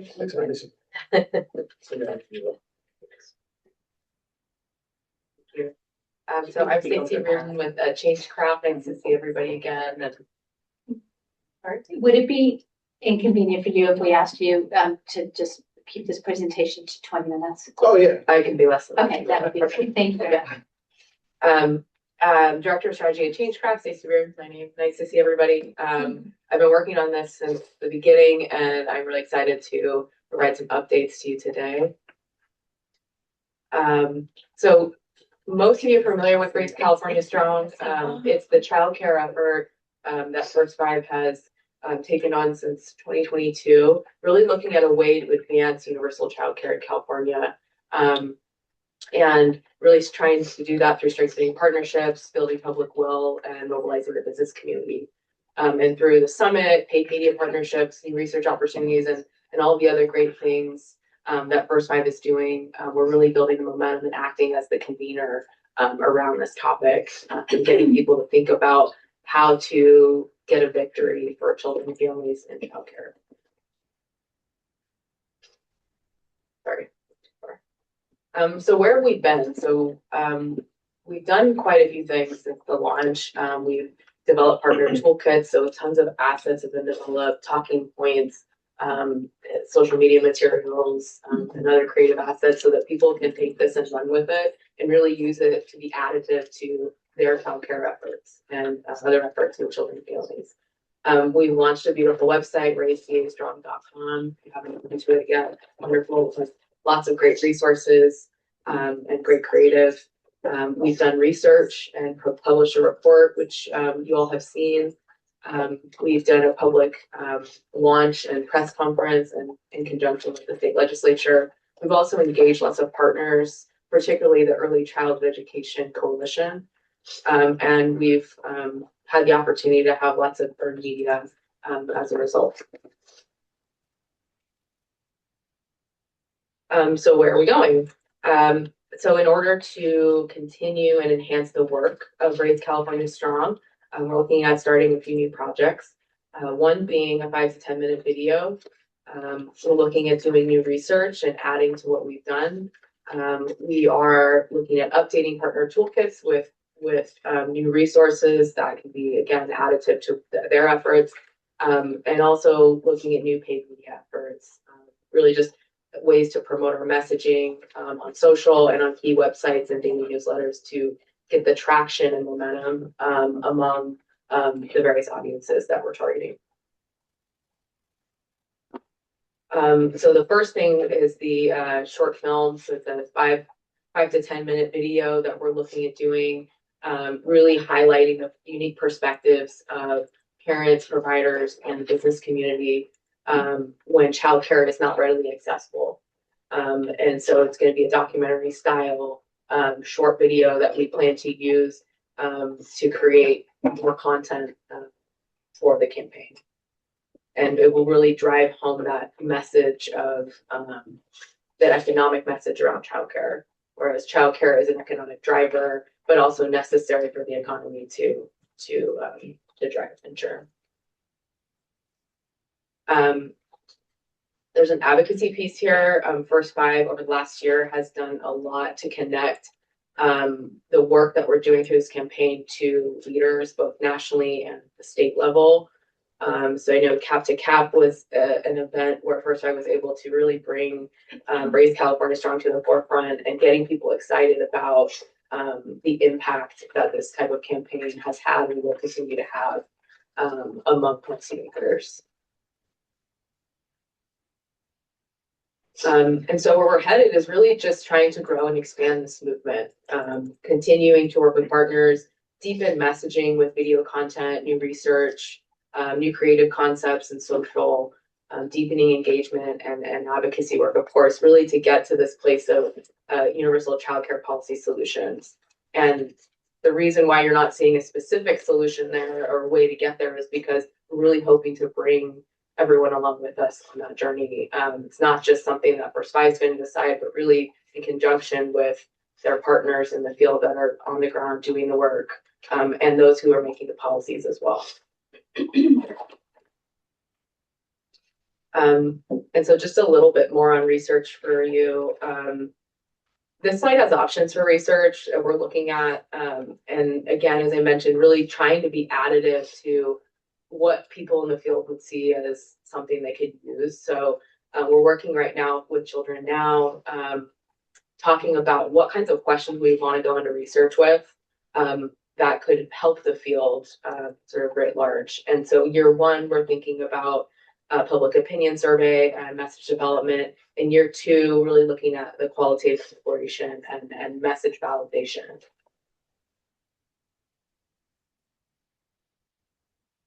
And then in terms of future activations, I wanted to make sure you knew that these are the media partnerships that we have with CalMatters, Politico, LinkedIn, and Odyssey.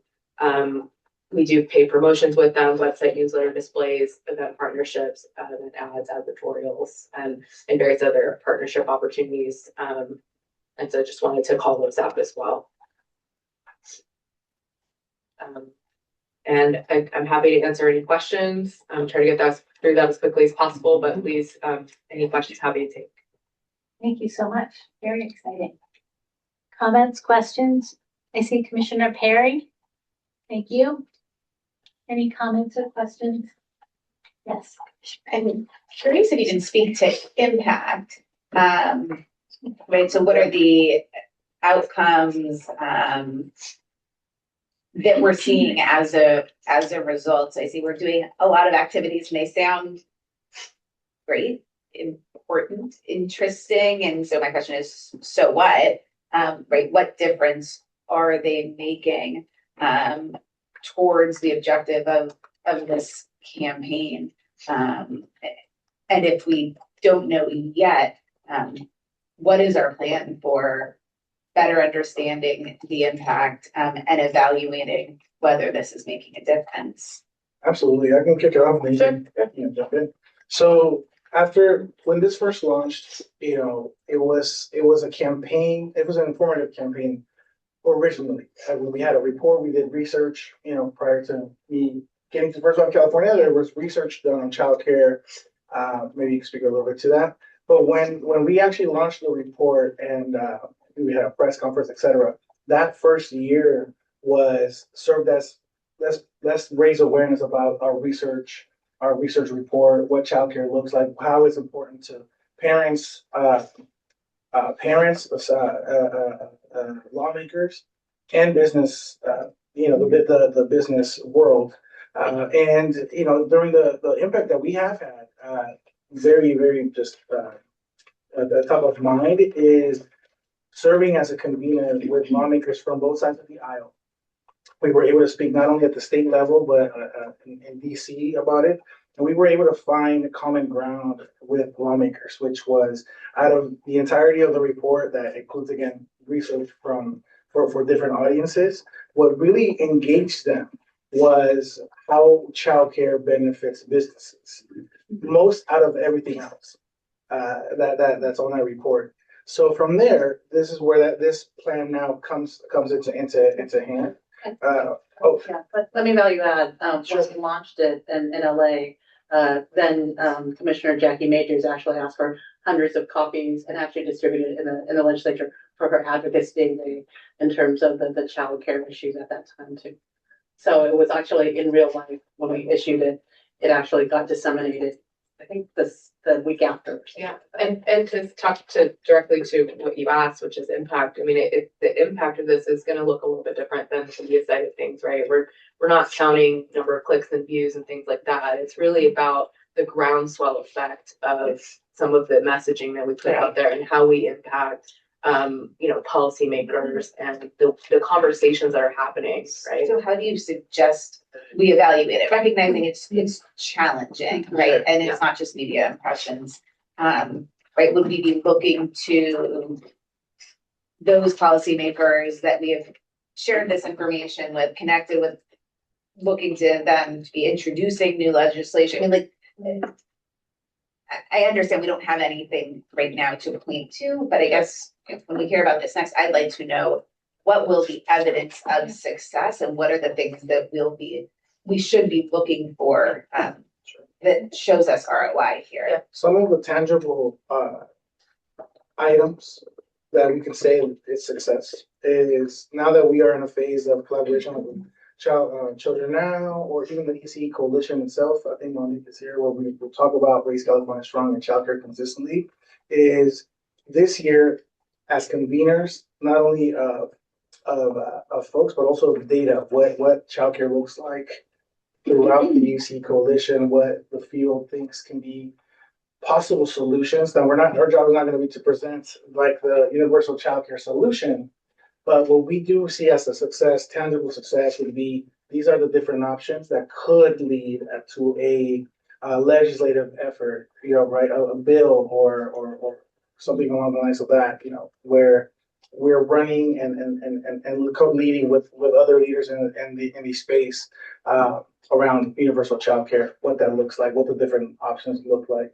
So I think the resources. Yeah, and I think that's helpful. So maybe moving forward, because I'm hearing it is a lot of sort of process outcomes, like understanding what those might be, right? So if it's not behavior change, if it's not whatever, the introduction of a bill, knowing what you think would be, so whether it's X number, driving towards X number of convenings or a distribution of X number of whatever, so that we can evaluate, even if they're outputs and I much prefer outcomes, but something that we know what success looks like and if we're there or not would be really helpful. Yep. Thank you. Any questions? Any other comments? Yes, Commissioner Perry. Yeah, building on Vice Chair Hazen's comments, I really want to underscore how important I think it is too for the more intermediate goals to be articulated in this. If we went back to that last graph, to point everything at universal childcare is so aspirational. It is a wonderful goal. I have no disagreement with the goal, but there's so much between that and where we are, and it isn't clearly articulated. And so there's something about the sequencing that makes me a little uncomfortable because right now, there's a 5-minute video being produced that's very expensive, in my opinion, an $85,000 5-minute video ahead of polling, ahead of building a bigger coalition, ahead of, wider, you might say, governance or leadership ideas. Where I guess this is all really, these are just, it might just be my point of view, but you could come at it two ways, grass tops or grassroots. And what I see is a grass top solution to a really big, difficult problem to solve that would require a very equal amount of effort on both ends of the spectrum. And so I just wanted to share my concern about spending as much money and time on a video as we may be about to do when I think some of the groundwork may not be done yet that's necessary to achieve something as difficult as universal childcare. So I don't know that they're mutually exclusive, but I do know that if you put one before the other, it's going to get more resourced and more attention than if something else came first, like building out a bigger leadership structure that's much, much bigger than First Five California. I'm glad the association's here because it's going to take so many people pitching in. And Children Now is a wonderful organization. It's one organization. There are dozens and dozens of organizations that I don't hear mentioned, and I am just very concerned about the breadth of the effort at this point while we're investing in something like a video. And I know videos are important, but they're not the same as relationships and converting public will into public demand. That is a very specific activity. And just to comment, Commissioner Perry, thanks for that.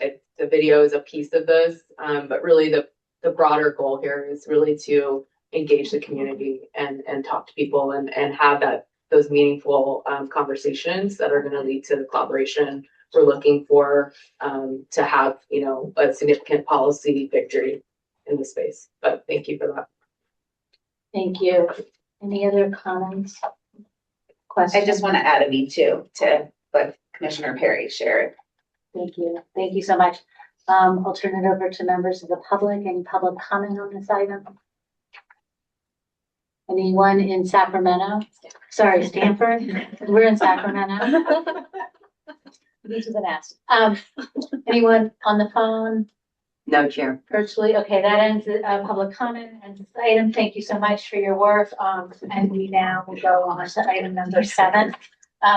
Just for administrative purposes, we have an hour. We could go longer, but I know not to extend my meeting past time that's agendized. So we have an hour. We have 2 items.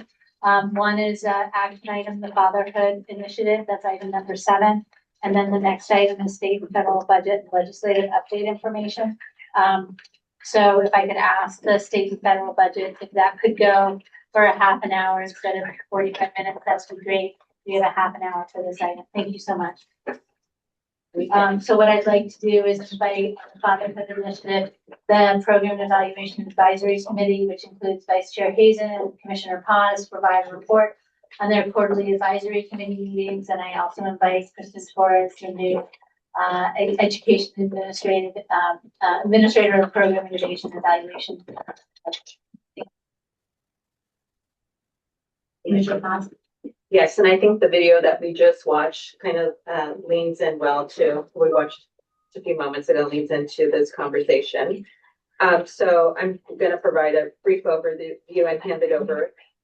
During our April 26, 2026 Program and Evaluation Committee meeting, we were provided with an overview of the proposed investment from the Fatherhood Initiative. We provided feedback to staff and asked them to enhance our focus on outcome-based measurements and the direct connection that this investment has to our strategic plan. And on a broader note, I want to reflect on our visit to Crystal Stairs in South Los Angeles that former Commissioner Majors had organized for this commission. It was a very memorable experience. It was striking to see how important their work is in creating a safe space for fathers and father figures to come together. Their Man Cave programming offers fathers from very diverse backgrounds an opportunity to be in community, to talk, share, and build new and creative parenting skills.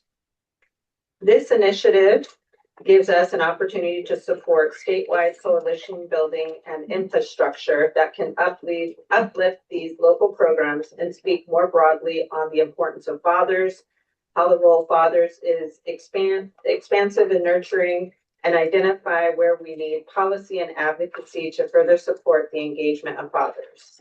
I now turn it over to Kristen Torres to present the initiative. Thank you. Okay, so we'd love to start with a little bit of background, or additional background. I'm sorry, Simon, it's not allowing me to advance with the clicker. Wait. So slow. There we go. Does that work? I think so.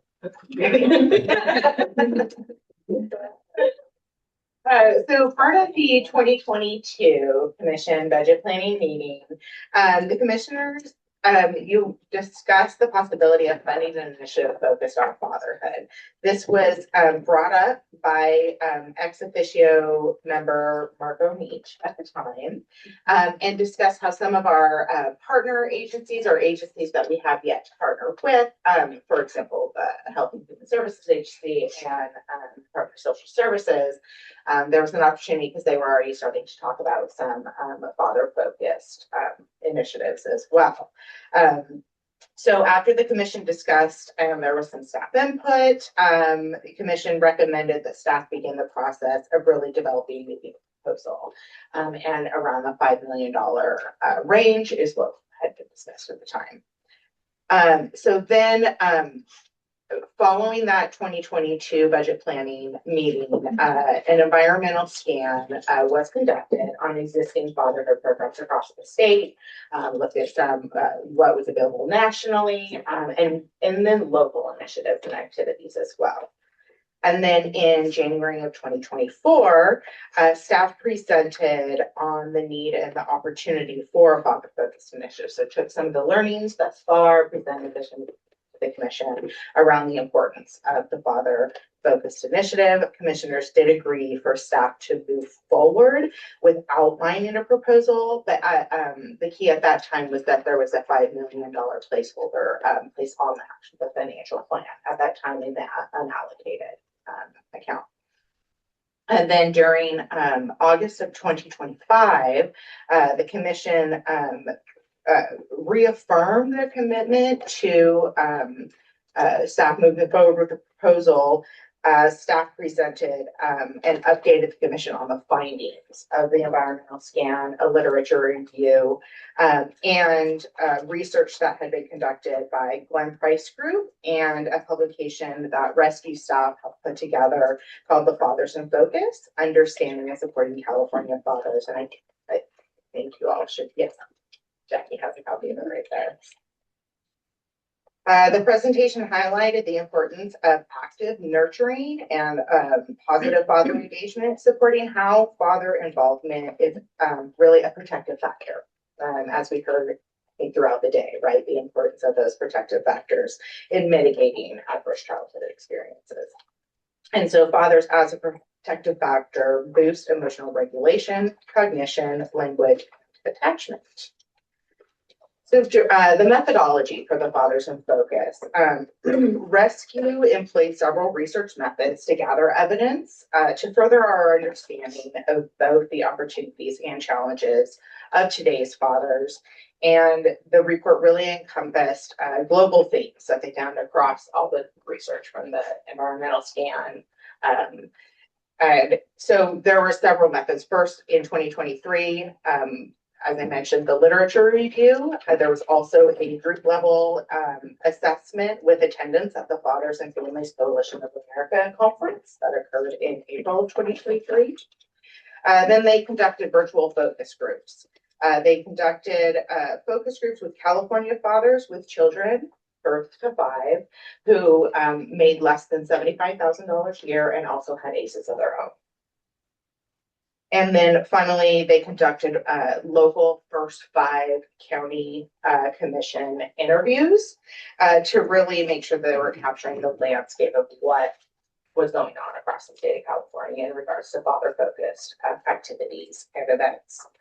And so next, we are going to visit some highlights of the key findings that are included in that Fathers in Focus publication. So from the research conducted by Rescue and supplemented by outside literature, several key themes really emerged. The first is finding it was focused on identity. So today's fathers are increasingly moving beyond the traditional definition of masculinity and fatherhood that often emphasized fathers as just a financial provider in a family, and tended to characterize fathers as unemotional or stoic. And so I included a couple of the quotes from fathers from the focus group here on this slide. So next, a key theme in the findings was around behaviors that support kids. So gender norms, again, have been challenged, but in positive ways more recently, and allowing for more fluid ideas around the division of household labor and duties. And so one of the ways that this is played out in how fathers reported practices that support safe, stable, nurturing relationships and environments, or SSNREs, the research with fathers of children 0 to 5 found that fathers self-reported performing the SSNREs routinely and consistently, but when prompted with samples of SSNREs, they really they perceived that nearly all actions were typical expectations, but they felt that, and they thought they were capable, but also mentioned that some came with some barriers, and more barriers than others.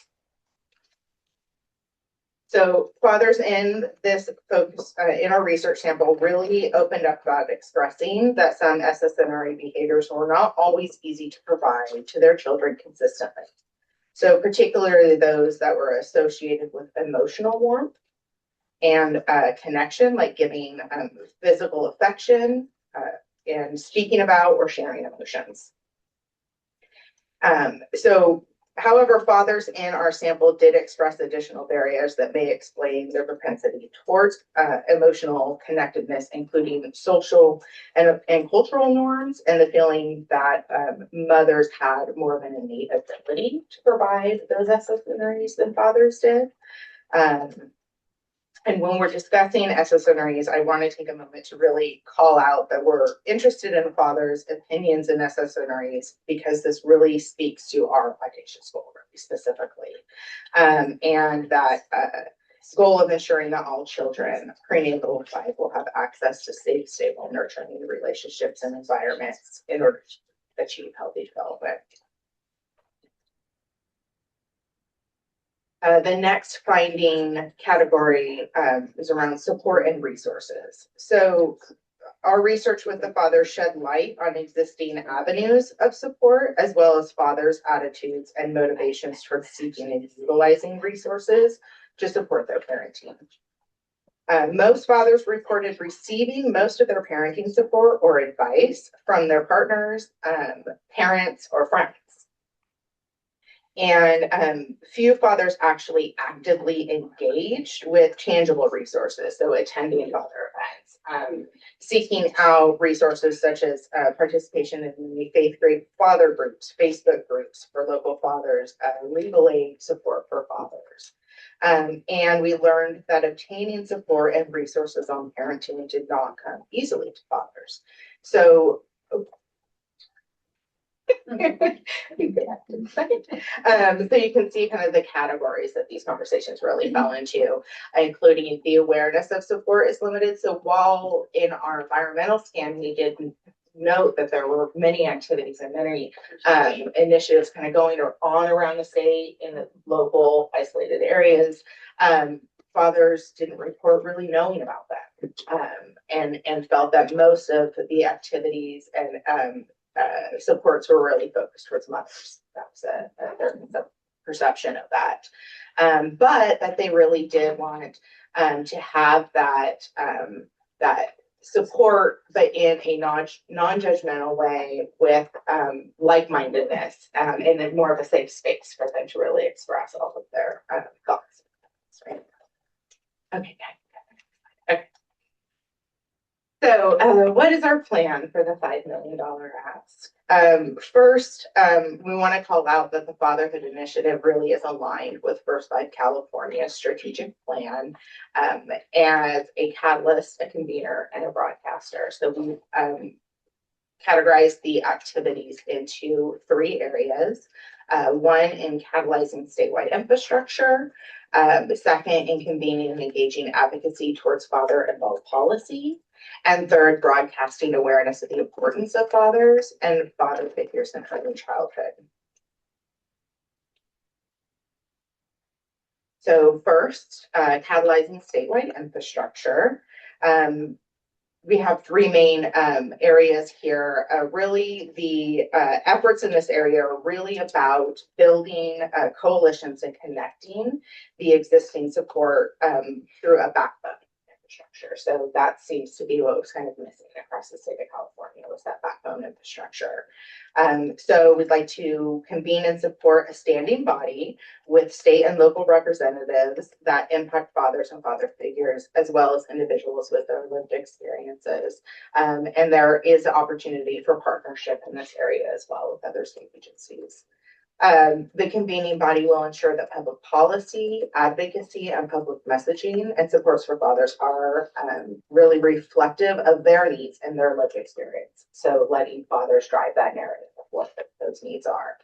And then really ensuring that that body is promoting the fathers, and that's in alignment with our mission and values.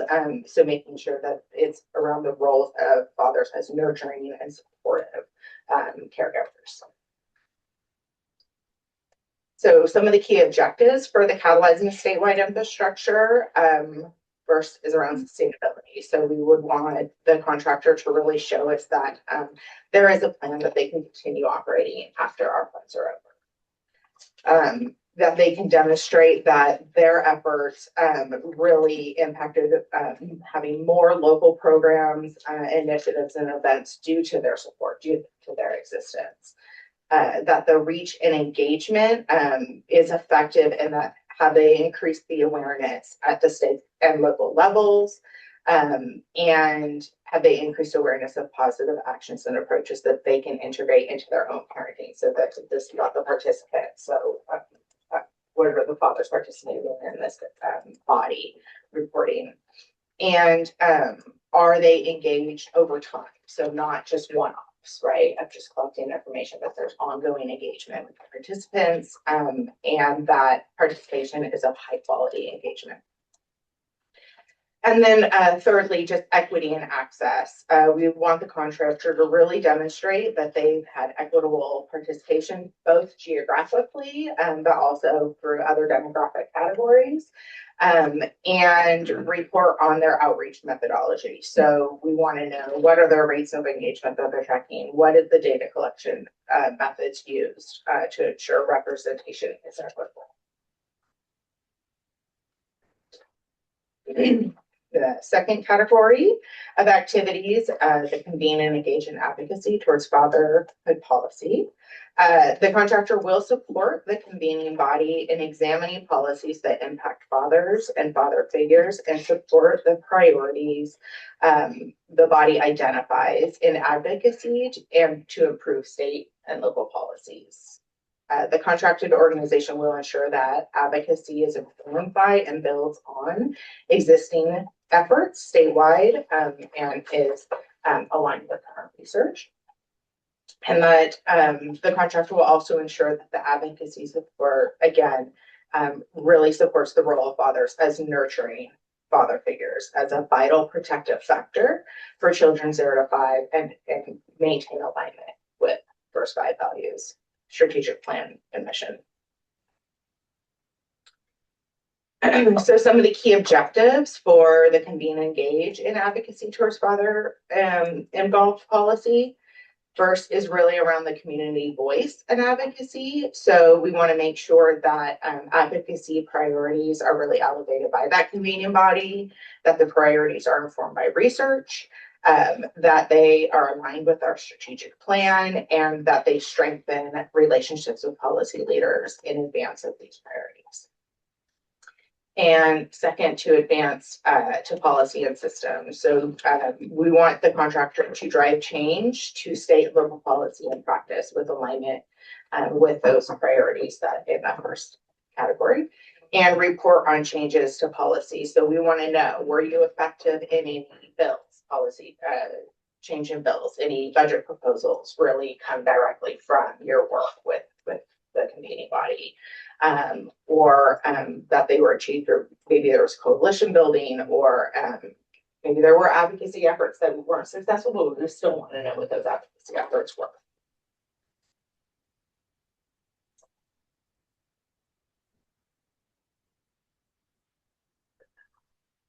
No. And then finally, we have the third area of broadcasters. So broadcasting awareness of the importance of fathers and father figures in early childhood. So I want to be really clear with this area before we talk a little bit about it, in that the intent is not to have a full-scale public education campaign through this RFP at all. And so we're really limiting this activity to no more than $500,000. That's what we figure it could take of the $500 million. And it's really to provide the funding or and the ability for them to partner with existing trusted messengers, participate and possibly sponsor things like summits and convenings, and then potentially some small scale, maybe social media posting like that. But definitely, it's not a PR or public relations campaign. And just, I'll jump in if you're wondering why not a public relations campaign. It's because internally you couldn't spend $5 million on a public relations campaign like that. So our fear would be if you allowed for that, you would not have, at the end of the day, an RFP that really got to coalition building and infrastructure building. You would have capacity for a PR campaign. Okay. And so the key objectives around the broadcast awareness is really the contractor should demonstrate a shift or expansion of how fathers really conceive their own role in the healthy development of their children, measure the impact of activities on the perception of fathers as nurturing caregivers, and then really that they seek out opportunities to partner with existing bodies. So we don't want to see them reinventing the wheel. We want to see them partnering, becoming that backbone of infrastructure. All right, so next steps. So we are requesting the approval of $5 million over the course of 3 years for a fatherhood initiative. And if approved, we'll finalize the scope of work with a planned release of a competitive request for proposals in the fall of 2026. Thank you so much. Really appreciate your work so far on this. Open it up for any commissioner comments or questions. Yes. Thank you so much for the presentation here. As you may know, in September of last year, let's say Governor Newsom signed an executive order calling attention to basically the plight of men and boys in society. Priorities to mental health issues, lower economic outcomes, educational outcomes, etc. And so I saw in this a plan to connect with various departments within the state. And I'm just curious what amount of pre-work has been done to identify the existing array of sources and the gaps? Sure. So my understanding is there is sort of currently like a fatherhood council that has done some of that pre-work and is brought together, and I believe DSS is at the table. I think child support as well. But we looked into the past activities. It seems like it has never quite gotten the gestalt, never had sort of the dedicated resources needed to really make sure that everybody who is at the table who should be at the table is at the table. And I think that includes our state partners as well. So while I can say that there are state partners that have been engaged in this conversation. I don't think that we can authoritatively say that everybody who should be at the table is at the table right now. And I think that is one of the gaps that this is looking to fill, is both internally in state government, and I say as a state government employee, but also, local government as well as like external to government leaders. I'm happy to. But I think it's very much in alignment with the executive order too, and appreciate the offer. I did catch that. The other thing that I would say is I think as part of that effort, what's really a light has been shown on the levels of engagement among males and dads in particular on accessing existing resources. Like they don't use mental health services, right? They don't engage in these types of supports. So I heard in terms of like measurable outcomes, it's bills and it's budget change proposals, but there's a lot already out there that isn't quite being used. Yeah, and so I'm wondering, and not suggesting that the solution to that is messaging and campaigns, but more so structurally to create those pathways for engagement. And I'm curious, or I guess I'd put out there if that can be under consideration about how this gets designed. Yeah, and I think what you're pointing out really speaks to some of the research Kristen kind of did, Kristen's side, around that there is a lack of awareness of our resources from fathers, and I think as well programs that they could be accessing that they're not accessing. I'm not sure if it's also a lack of awareness versus it's not for me. I know about it. And that is something that came up, right, in some of the researchers' fathers saying, it might be there's just cultural norms. This isn't like it's not part of my culture to seek out any of those connections or resources. It could be a stigma. It could be like this is your mother's, a variety of reasons.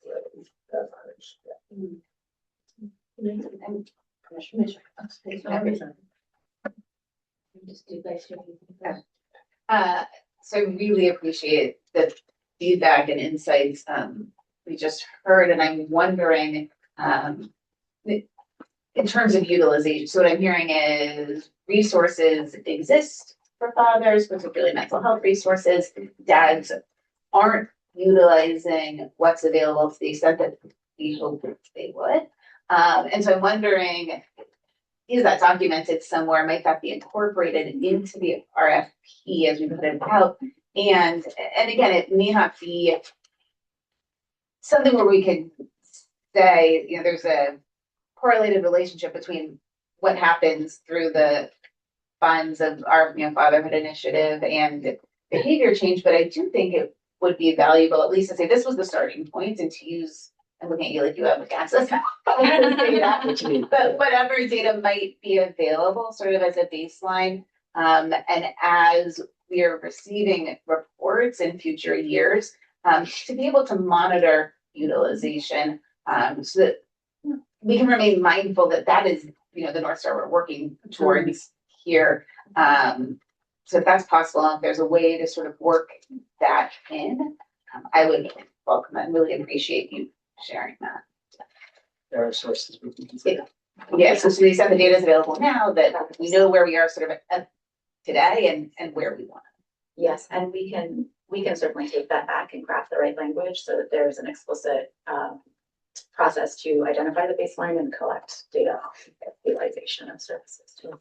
And then hopefully whoever responds therapy can be creative about, once they see that, maybe some ideas about how to try to affect it. Thank you.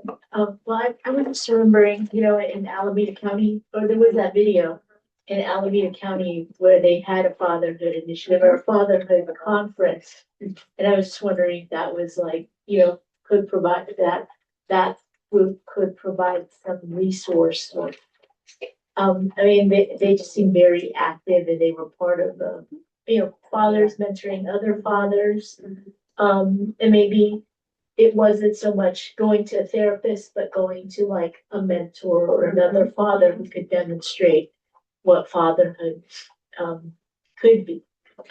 Yeah, I think that's the Alameda Father course actually came up in the environmental scan, right? And so I think, you know, when we were talking through particularly this, the catalyzing of the statewide infrastructure of really providing the body, one of the purposes for the body in my mind would be to really connect those different state activities that are happening across the state in different counties to really pull together and advocate with one another, discuss how they can advance the information to fathers and ensure fathers are engaged as well. So.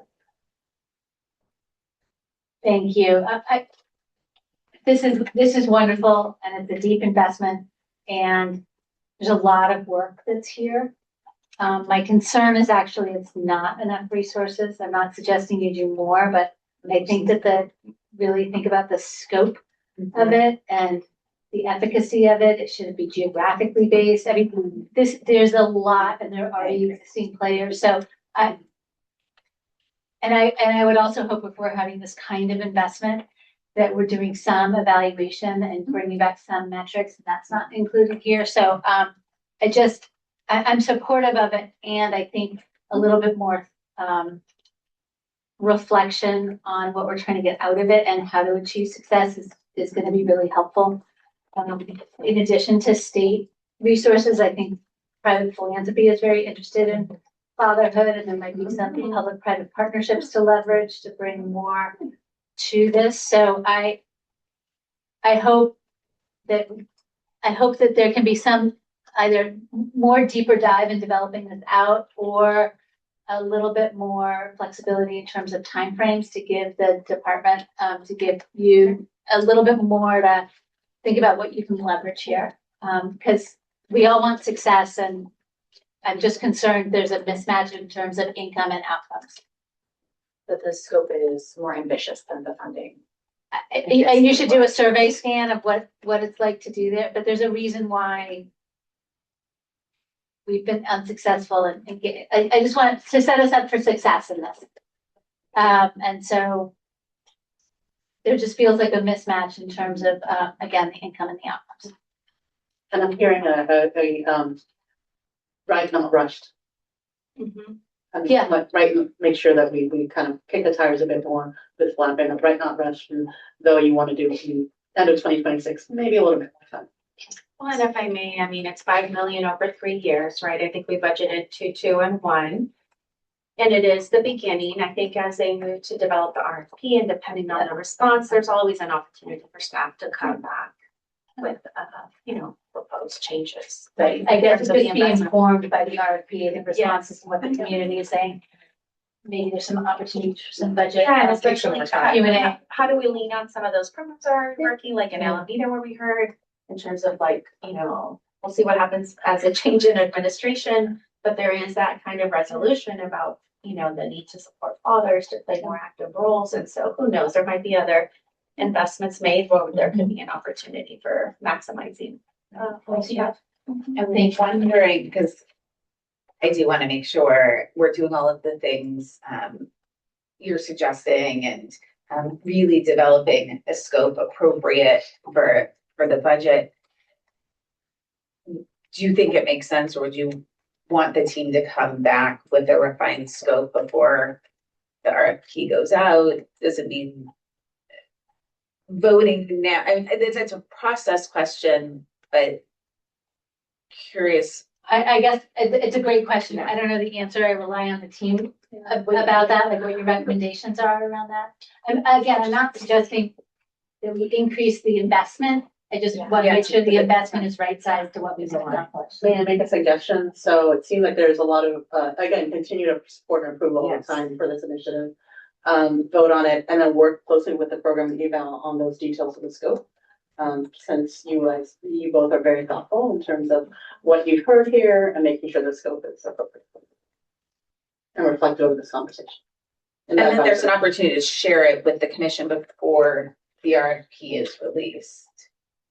We certainly can. I mean, we serve at the Commission of AP's pleasure. So I think however you guys are comfortable, we are happy to proceed with that. What I heard from Jackie is that we would work and share the details with the advisory committee. Yes. And that the commission would empower you to make the call on whether we had correctly interpreted and incorporated the Router Commission feedback. Yes, I think suggestion is that, and then, and bringing that back, just for information, where we plan, like, so this is the work that the committee did, this is how we narrowed the scope, just so that the entire commission is in the loop and there are no surprises after an RFP has been released or awarded, but like, I think just Just make sure that everybody's on the same. Yeah, that is just so that we have 30, is that an informational update before the release of the RFP? Yes, Yeah, okay, excellent. Thank you. thank you. Could you put the last slide up? I think there's a request for a motion on this. Yes, Yes, thank you. So if we could do a motion and then we'll hear public comment. I make motion. Terrific. What's your motion? Good motion, Something like to approve the $5 million over 3 years, over the course of 3 years for Fatherhood Initiative. Thank you so much. Is there a second? There's a second. We have a motion on the table. Any public comment? Yes, Director. Desmond. Good afternoon again, everyone. Abel Makdessian with the association. I want to start with a quick personal connection to this initiative. First, I'm a father of 2 young children. And before that, before I had kids, I worked at First 5 Santa Clara County for a number of years. And it was about 15 years ago when I was leading the local fatherhood collaborative in Santa Clara County. And frankly, when I think back on it, that experience is what kept me in the early childhood field, recognizing that there aren't many fathers or males in the field of early childhood. So it was a profound, inflection point for me that kept me in the field. And so with all that said, I just want to emphasize the comments around the environmental scan and the Fathers in Focus report that lifts up the local collaboratives and programs that are happening right now that are so innovative, working so well. And yes, it is father by father. And I know this commission is looking at systems level changes, and I totally get that. I think to Chair Albright's point, the connection of what's working on the ground to some of the systems changes around fatherhood, I would love for that to be a lot more clear in how we move forward. Because I know if those collaboratives and programs were in the room right now and you asked them, hey, how should we spend $5 million of the commission's dollars? Their first answer probably wouldn't be catalyze state departments to focus on this. So there is wisdom there, and I hope that wisdom of what's happening locally and the charge of the systems change work that the commission wants to do sort of comes together with this RFP. We are always available for making those connections locally. So just wanted to name that and just thank you again for the investment. Thank you very much. Any other public comment? Okay, let's go to Stanford. Any public comment in Stanford? No, any public comment on the phone? No, Chair. Okay, thank you. That closes public comment. We have a motion on the table that's been moved and approved. Moved and seconded, a motion to approve $5 million over 3 years for the implementation of the Fatherhood Initiative. If I could ask Lisa to take the roll. Chair Albright. Aye. Vice Chair Hazen. Aye. Commissioner Bobby. Aye. Commissioner Jimenez. Aye. Commissioner Paz. Aye. Terrific. Thank you. That the motion carries unanimously. Congratulations and thank you for your work. We look forward to future conversations about this. We'll now go on to our next item, item number 8, state and federal budget and legislative update. And I'd like to invite the Public Policy Advisory Committee, which includes Commissioner Paz and Commissioner Sue, to provide a report on their quarterly advisory committee meetings, and invite the director, Jorge de la Cruz, along with Leticia Medros, from action to present on the state and federal budget. This is such a huge matter, and if we could keep it tight, that would be awesome. Thank you. 25 minutes. So the Public Policy Advisory Committee met twice this quarter, on March 4th and on April 7th. In our March 4th meeting, First 5 California staff, along with California Strategies and PAC-3, provided background on our legislative and advocacy processes. This included an understanding of how legislation is evaluated, how budgets are monitored, and how advocacy efforts are communicated in Washington, D.C. and with California representatives, all tying back to children here in California. On the April 7th meeting, First Five California staff, along with California strategies, focused on updates regarding the legislation that the commission will be supporting this session. Additionally, First Five California staff, in collaboration with Changecraft, discussed the Raise California Strong campaign that we just heard about, highlighted its advocacy, government relations, the PR approach, emphasizing how these amplify our child care efforts and impact statewide. Staff also noted that while next steps are being finalized, they've been engaging with organizations, such as those we've heard from today, on childcare policy efforts. First Five California staff will be providing updates on these collaborations at future commission meetings. The committee reviewed the informational items that will be presented, and I'll now turn it over to Jorge de la Cruz to present some of those updates. Thank you, Commissioner. Thank you, Commissioner Foss, as well, for all of your feedback and input on this. We're going to try and make it under 25. Hello, Commissioners. Once again, today I'll be walking you through a comprehensive look at our work across legislative affairs, government relations, community engagement at both the state and federal landscape. At a high level, what you'll hear today is what we are ensuring that children ages 0 to 5 and their families remain at the center of decision-making at every level of government. I'll start with our legislative priorities, then move into our direct engagement at the state and federal levels, followed by how we're staying connected to communities across California, and wrap with key budget and federal updates. Before I continue, like Dr. Sue mentioned, I'm joined by Monique and by Jonathan with California Strategies. I do want to give you guys a last minute update. Letty with Actum she's okay, but she had a medical emergency. She tried to join. She's taking care of some personal right now that she just cannot get out of. So I'll do my best to provide you some quick bullet, updates from her report. Now, one of the biggest highlights in this legislative session so far has been the launch of the California Children's Caucus. This is a major milestone. Over 40 bipartisan legislators coming together, led by Assemblymember Mia Bonta, with a shared commitment to advancing policies for children. First Five California being invited into that space is significant. It positions us not just as participants, but as a trusted voice, helping shape the direction of child-focused policy in California. Engagement in the caucus strengthens First Five California's role in ensuring children remain central in state policy discussions. And we remain committed, to working with the caucus. We are in conversations on how we can continue being a thought partner for them, and so in supportive of their legislature that also aligns with the First Five California policy agenda. So we're going to talk about some of that legislation here shortly. I want to walk through the legislation that we are supporting this year. Due to time, I'm going to try and summarize it as fast as humanly possible. The legislation we will support reflects, of course, a coordinated strategy focused on and aligned with our policy agenda. I will go bill by bill, sort of, to provide a clear picture of what we are advancing and why. Here we have some food security bills consisting of Assembly Bill 2072 by Salache. It's a CalFresh and WIC contingency fund bill that, if passed, would ensure continuity of critical nutrition benefits for low-income families by establishing a state contingency fund to maintain CalFresh and WIC services during federal government shutdowns or funding disruptions. It's a really important bill, especially right now with everything happening at the federal level and being a little bit unpredictable. AB 2302, Rodriguez, infant formula safety.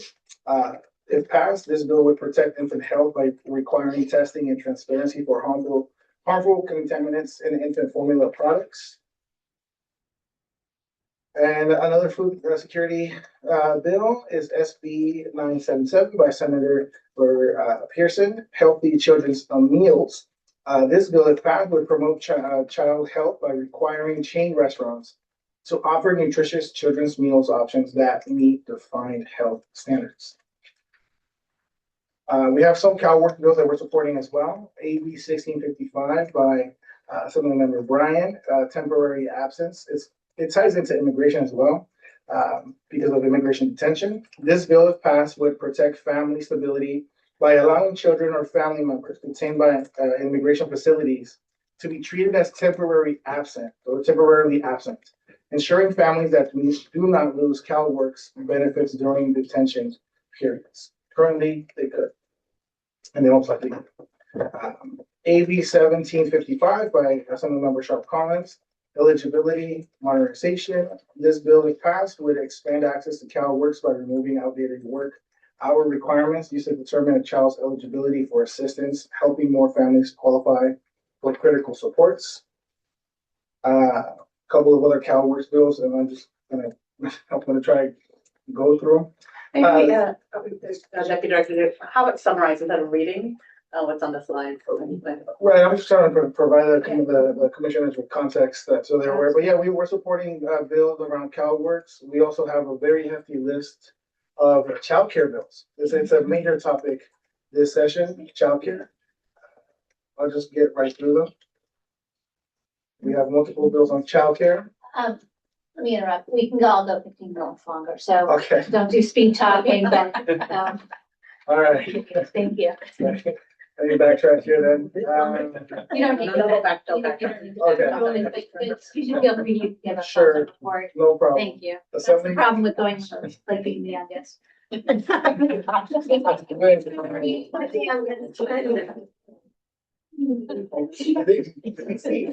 scraps. All the love. Too much information.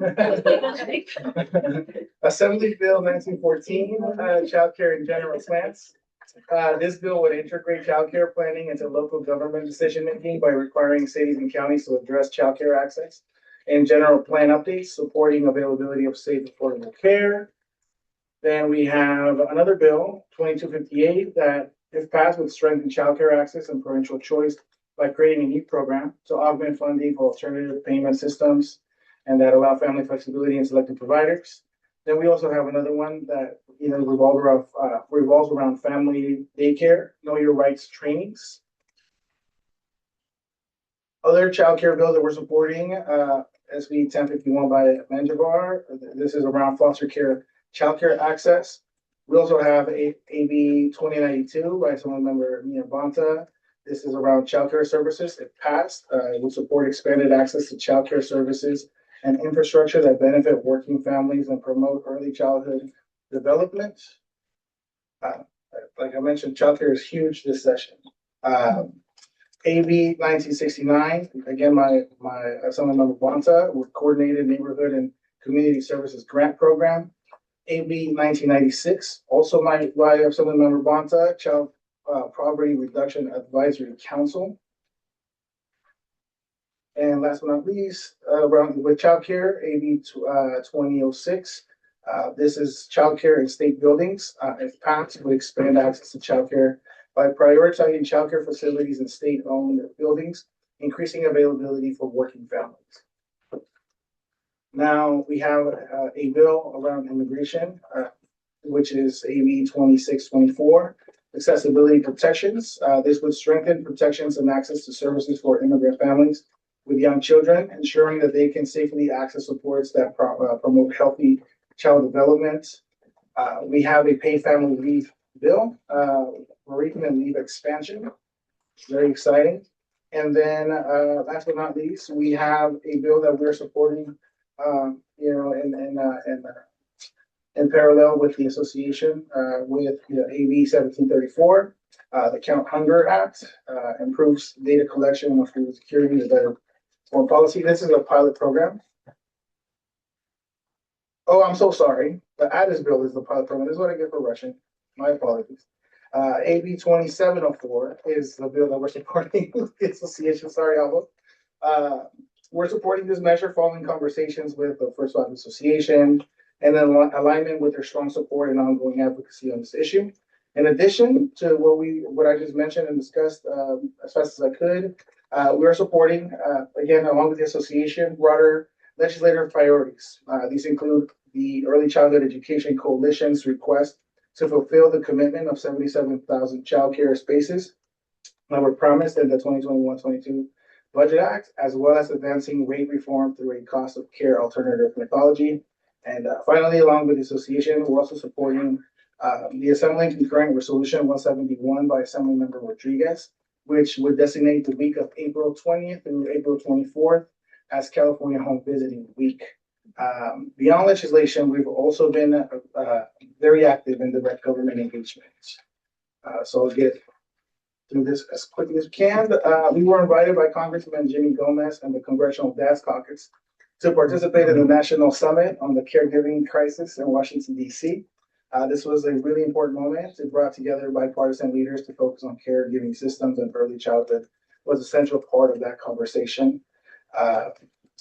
The summit focused on strengthening support systems for children, families, and caregivers nationwide and brought together bipartisan leaders, advocates, and policy experts. We also coordinated meetings between Commissioner Hazen and key congressional staff. These conversations are critical. They reinforce our policy agenda, strengthen relationships, especially when our commissioners are in Washington, D.C., and position First Five California as a credible, consistent voice at the federal level.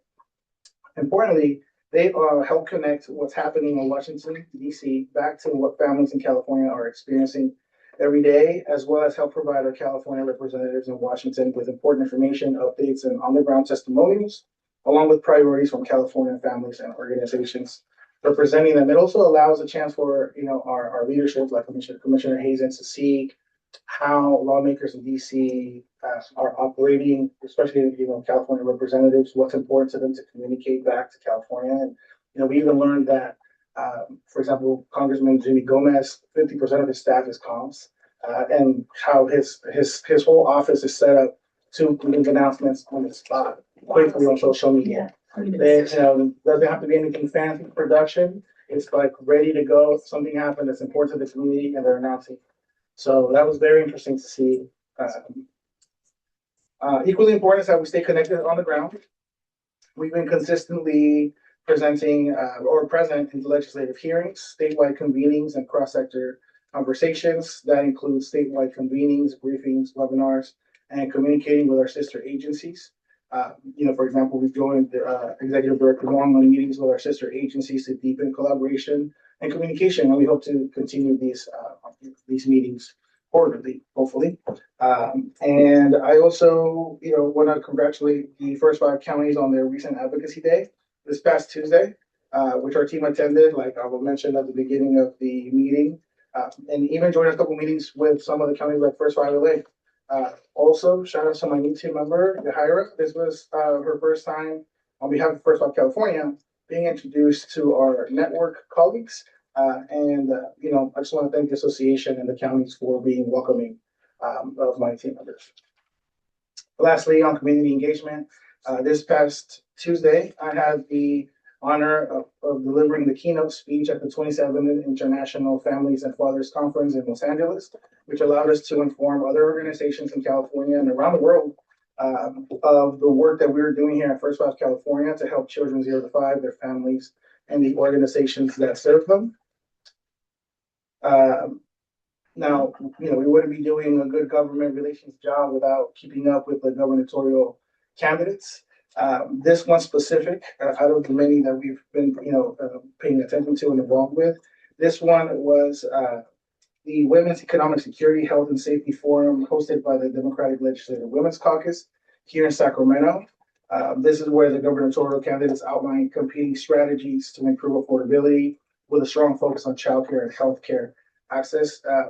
It was just important for us to be present in this one because at least from what I was following, it was the first time where all the candidates at least addressed the issues affecting children and families. So it was imperative to be present there. Now I'm going to go and mention state budget information. As we all know, we are awaiting the May revise. There are multiple predictions around what the budget revise may entail, but we are preparing ourselves for what's to come, which is why we prepared a few takeaways to consider as we approach May revise, and the California strategies will provide some more insight into budget. So the 4 takeaways as we approach the May revise is that in a recent stakeholder meeting, Assembly Subcommittee Chair Dr. Corey Jackson emphasized that he will not support new budget proposals at this time. He stressed the importance of maintaining current funding levels to avoid losing ground on critical areas.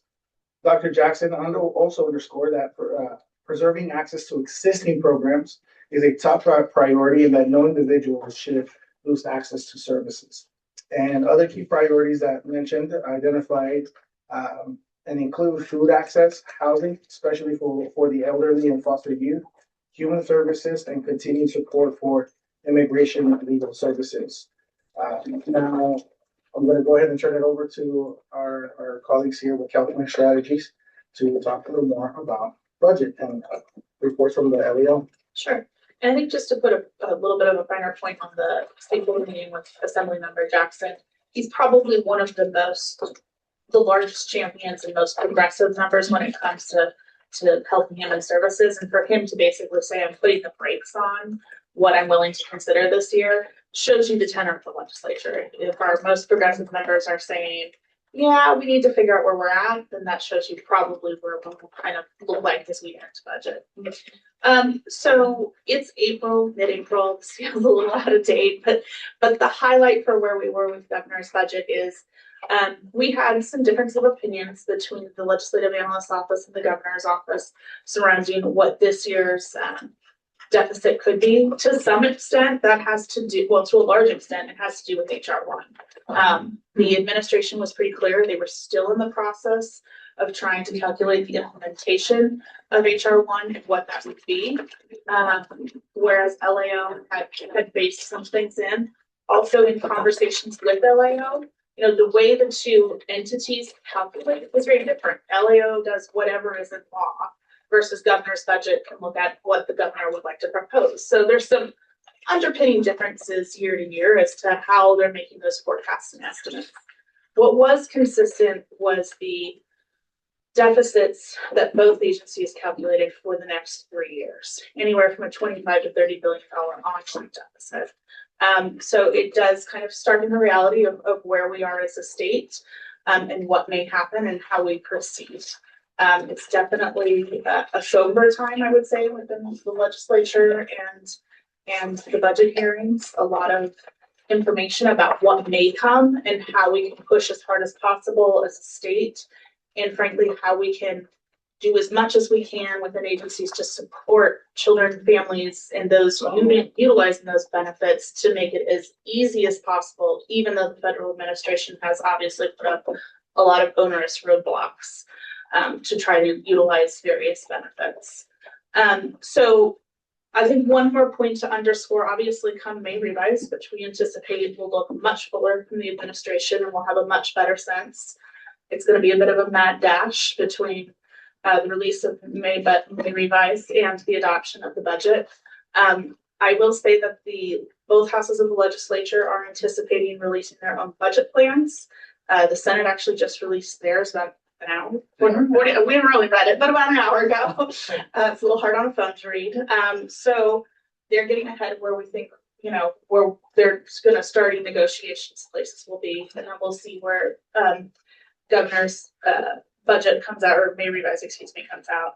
I think the only other thing I want to underscore about the tension and the difficulty we're about to walk into is, so CSAC and public welfare directors and the public hospitals have basically had to develop an ask on how to implement and how to fund these things. And so they're estimating, and not to say this is what the administration's proposing, this is what advocates are proposing, approximately $1.5 billion this year to implement HR1, with outgoing costs of anywhere to $6 to $9.5 billion in order to basically handle indigent care, to support public hospitals to be able to do that, and then for the county workforce to handle enrollment under the new systems. So not the happiest budget, but you know, trying to at least lay out where we're headed and what that means then for advocacy for the next few years in protecting services for children and families, and making inroads in policies where maybe it's, you know, a good time to do cleanup or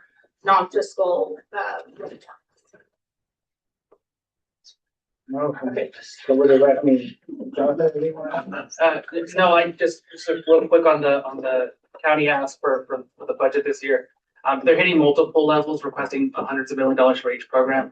Obviously building out indigent care programs for those with years 19 to 64, supporting the public hospital systems, county eligibility, giving counties more resources to kind of do that biannual work requirement, checking every now twice a year, as well as supporting county behavioral health programs. So they're trying to hit as broad as they can with the $1.9 billion for this year and the 4.5 next year. So again, to Monique's point, that will be an ongoing discussion with the governor's office and the Department of Finance. While we would hope the governor would be supportive of this, we don't know where we're going to be at come April. Yeah. So just quick update on that. Want to pause for questions before I move ahead? I just had, what did you say about released an hour ago? So the Senate released their budget priorities for this year. No problem. And we anticipate to assemble the release theirs next week. Okay. And then so, because you had presented other bills before, and it would just be helpful to have a slide that shows what's their status or if they didn't go through. Just so we can also look at what the progress is, if there's an impact in what you're doing to get certain bills passed, or if there's something else that we need to do. Absolutely, yeah. I mean, these bills have been recently introduced in the session, like we've done in the past year in the last session. As the session moves along, we'll provide an update of where it sits, where it's at, and we've been saying the same strategy that helped us be part of 8 bills that passed last session. So we're trying to aim with that same strategy with these number of bills that we're going to be supporting in efforts. Yeah, my guess is you have like a bill tracker. Is there a bill tracker that lines? Yeah, and we use Capital Track. Oh, yeah, but just something to present to us so that we know what you directly advocated for and where that bill stands. Sure. Yeah, So something like a slide like that. Sure, we can do that for the next. Selfishly, I can point you to CHIAC's website, the Health Directors Association. They have a bill tracker in their legislative platform, and it details the bill, who sponsored it, summary, and then what our position is, and then what's happening. And the next meeting's not until July 11th. So maybe you can just provide us maybe a more frequent report than that, a monthly report. A written report. Or you can just send the bill tracker. Yeah. Okay. Like group of topics. Yeah, it's good for us to know how to read this. I'll be more than happy to. We'll summarize it for you. Yeah, For you guys, no problem. And then just to close us off here, our federal update again. Letty's not able to join us today for health reasons at this time, but I'm happy to announce out of all the negative news that we received from DC. We're happy to announce that we've joined national coalitions in efforts, not join them, but in efforts to advocate for protecting key programs like home visiting and ensuring families remain protected in sensitive locations. This is highlighted by us joining the national coalition letter by the Home Visiting Coalition, again, to protect critical federal research and evaluation infrastructure supporting home visiting programs. And also joining the Center for Law and Social Policy on a letter to advocate for protections for families in sensitive locations. And then some of the topics that we are going to be keeping you appraised is as we anticipate fiscal year 27 budget is that the House and the Senate efforts are they're focused on fraud against childcare. That's a big focus of them right now. Regarding the budget, childcare and development block grants are going to be in conversation. Also, unfortunately, conversations around Head Start cuts by $85 million and eliminating of the preschool development grant for through 5. Elimination of childcare access means parents in schools. Also, possibilities of reconciliation 2.0 and even a 3.0. We'll have Letty update us on what that means. These are just anticipations based on what's happening currently and the decisions and the cuts that we're looking at and the negotiations that the White House and is having with Congress. Childcare effort. In the midst of all of this, again, negative, anticipations, the United States Senator Warren and United States Senator Murray, along with Congresswoman Ocasio-Cortez, do have a childcare effort that is being pushed at the federal level. So we are engaging to learn a little more about that and see how we can support with our California Congress representatives with information consistent with, again, with childcare and working with our EC coalition partners like CCRC to provide them with information, Children Now, et cetera. Now, our advocacy days that we normally report on when we're in DC are intentional, right? To keep first on California and the conversation with our congressional members, California congressional members. And now this year, if you guys remember last year, Captain Cab, we mentioned it with Race California Strong. We talked about the PR and comm side of Race California Strong, but there's different elements to that. One of them is our advocacy, like we did last year with Captain Cat. We're going to repeat that this year. And we are going to be having advocacy days in DC in parallel again with the Sacramento Metro Chamber's Captain Cat program that brings California business leaders to DC to engage directly with members of Congress. This alignment creates a unique opportunity for us. In addition to meeting with California's congressional delegation, we will also be engaging business leaders from across the state in real time in the same place and around the same issue. These conversations are essential, again, because we know that childcare is not just a family issue, but a workforce issue and a business issue.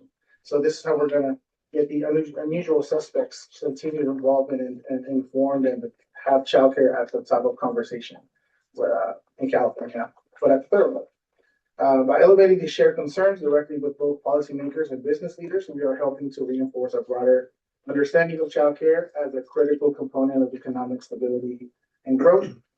Ultimately, this moment in DC is about building alignment, elevating urgency, and continuing to position childcare as a priority that requires coordinated action at every level. And we'll be sure to keep you updated on the efforts that we are taking part in when it comes to childcare. Any questions? Sorry, I'm trying to keep a consistent pace of time here. Any questions? No?